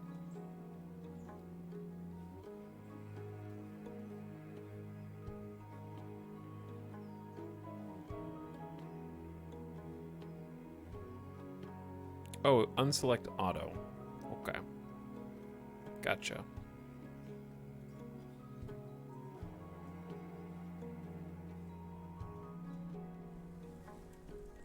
But yeah, they found some big mine spots over here. Good God, that goes really far back.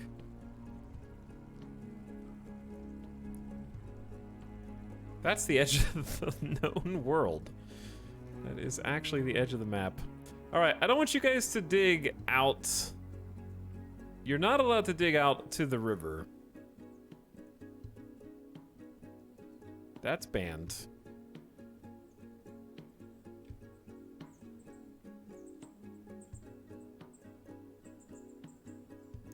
I, for one, welcome our new undead overlords.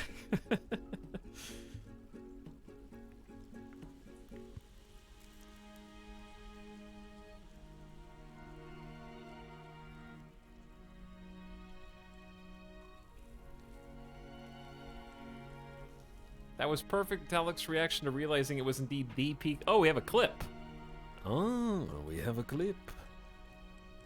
I see. Then I need not explain further.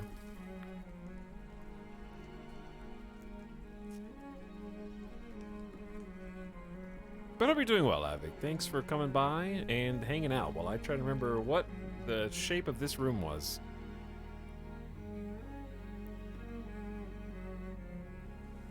There's 1, 2, over, and then I think just a wall.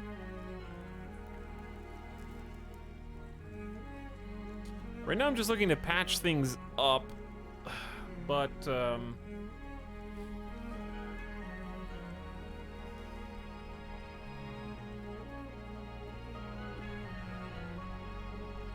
long term I'm looking to replace all the walls here.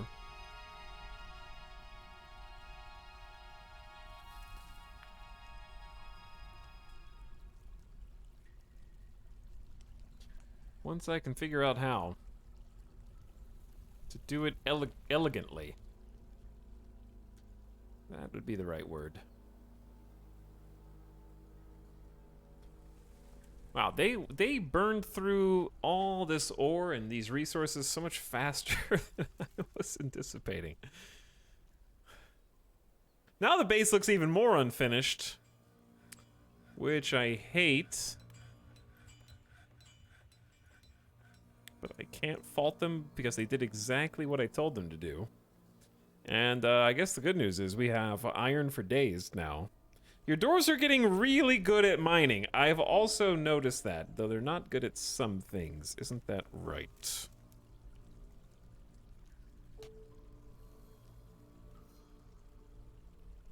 Tally's pain meds have massively helped. She's bumbling around more like her usual self and seems to be willing to put more weight on her paw each day.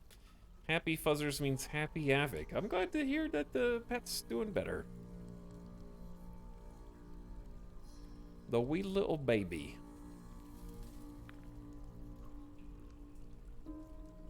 Needing some tender love and care. I hope they get well soon.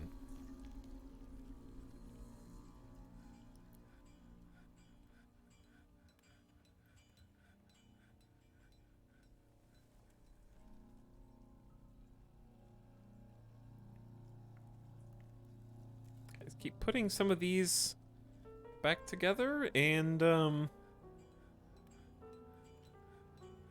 I want to do a check on how much we have. 200 copper bolts. We had to make them out of copper. Just let it be. Okay, it's time. I think we can worry about making the base fancy later. They're still making armor though. Do we really only have? We don't have any leggings, do we? No greaves? One iron breastplate. What? Are they just not being counted? We've certainly made more than this. Are they just in the stockpiles of the workshop? Because there's one iron mail shirt. Are dwarves just picking them up and wearing them? I guess that could be. I don't know. 61 years old.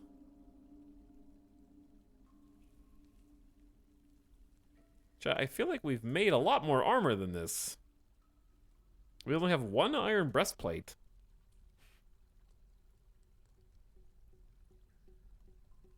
They've been forging stuff for what feels like ages.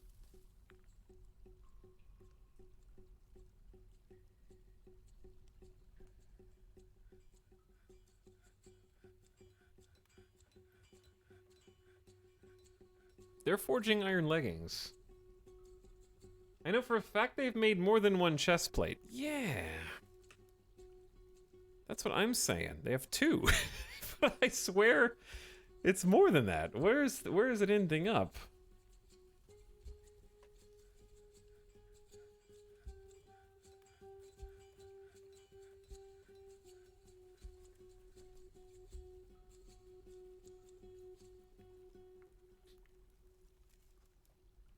We watched the lady make a chest plate while you were gone.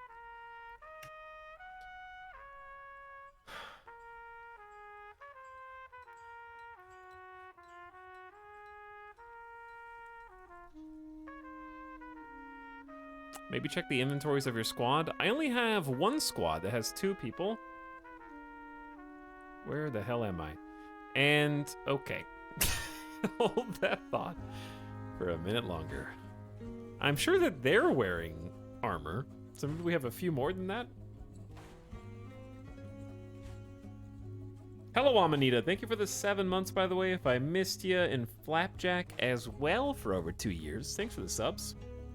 Will population go up if microgrids can't get to you? through babies, yes. We have like 3 children in the colony.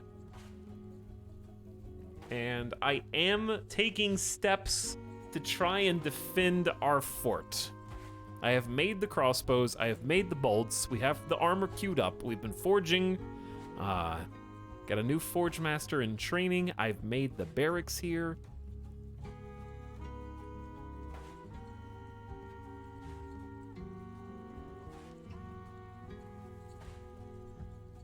So as soon as we're done, I think I'm gonna go ahead and take 5 dwarves and try and figure out how to get them to start training with crossbows, because we have 5 training ranges.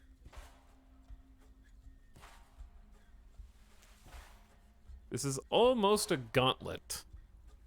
It just has an extra thumb, but this is actually almost like a dwarven gauntlet. We're just kind of accidental but cool. So let's increase the size of the squad.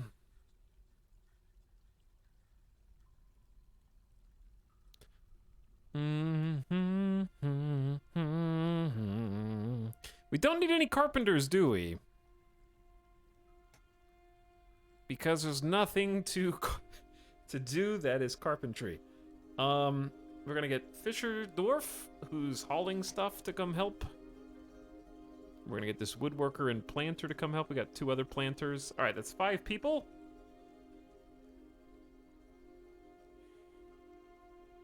The Gloved Finns is also their name.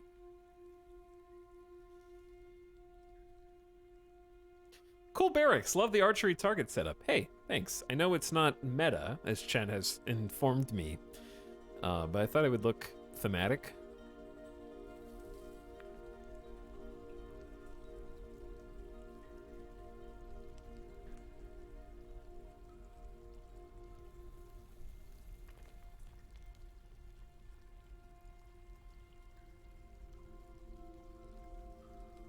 Now what I want to do... what do I want to do?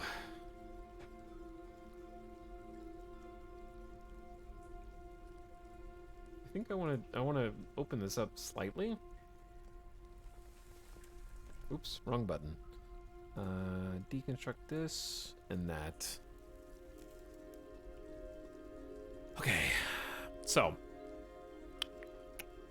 we need to take the squad, give them a schedule. They're on train. I need to check their equipment and assign crossbow dwarf to all of them, I think. I don't know if I just screwed that up. I don't know what did I just do?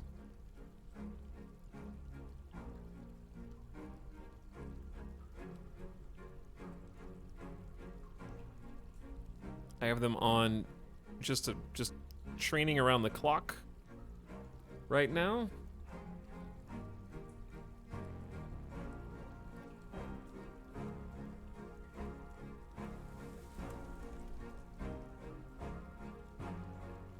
Okay, I need to check how many quivers. We still only have 4 quivers. For some reason. Did I not make the leather?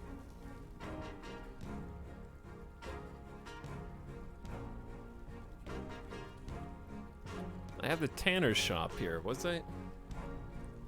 I don't think I made the... I don't think I even made the leather worker, did I?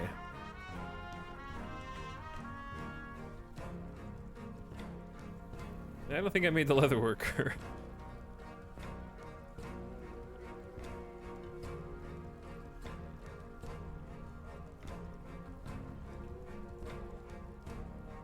I tried to make an arrow tower, but they jumped off the edge to melee the enemy. Most of them died.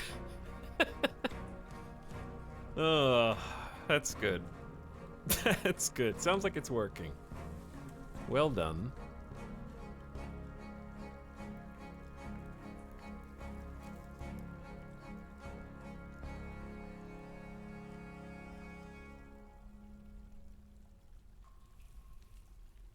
I'm actually thinking about moving this all over one. Hold on.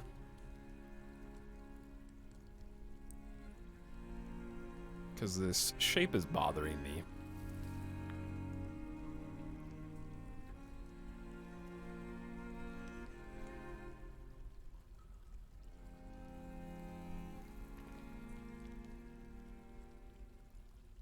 Okay, limestone blocks all. Then we want to carve this out.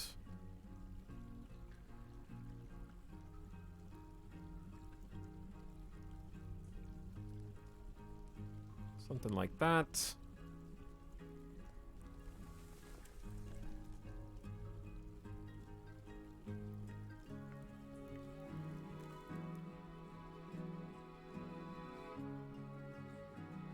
Then a door can kind of go here.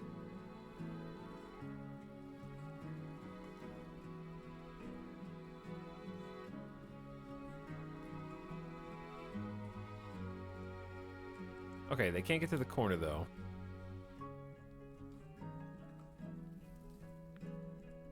You got distracted building a new wood stockpile and never built the leather. Yeah, that's what happened. That is what happened. You are not wrong.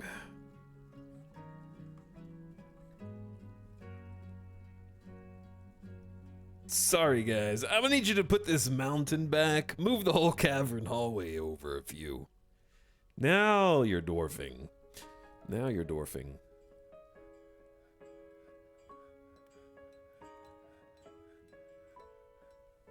Okay, chat, but what if I were a leather and clothing workshop that simply existed up here? Why does there have to be ore all over the damn place?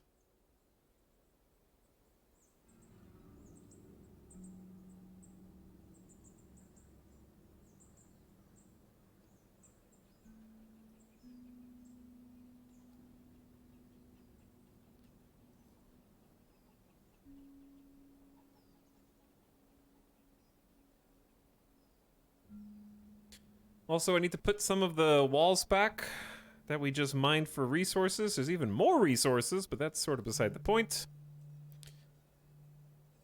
We can always get more.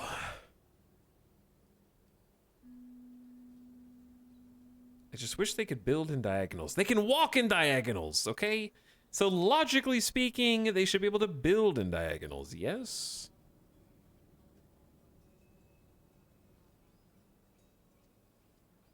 I don't think that's too crazy.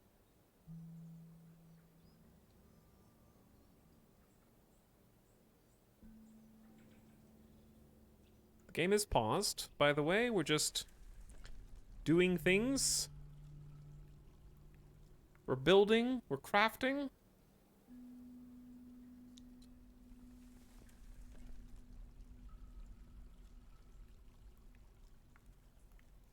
I want to make like a whole tailor's thing. I want to, because clothing and leather has leather, loom, clothes, and the dyer.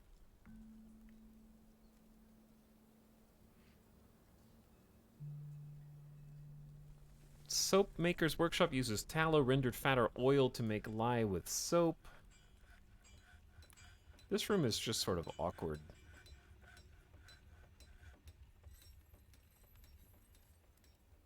Prepare fine meals. We have 195 food and 82 drinks. Okay, so that's still going all right. We're still forging shirts. The dwarves are just here. What are you guys doing? Huh? What you doing?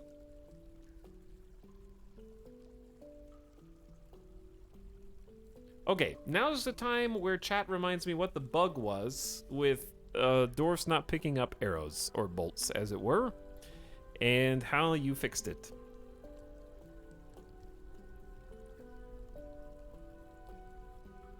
Because I remember reading it, but I don't remember. The siege ended. What? Did they just go away?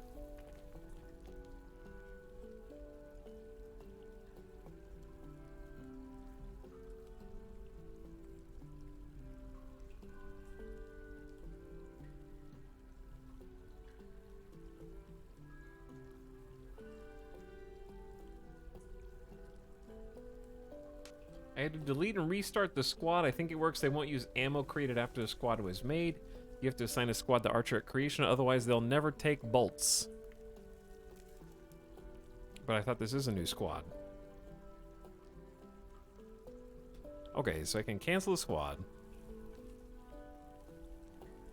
Create a new squad. Crossbow dwarf. K-Dole. Your wife. The Fisher dwarf. The Axe dwarf.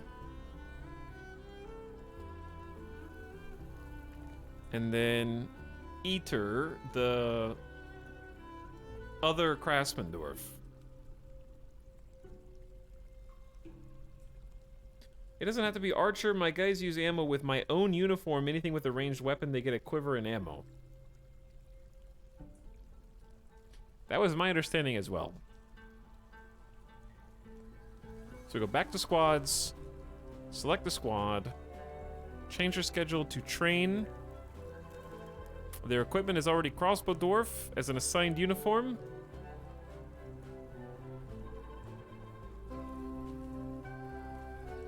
And then I'm going to assign a training order.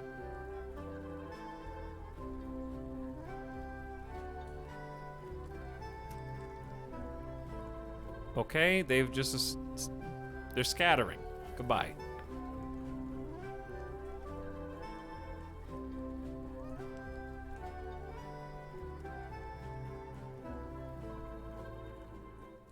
People who run. God knows where they're going.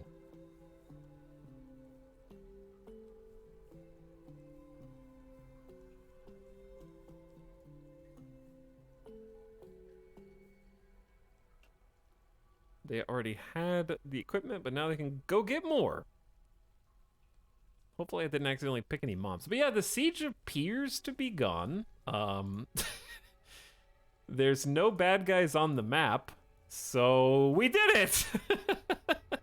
All that work, getting ready to defend our home. And when you know it, the threat is now gone. So we'll simply suspend the burrow. Peaclod got bored and left.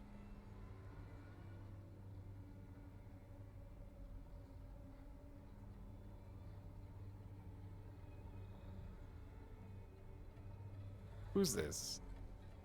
Is this a 2-year-old who's doing a hall task? 2-year-old Dastot Shamazra, the dwarven child, is storing iron greaves. This 2-year-old is like crawling on the ground because it's too heavy to walk. They like just learned how to walk.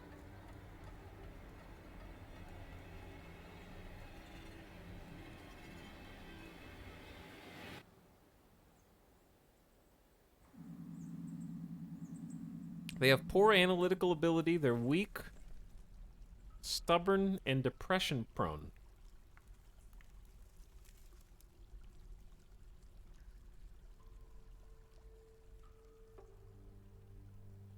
Okay, well, they're learning early. They're learning early.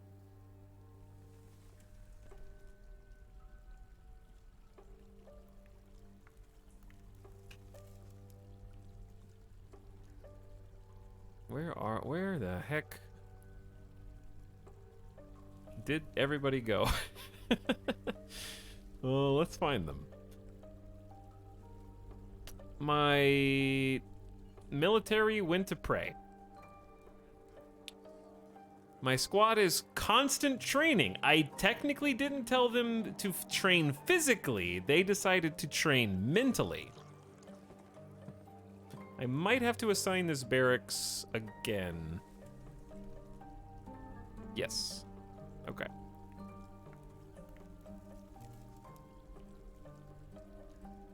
There we go. They went to the temple. Did we manage to get them to... Chat, they have bolts. One of them has bolts. I don't know if they're shooting them or not, but... You don't have bolts. You... do have bolts. You have bolts. You don't. Yeah, you do. I'm not really sure if they're training, though. It just says individual combat drills / resting. There could be some rocks in the way.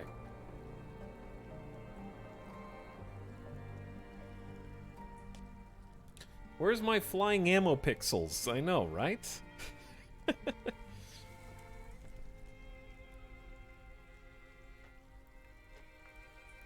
Ah!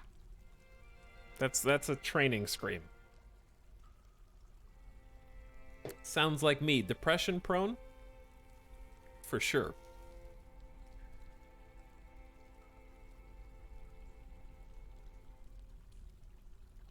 Ah!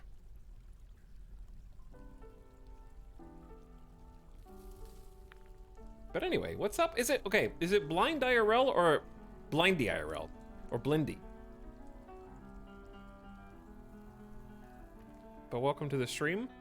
Figured I'd ask instead of us. That was a big cat that just walked down the hall.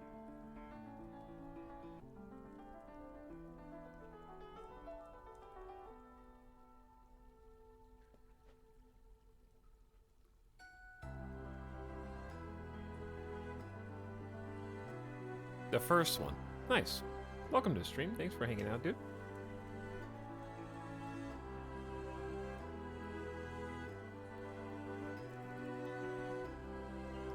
Chat, how do we get any confirmation that they might actually be using the range that I made for them? Have you set your targets for what direction they shoot? I think so. Let's check my zones. I have the crossbow facing up. Is that right?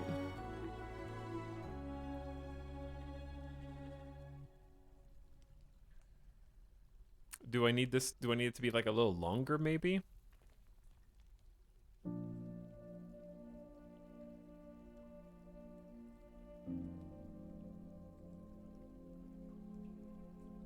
I mean, I could have done the whole thing wrong. Who knows? Oops. Oh, I haven't assigned the squad yet. I haven't assigned the squad yet. I figured it out on my own, actually. By clicking the wrong button. Because I did assign the squad, but then I created a new squad. And I need to reassign them.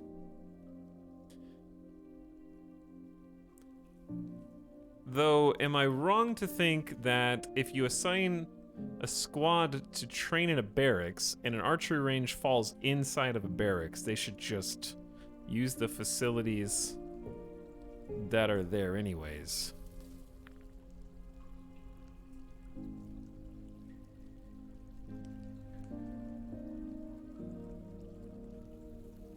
Dwarf Fortress, more like Cat Fortress, am I right?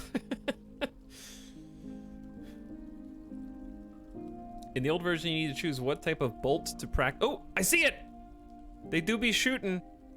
For reasons, we're using copper bolts, chat, to specifically piss you off. When you guys said that they go fast, okay, yep, they've already almost gone through 25. Look at those beautiful pixels. All that work led to this. So the reason why we started doing this, fun fact, it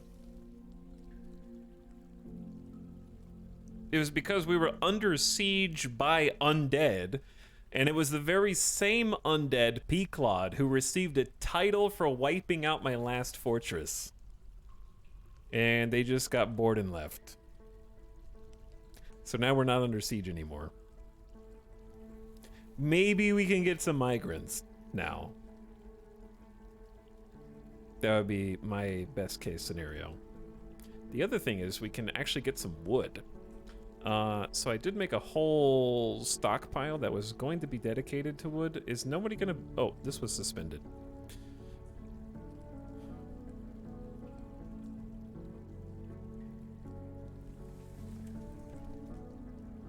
What is this music? Shh. Oh, that was an Outer Wilds cover. Don't sue me, please. What soundtrack should we do now? We could just go back to Dwarf Fortress soundtrack, but we did that like 3 times.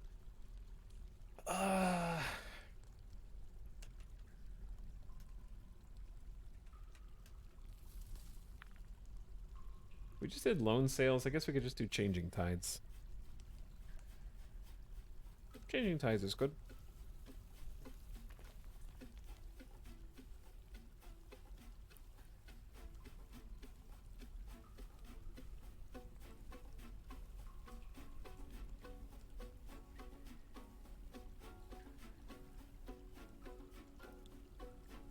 Okay. Sweet. This is gonna be wood stock number 1, and we're gonna delete the other one that's right here.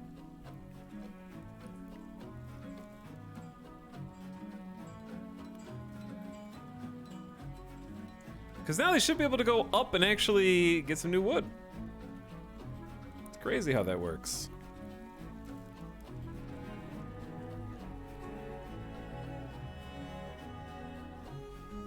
When you're not under siege, you can actually go get supplies. It's really cool.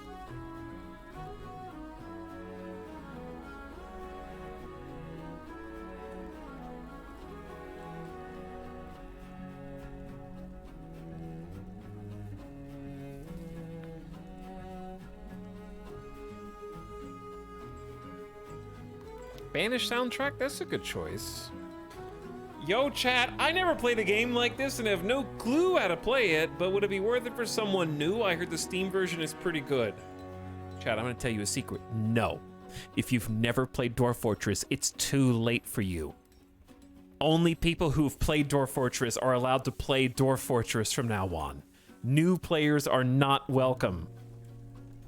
You missed your opportunity to be someone who's already played Dwarf Fortress so you could inherit the permission to play Dwarf Fortress.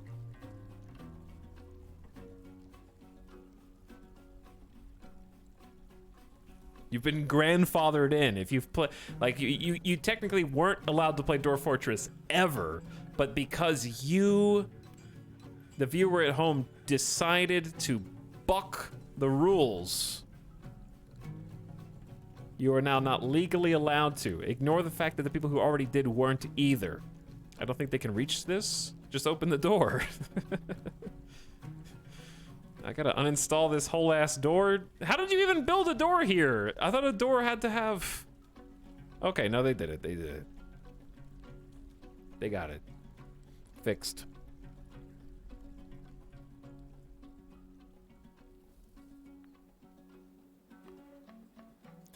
This game is awesome, but it would not be the first game in this genre that I would suggest to a new player. There's literally only 2 games in this genre. So what do you mean? What is this? A pile of vomit.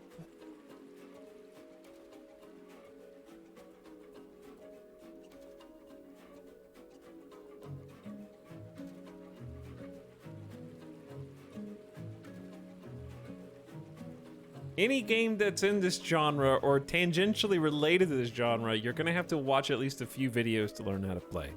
If you hate learning, then probably shouldn't play any of them.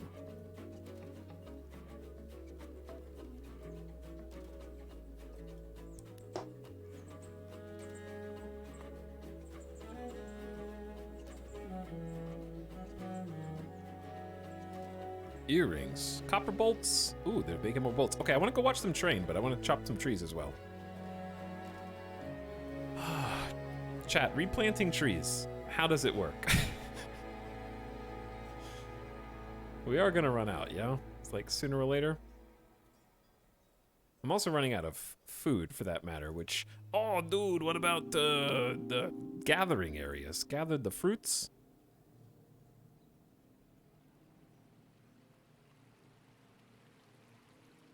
Maybe we just need some people. There's fruit out there. We just need the laborers. There's 3, but I mean, maybe more. The fish. The the Faint Slayers don't do anything. They just sit in the temple all day. We have too many. We have a bunch of woodworkers. That can help gather plants to get some food. Does Clanfolk count? Clanfolk is similar to RimWorld. God, that was a good game. Let's go back and play that sometime. Same for Songs of Six.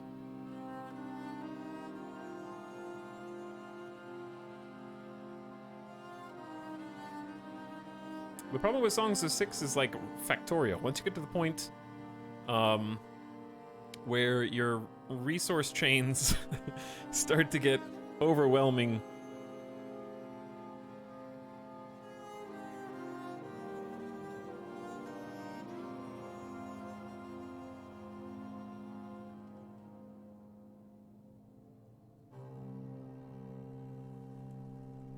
How goes the training?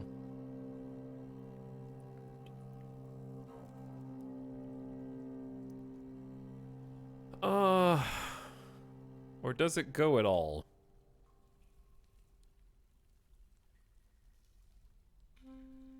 Are you the only person? Chat, there's only one person who's willing to train. Did I screw something up? Dabbling Marksdorf.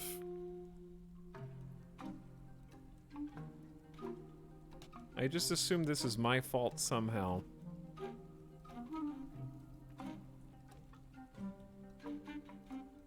Oh yeah, the drawbridge is up. They're locked inside. Pull the lever! Let them cross.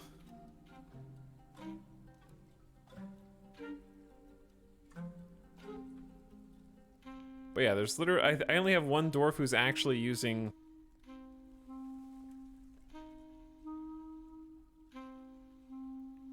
my crossbow training, I think.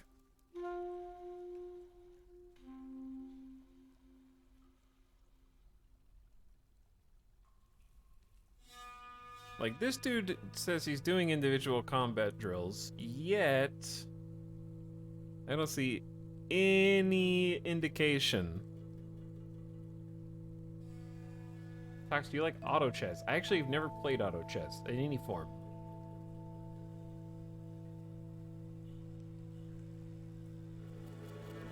Crunk! Pull the lever! I don't remember what she sounds like, but it was something shrill. She's just like a shrill march.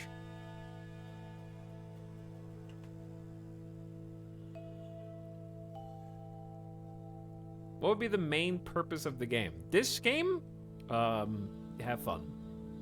Play it, have fun. Tell a story.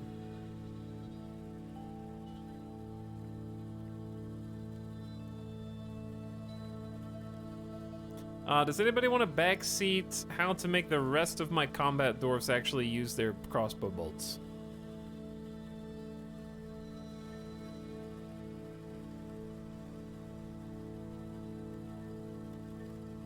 No. Is it because you don't want to, or because you don't know how? Avik.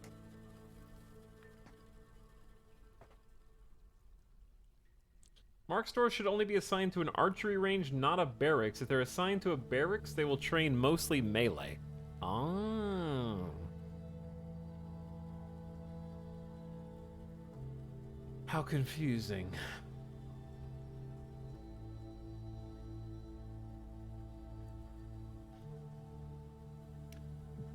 Dayton Ringwald is like gonna be a gamer. She's the only one dedicated to this. That's not true, lol. Chat, would you go on the internet and lie?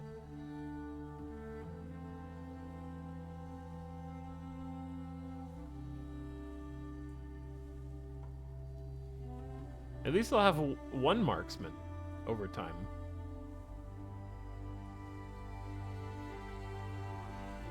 We have 37 copper bars.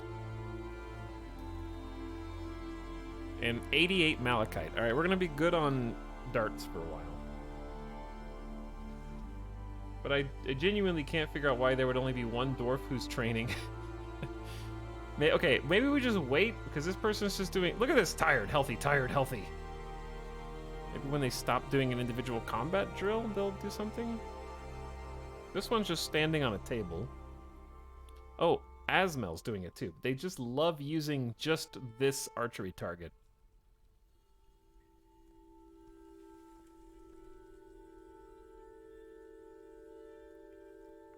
Novice Marksdorf.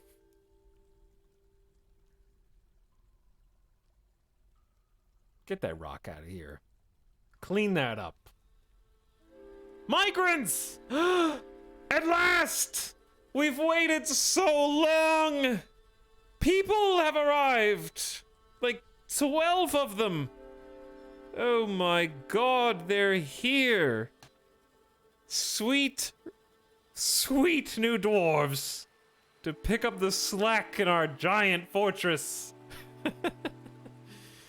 Oh, it's glorious.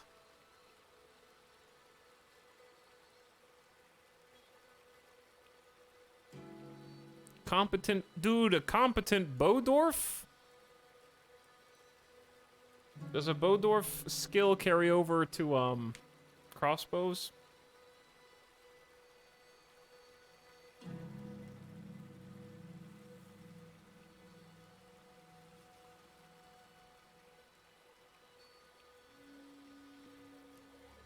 The new people are not good at anything, I think, is what the message I'm getting from this. They came with no skills at all. Oh, one of them is actually a doctor. Adequate wound dresser and novice suturer. Okay, so that's worth at least considering under medical dwarf. Kib. The cook doctor. Be God have mercy. Welcome, grab a crossbow for your compulsory military service. Hell yeah. We have Kogan, who's an adequate leader as a militia captain. Wait, we should make them, the militia commander of the escorted bodices. No sheriff. What does a hammer even do? Who knows? Messenger? Chat never knows what that does. Okay, well, here's the thing.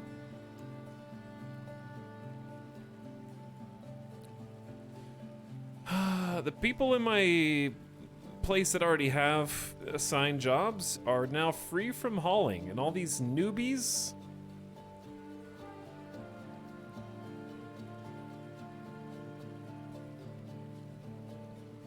who don't have any jobs. We do have a new gem crafter. High Master. That's gotta be better than proficient here. Well, gem setter versus a jeweler. It seems like two different tasks. We have a novice. This person's role is Gelder. Should I be concerned?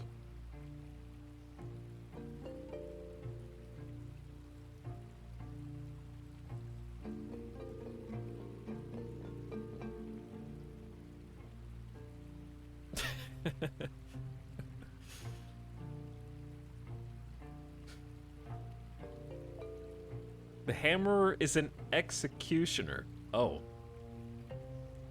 Oh no.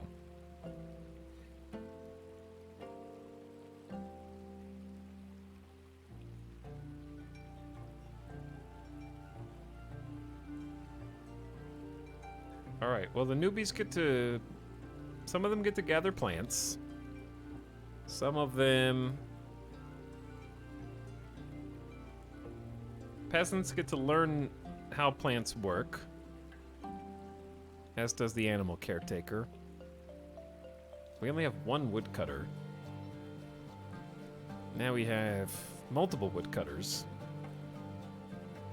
And if you're a dwarf without an extra job, time to learn how to mine. Not that we really need you. We got a bunch of people already on that. Okay, let's have some more things start getting done. Asmil Axdwarf has grown attached to a copper crossbow.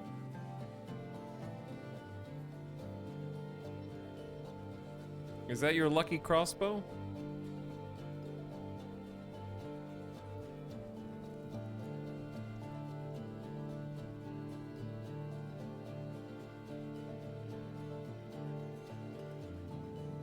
Meditating on jewels. Okay. What else do? You mine, you stone cut, and you engrave.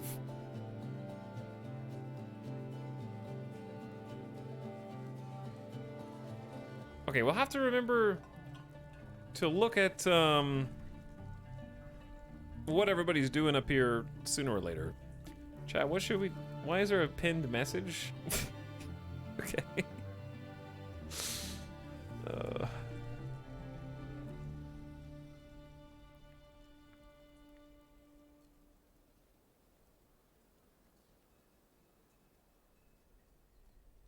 No matter how much we do, there's always like 100 more things to do. Do you guys see? Oh, all the animals. Yeah, the animals. Dog and Kato zone is now removed. The animals are free. How many are there?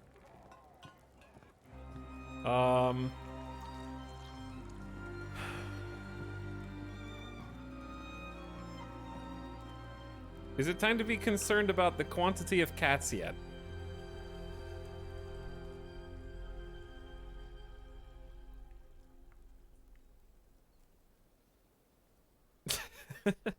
Never.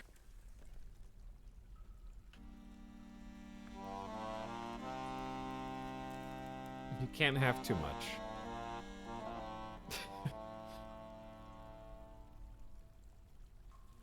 Then we just get someone who can gelt. Train the cats for war.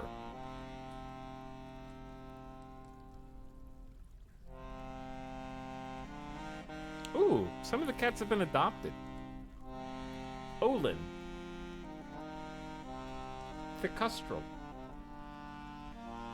If you have more than 10 FPS, it's not enough cats. Dude, Kogan the militia commander is, is there a pet chick? Who did we replace? Who did Kogan replace?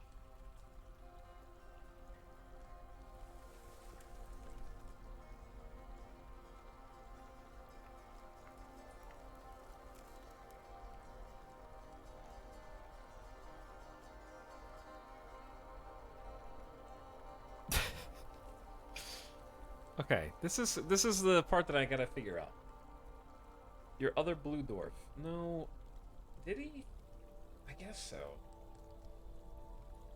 Here's what I gotta figure out. I need to be able to see people's combat skills at a glance.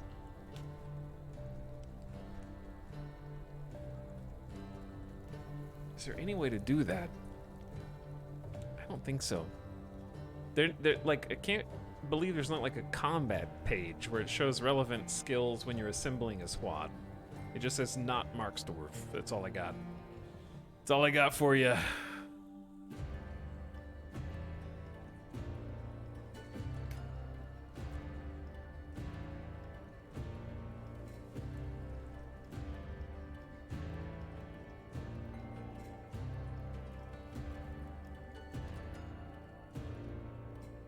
The reason why it's important is because we don't need to be on full-time training anymore. So some of these people need to go back and do their regular jobs. But it's hard to tell. I guess you could just look and see if they're holding a crossbow, and then I'll know if they're armed or not. So like, Asmel, the Axe Dwarf, needs to be possibly doing other things.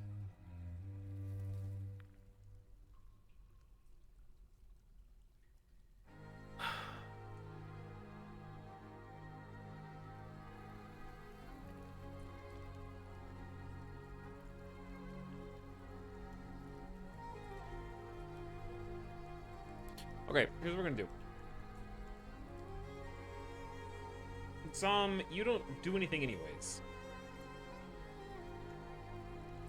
Where do these people come from? Did we just get more pop? Did we get 4 more people that came in?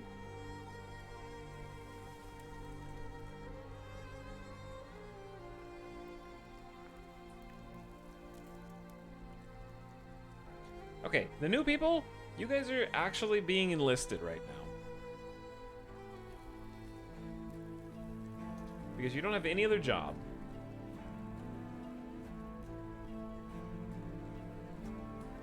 Cook and engineer.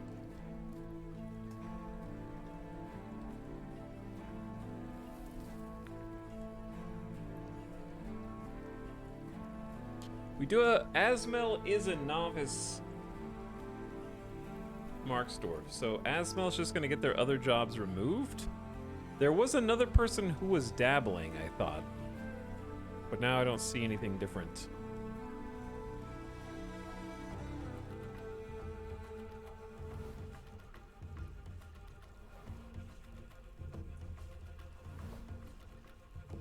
Okay, and then we're gonna have let's have a squad of 10. So if you only have one job, what is 2 on the labor menu? That is jeweler. That shouldn't be like a full-time thing.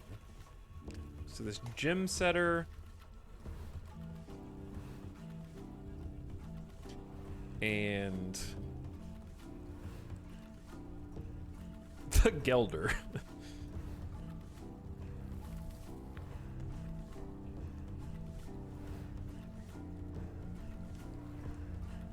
Okay, we need 2 more.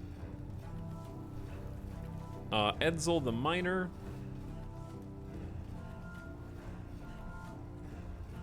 And then Zom the Komon, the bookkeeper. You don't really do anything though. So all of these people are gonna be in the squad, and we're gonna start a training regimen that is part-time instead of full-time. So staggered training, monthly orders. On the monthly schedule, they should just alternate between training and off-duty, right?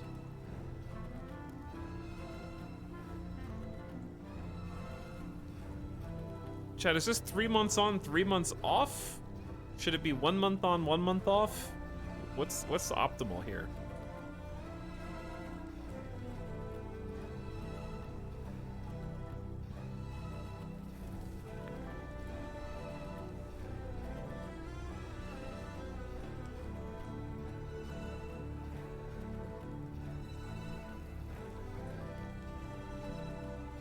Okay, it's 3 months on, it's per season. Alright, that's fine.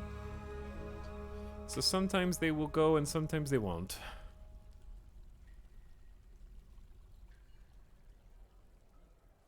Now I need to make sure that they're actually assigned. Yep.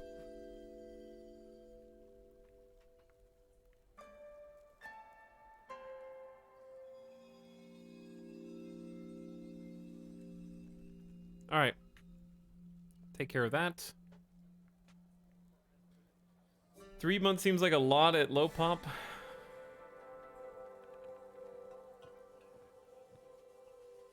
Well, we recruited a whole bunch of people.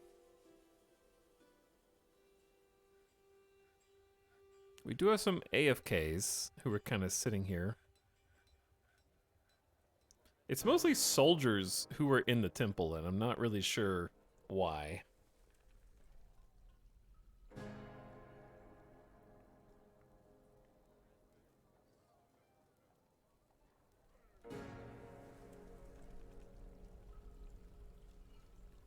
Because they all have crossbows in here. What is that? That is a straight donkey.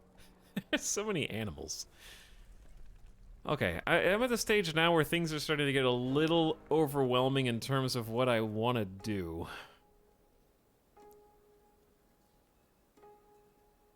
Because what I want to do is just make the base filled in, so to speak. We never even finished the damn leather worker. I keep getting distracted.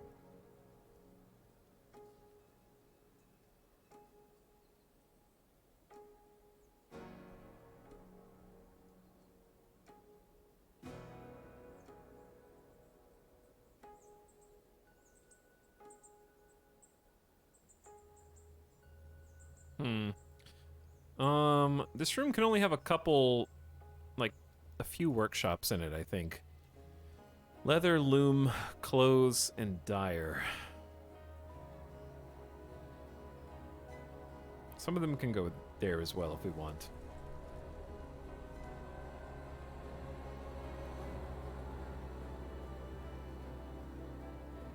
I heard Italic's read out someone saying Mark's Store shouldn't have a barracks set. Is that a confirmed change in the Steam version because it worked very differently in Classic? Chatter was lying.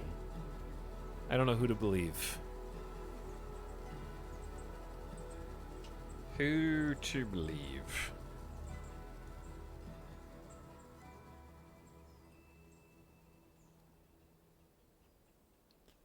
I believe no one. I don't trust you, chat. I don't trust you a bit. Okay, before we allow this to go...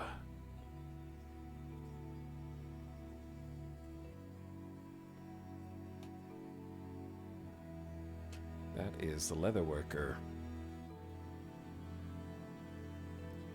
I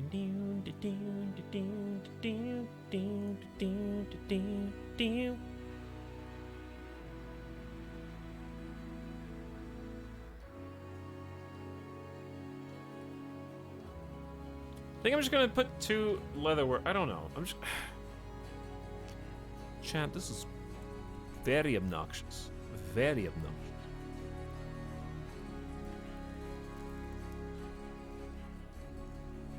What if I just spam 2 leather workers in here?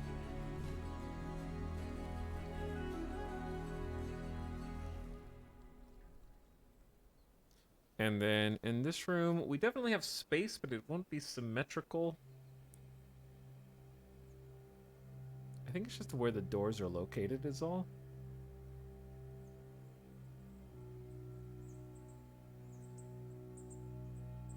Alright, I'm just gonna, what if I just move the doors?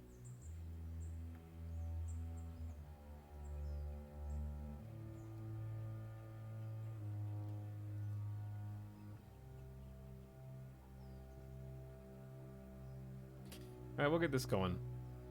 One chatter tells the truth, the other one lies.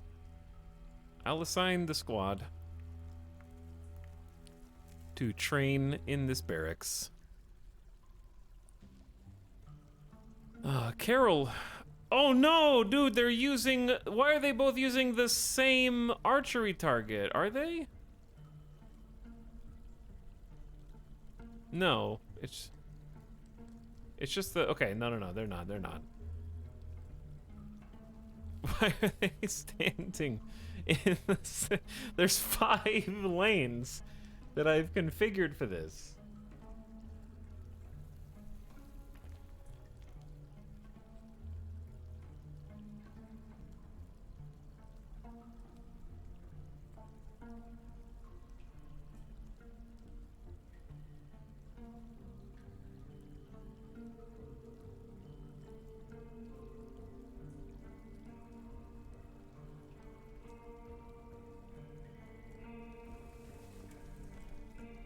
Are they both?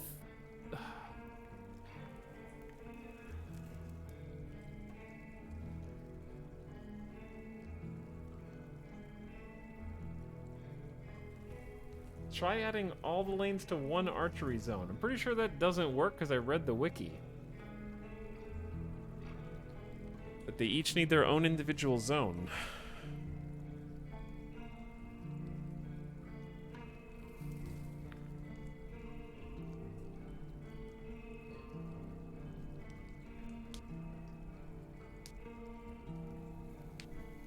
It seems like when one... They just gravitate towards this one spot.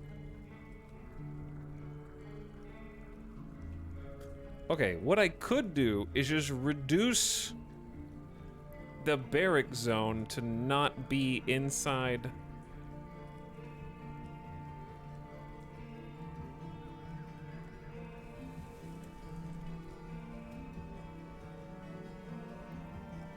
Get out of here.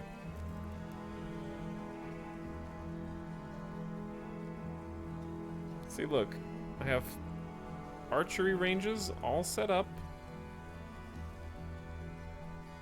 Can they not use the archery range if it's not inside the barracks?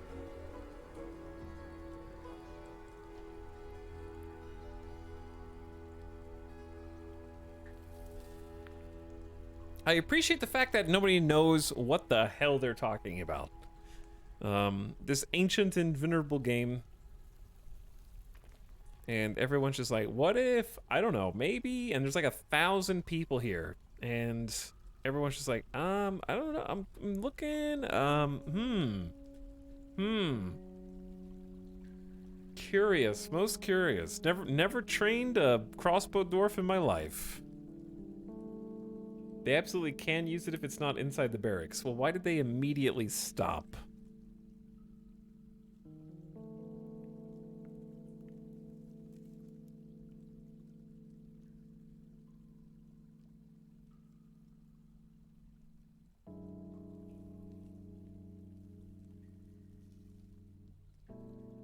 Every copy of Dwarf Fortress is personalized.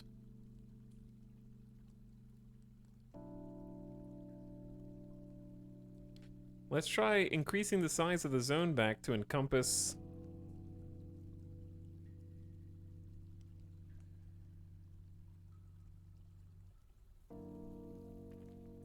the lane.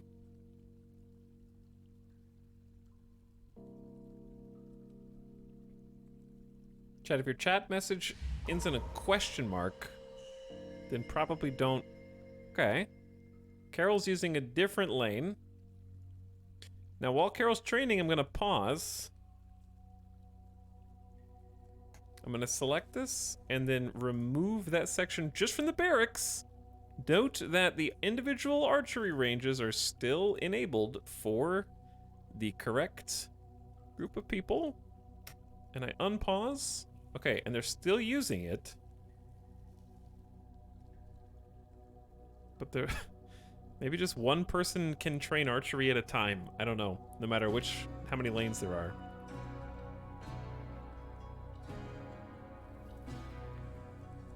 Uh-oh. Eton Nomgadon, the miner, is taken by a Fey mood? They have claimed a stoneworker's workshop. What the hell does that mean?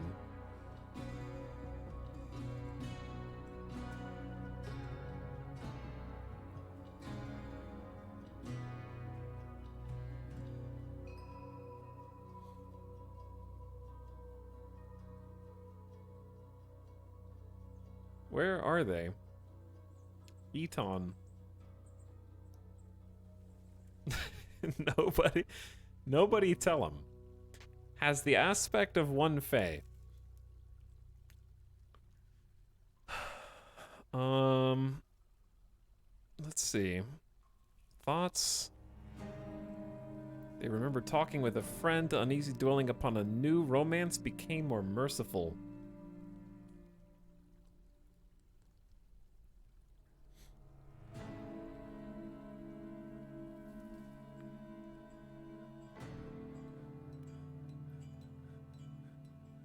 Off we go.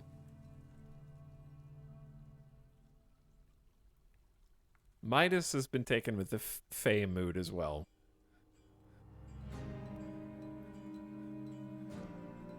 And is now pacing around whining. Because he thinks it's in an hour from now when it's his food time.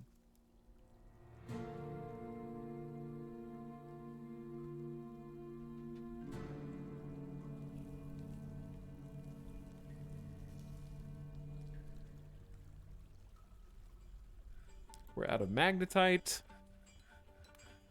No drinks. Prepare a meal. Oh, we made quivers. We actually made quivers. Excellent. What is that? That's an exclamation point. Lover, Maffle Scale Sack. They need excitement. They want to acquire an object, fight, make merry, be with family, martial training. Hauling microcline. Bing, bing, bing. Alright, you take Midas outside, chat. I'm also gonna make a game save. How do I save to this timeline?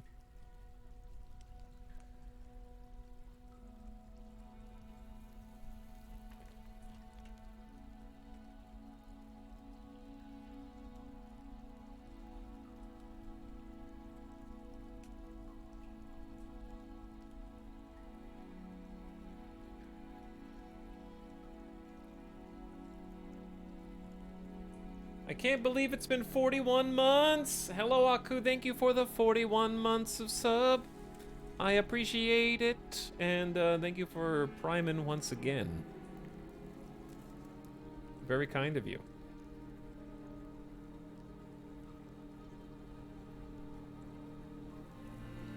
I got Amanita and Flapjack in Wage Squeeze.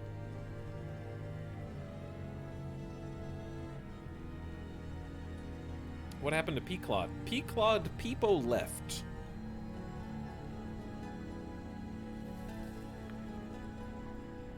P-Claude was here and then gone.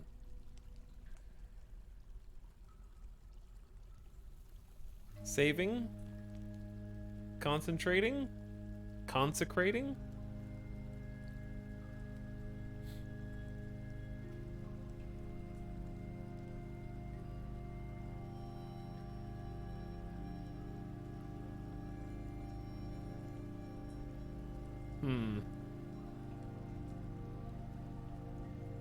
Well, I don't think it normally takes this long, does it?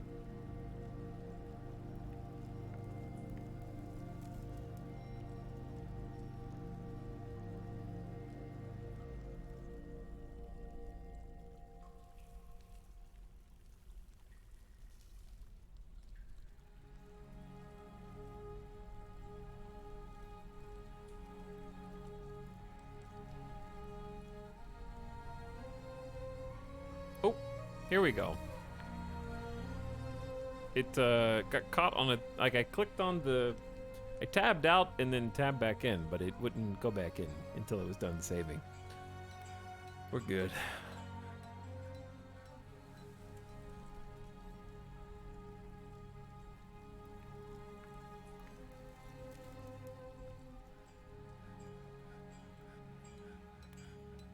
There's work to be done. There is work to be done. By many dwarves. Many, many dwarves. Chat, why don't I take a BRB and take a bathroom break?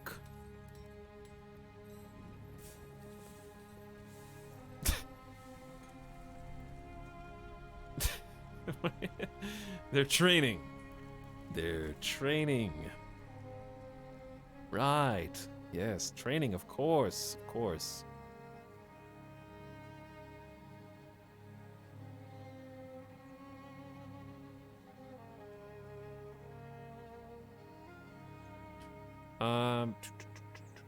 Medical office, that's you.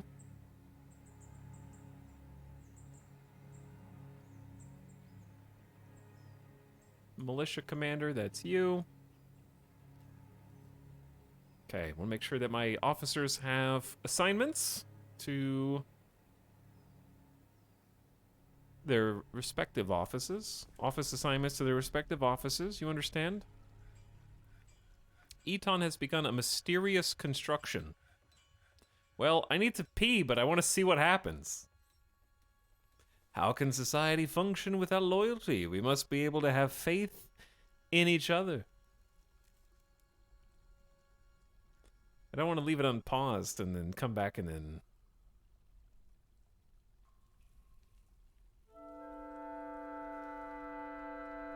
Alright. Just unpause and let's see what this is. I'm watching you, Eton. They have a copper pick in their hand.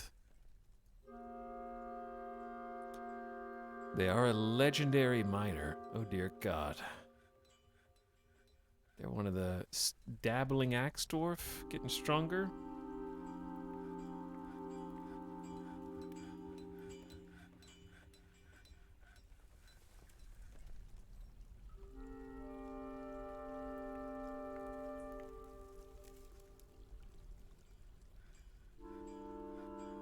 Midas has created a legendary bone beak stretch. All craft dog ship is of the highest quality. On the item is a masterfully designed image of Italix the human and Midas the good boy. In Italix bone, Italix is being struck down by Midas. The object menaces with spikes of snap and is decorated with hanging rings of Rimworld. It has been taken as a family heirloom.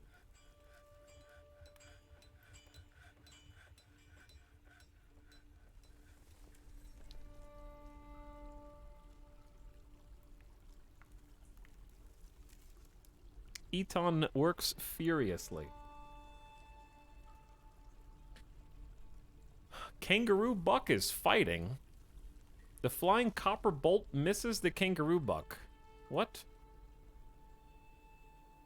Oh, they're hunting. My hunter is hunting. Did you kill them? We struck the kangaroo buck in the arm.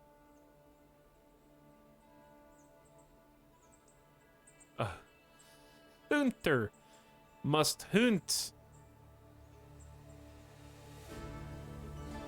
Oh, they're still sniping.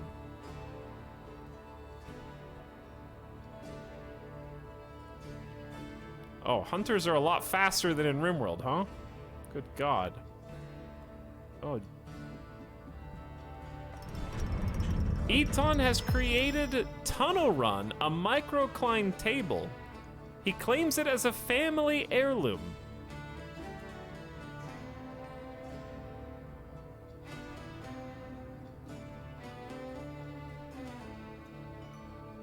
A mysterious construction.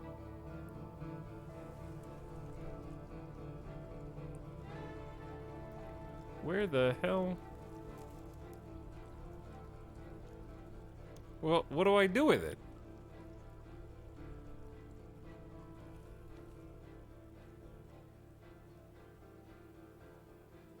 Oh my God, saving again.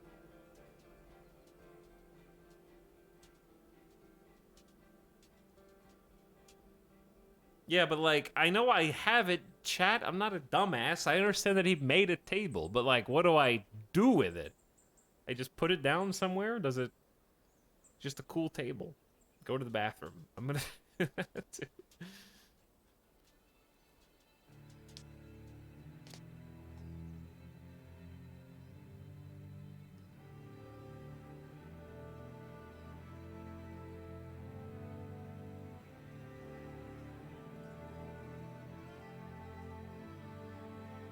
Would be good for a guild hall.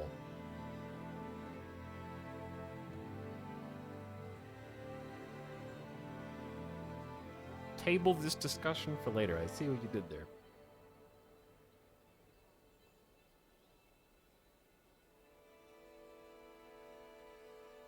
We gotta know what it looks like. I agree. I'm just waiting on the world info to save.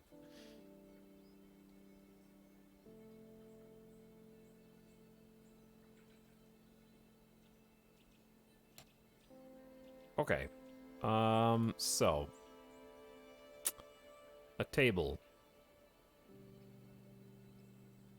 Claims it as a family heirloom.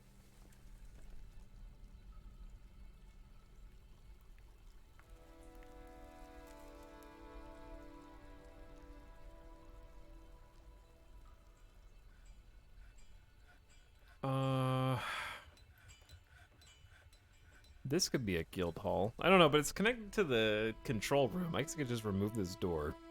Then it's not. Alright, table.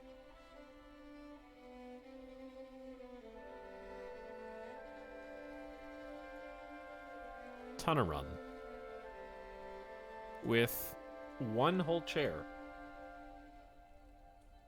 And...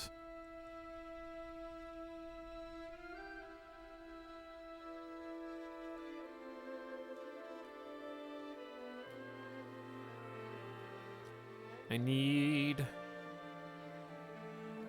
to move those over.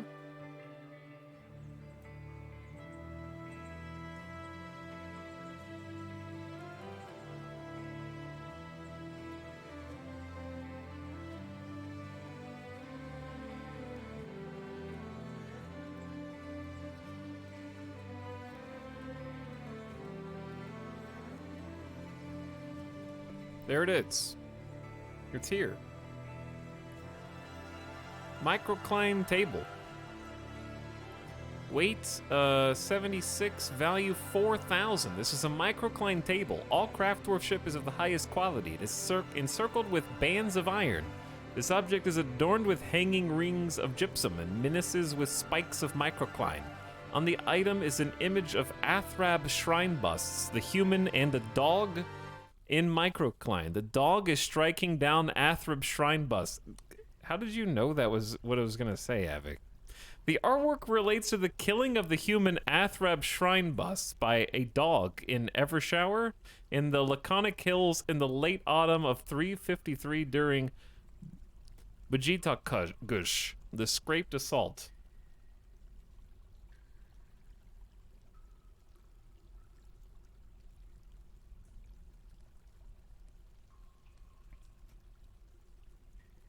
There you go. Ton of run.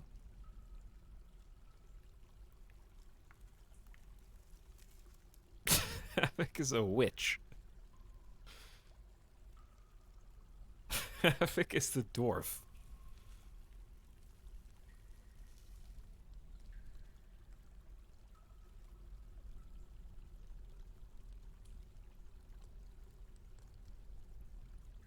Okay then. Well,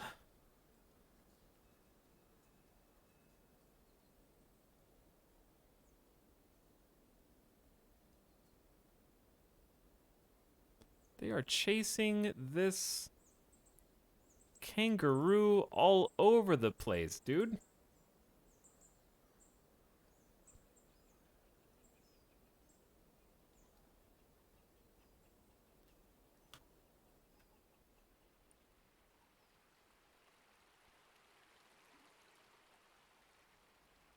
Okay.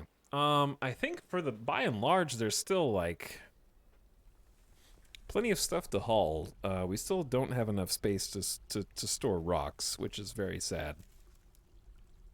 Though there should be access to wood again.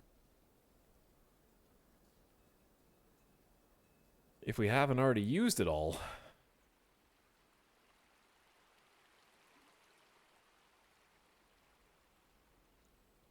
Chop down a few more trees. They're getting progressively further away.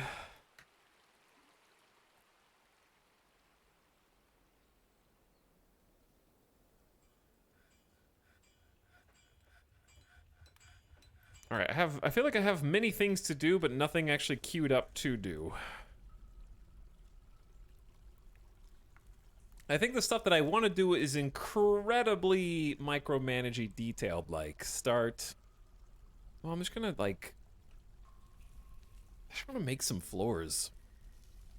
But the problem is, what do we have that is a significant chunk of rocks? Microcline. How many microcline blocks do we have?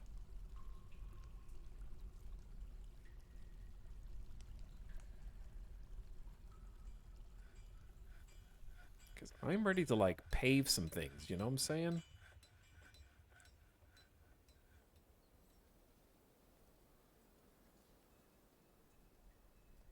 I'm ready for this Dwarf Fort to look snazzy.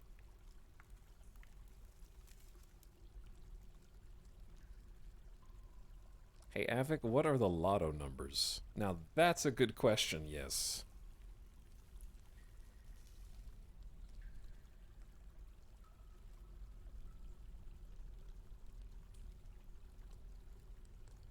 Okay, let's actually just fix the microcline block order. If you have fewer than 250 limestone blocks, and the amount of limestone available is greater than 50. I think we have a ton of limestone blocks. We just don't have space for them. There's what are there 748? There should be. There's a lot. I think we're just not being stockpiled. Okay, where is the microcline blocks.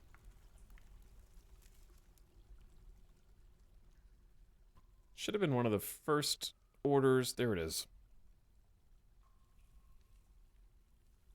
If you have fewer than 150 microcline blocks. All right, stonecutters will get busy making said blocks.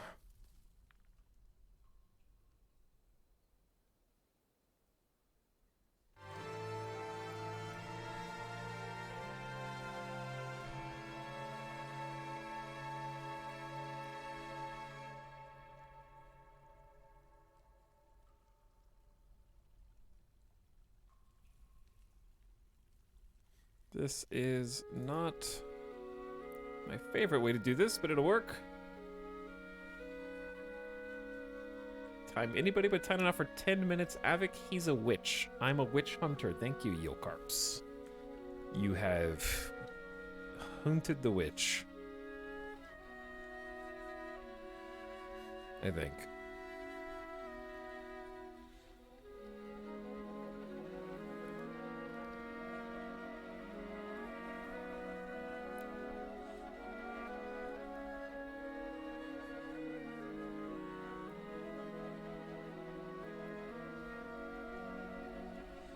How come both RimWorld and Dwarf Fortress have this thing in common where if you smooth a wall, it has a different graphic than if you build the wall?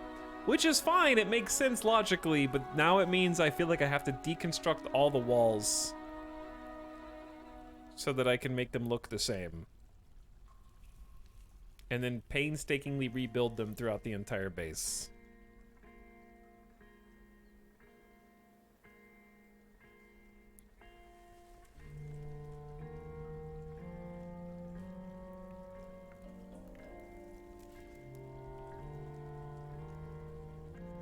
I like the blue, actually.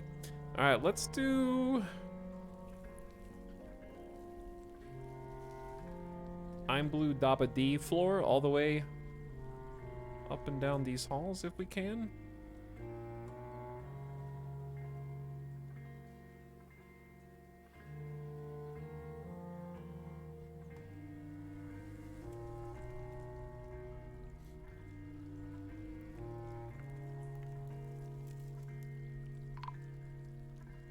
Alert! A human caravan from Pesor Lurshi has arrived. Oh dear. Chief Treasurer. Traitors! In early summer. There's an all button now? Hell yeah, there is. Traitors, I'm still welcoming you on a floor of sandy loam. I'm sorry, that's the best I can do. It's time! Why do we only have one limestone amulet?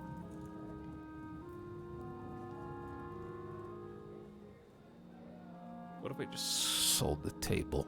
What if we just sold the table? Okay, let's bring the bins of finished goods, yes? And then we can sort them when they're here. Oh, we have so many.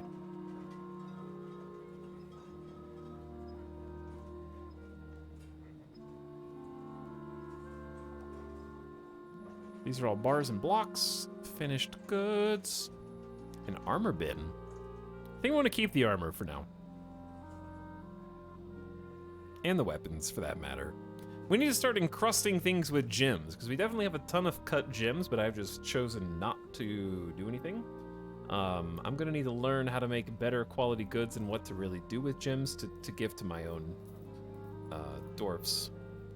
Chat. Should I just sell all these stupid turtle shells? What were we even doing with these? We were decorating with shells? I guess we can still do that. I think I canceled that entire order to decorate things with shells. They're not worth anything. There's just shells everywhere.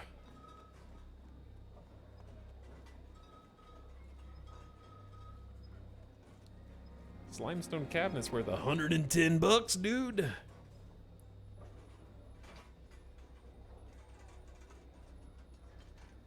coffins, just in case. Alright, let's just bring the bins up first. And then see what's in there.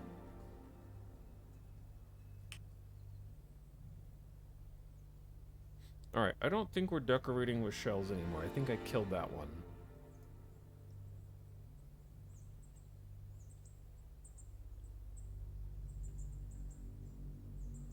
Decorate with shells.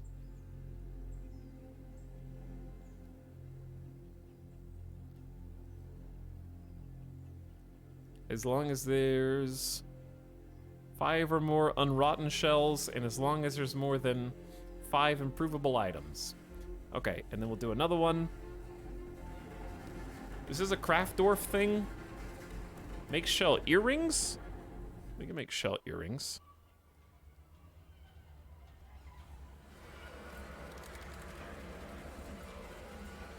Why is this so spooky?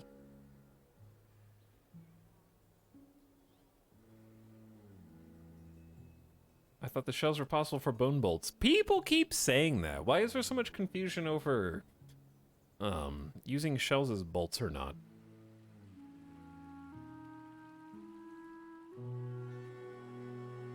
Chat keeps trying to make that happen, and it's not gonna happen, okay?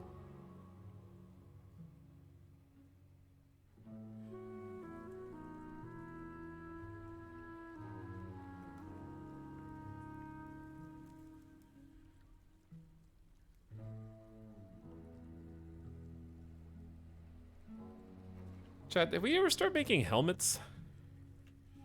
What is a cap? Would a cap be a helmet to protect the noggin?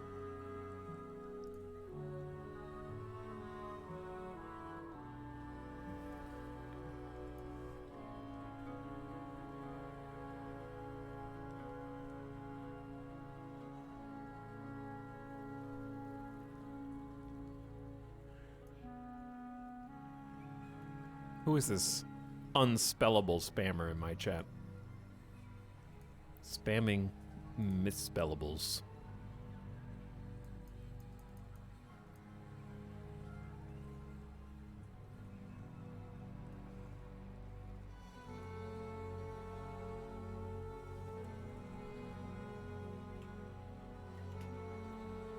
Do we not have more than...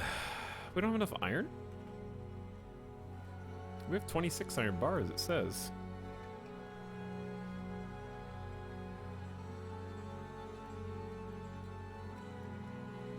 Cap is a light helm, helm is the full helm. Do they take the same number of resources?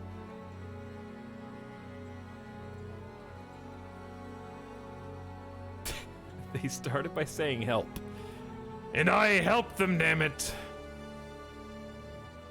Okay, we might need more to this barracks. Or dorm, rather. Or just another dorm. Why is the entire training squad sleeping in there?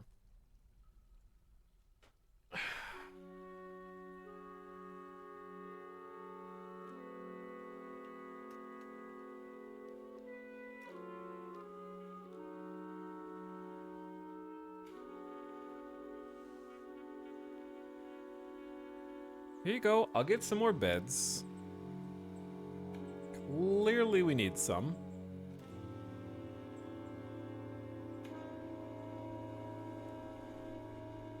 But yeah, base renovations of the are going on now. I believe they both use the same amounts, so I'm assuming that light helmets might be better for certain things and heavy depending on how much you want them to carry, I guess. I also need bucklers, yeah? Let's make copper bucklers.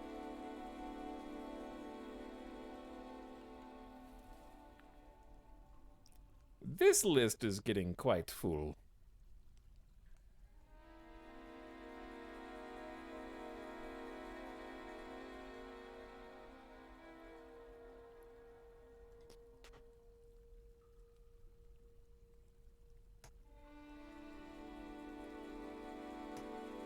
Okay, you need to do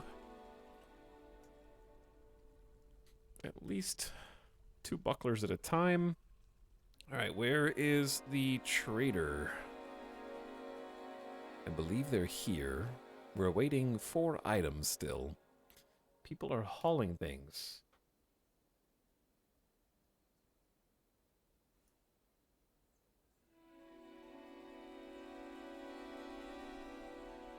The best, or the most decorated room in this entire fort is currently the barrack. Or at least it looks the most complete. The floors are looking really snazzy. They're just taking a while to get built.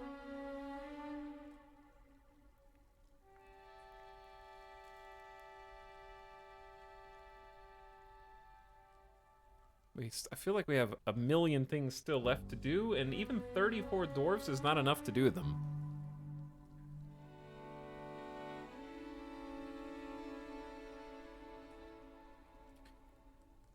What we'll probably do is just have the people with no task whatsoever to at least help haul.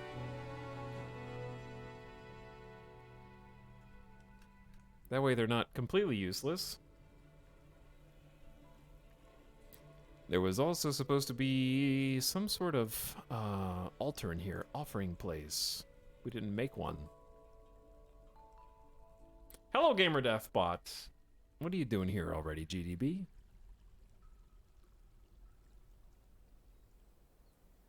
Okay, let's request the broker and see if we can make a trade. We made Masterpiece Iron Greaves. That's pretty sweet.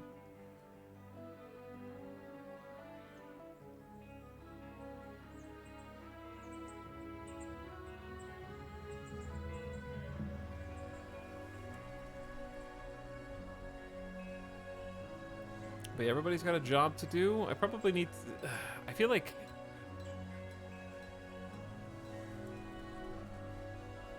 some of these jobs we need to refine, like just making random limestone crafts and things probably needs to be refined.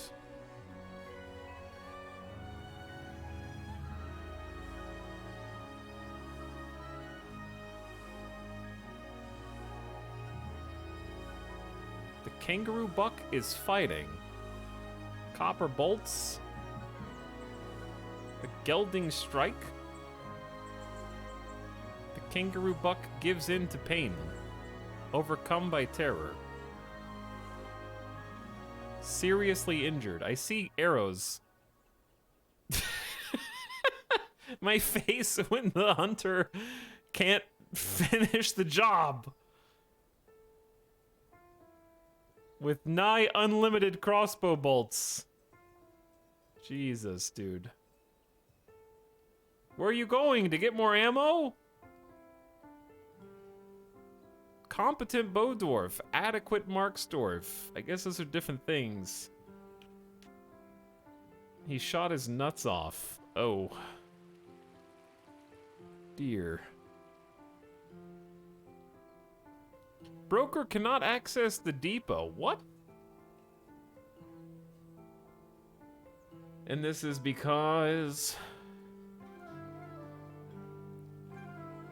Are you guys in a damn tree? Chat, why is Atham the chief treasurer of... What are you the chief treasurer of? Call the fire department. They're stuck in a tree, conducting a meeting. Learn more about this visitor after they chat with a local.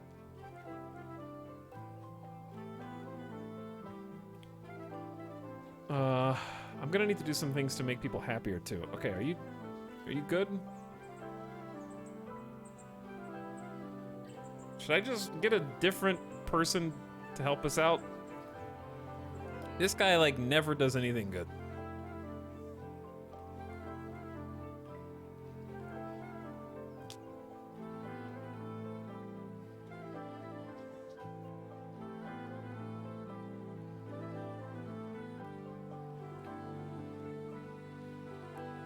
Like, it's a high master negotiator.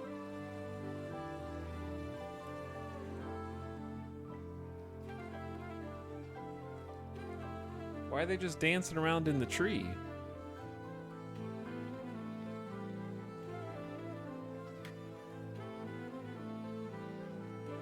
There's just trails of blood. Okay, that's the other thing. Chat, sometimes there's copper bolts lying around that are automatically forbidden. Is there a fast way to unforbid all bolts across the map?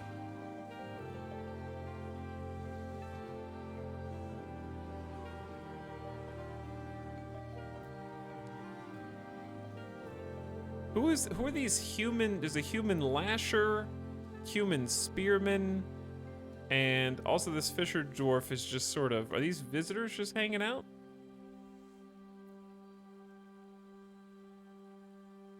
Just click really fast.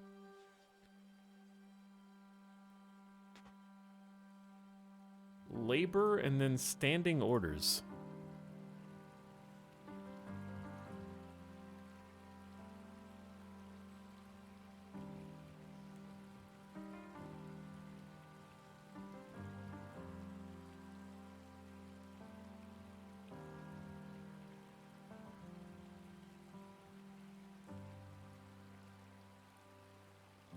So, oh, okay, it's not a toggle. So I can have it to claim used ammunition, and then I'm gonna have to remember to turn it off later, basically.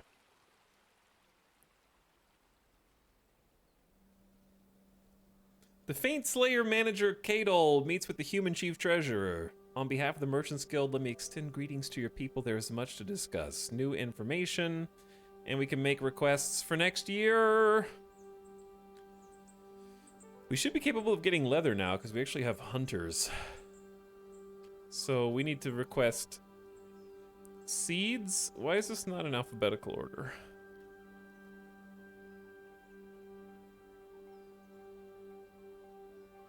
Oh my, that's a lot of different seeds.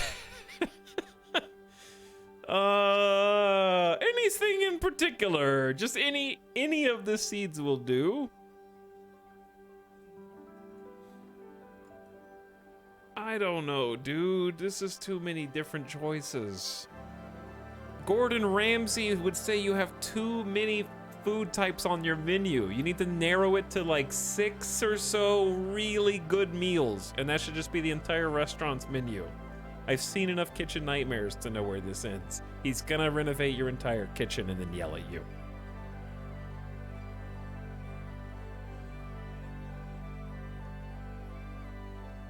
This is not in alphabetical order either. Potatoes?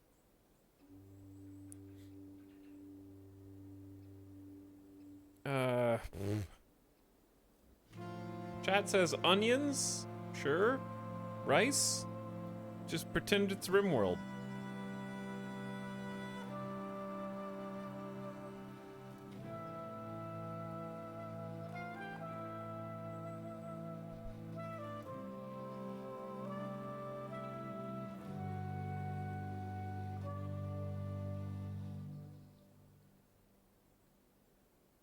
Anvils, weapons, training weapons, ammo, components, implements.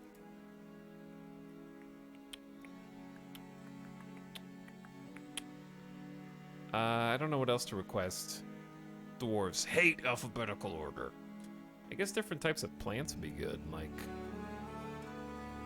Well, we got the seeds already.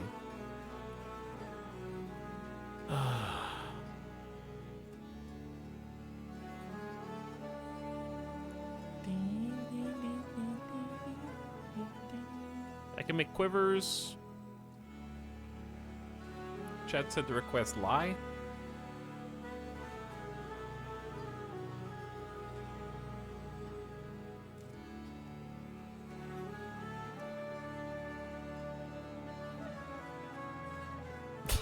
Lead flasks.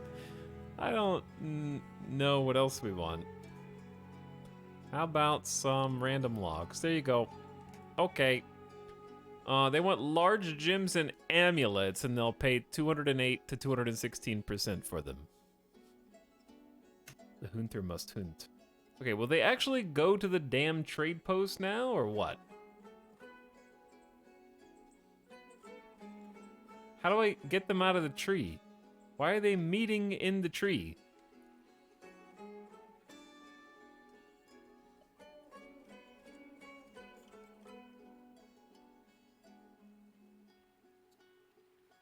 The Fisher Dwarf is on the move.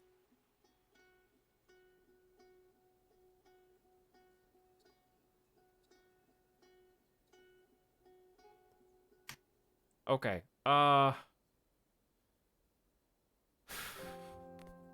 If they don't climb on their own, you might need to make stairs for them. Here's the thing, Chad. My brain hurts too much to try to make stairs for my trader broker dwarf who went to have a meeting in the tree with the human dealer. So, let's save and return. Future me's gonna have to remember that that is a thing. We've been through a lot today.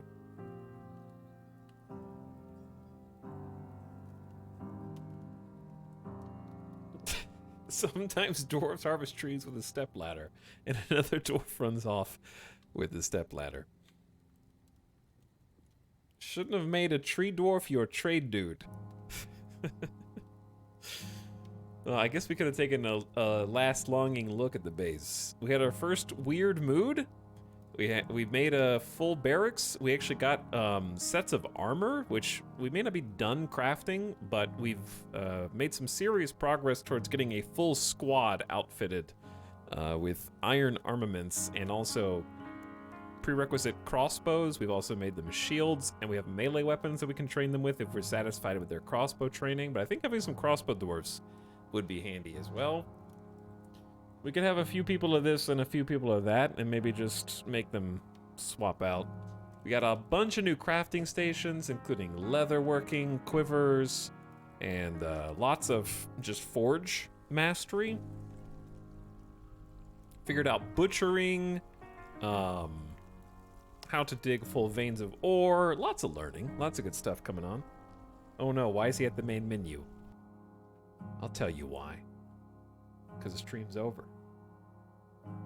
But yeah, Dwarf Fortress makes my brain hurt after a full day of figuring out why my hyper-intelligent undead are not doing anything because they can't satisfy their needs because they're undead, so they hang out in the temple all day and shirk their duties.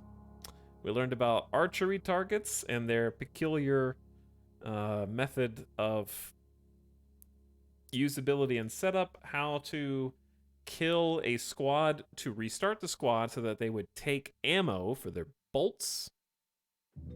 Lots of just weird isms. Lots of odd but necessary little bits of knowledge that will make future Dwarf Fortress easier. There will be a stream tomorrow. I'm tempted to possibly just Marble Snap. So you might just see like some Marble Snap variety, maybe, because I've just been wanting to do some of that. We have had like 3 straight days of Dwarf Fortress, and then it was RimWorld before that. So, I wouldn't mind a little break. Colony Simulator Brain. Not work so good. And I'm still not sold on Ixion. I think the fact that I'm not sold on it by now means I probably should just skip it, which kind of feels bad. But I read a review that said if you like, when you play Ixion, you cannot play for symmetry or aesthetics. And I was like, all right, just say less, friend, say less.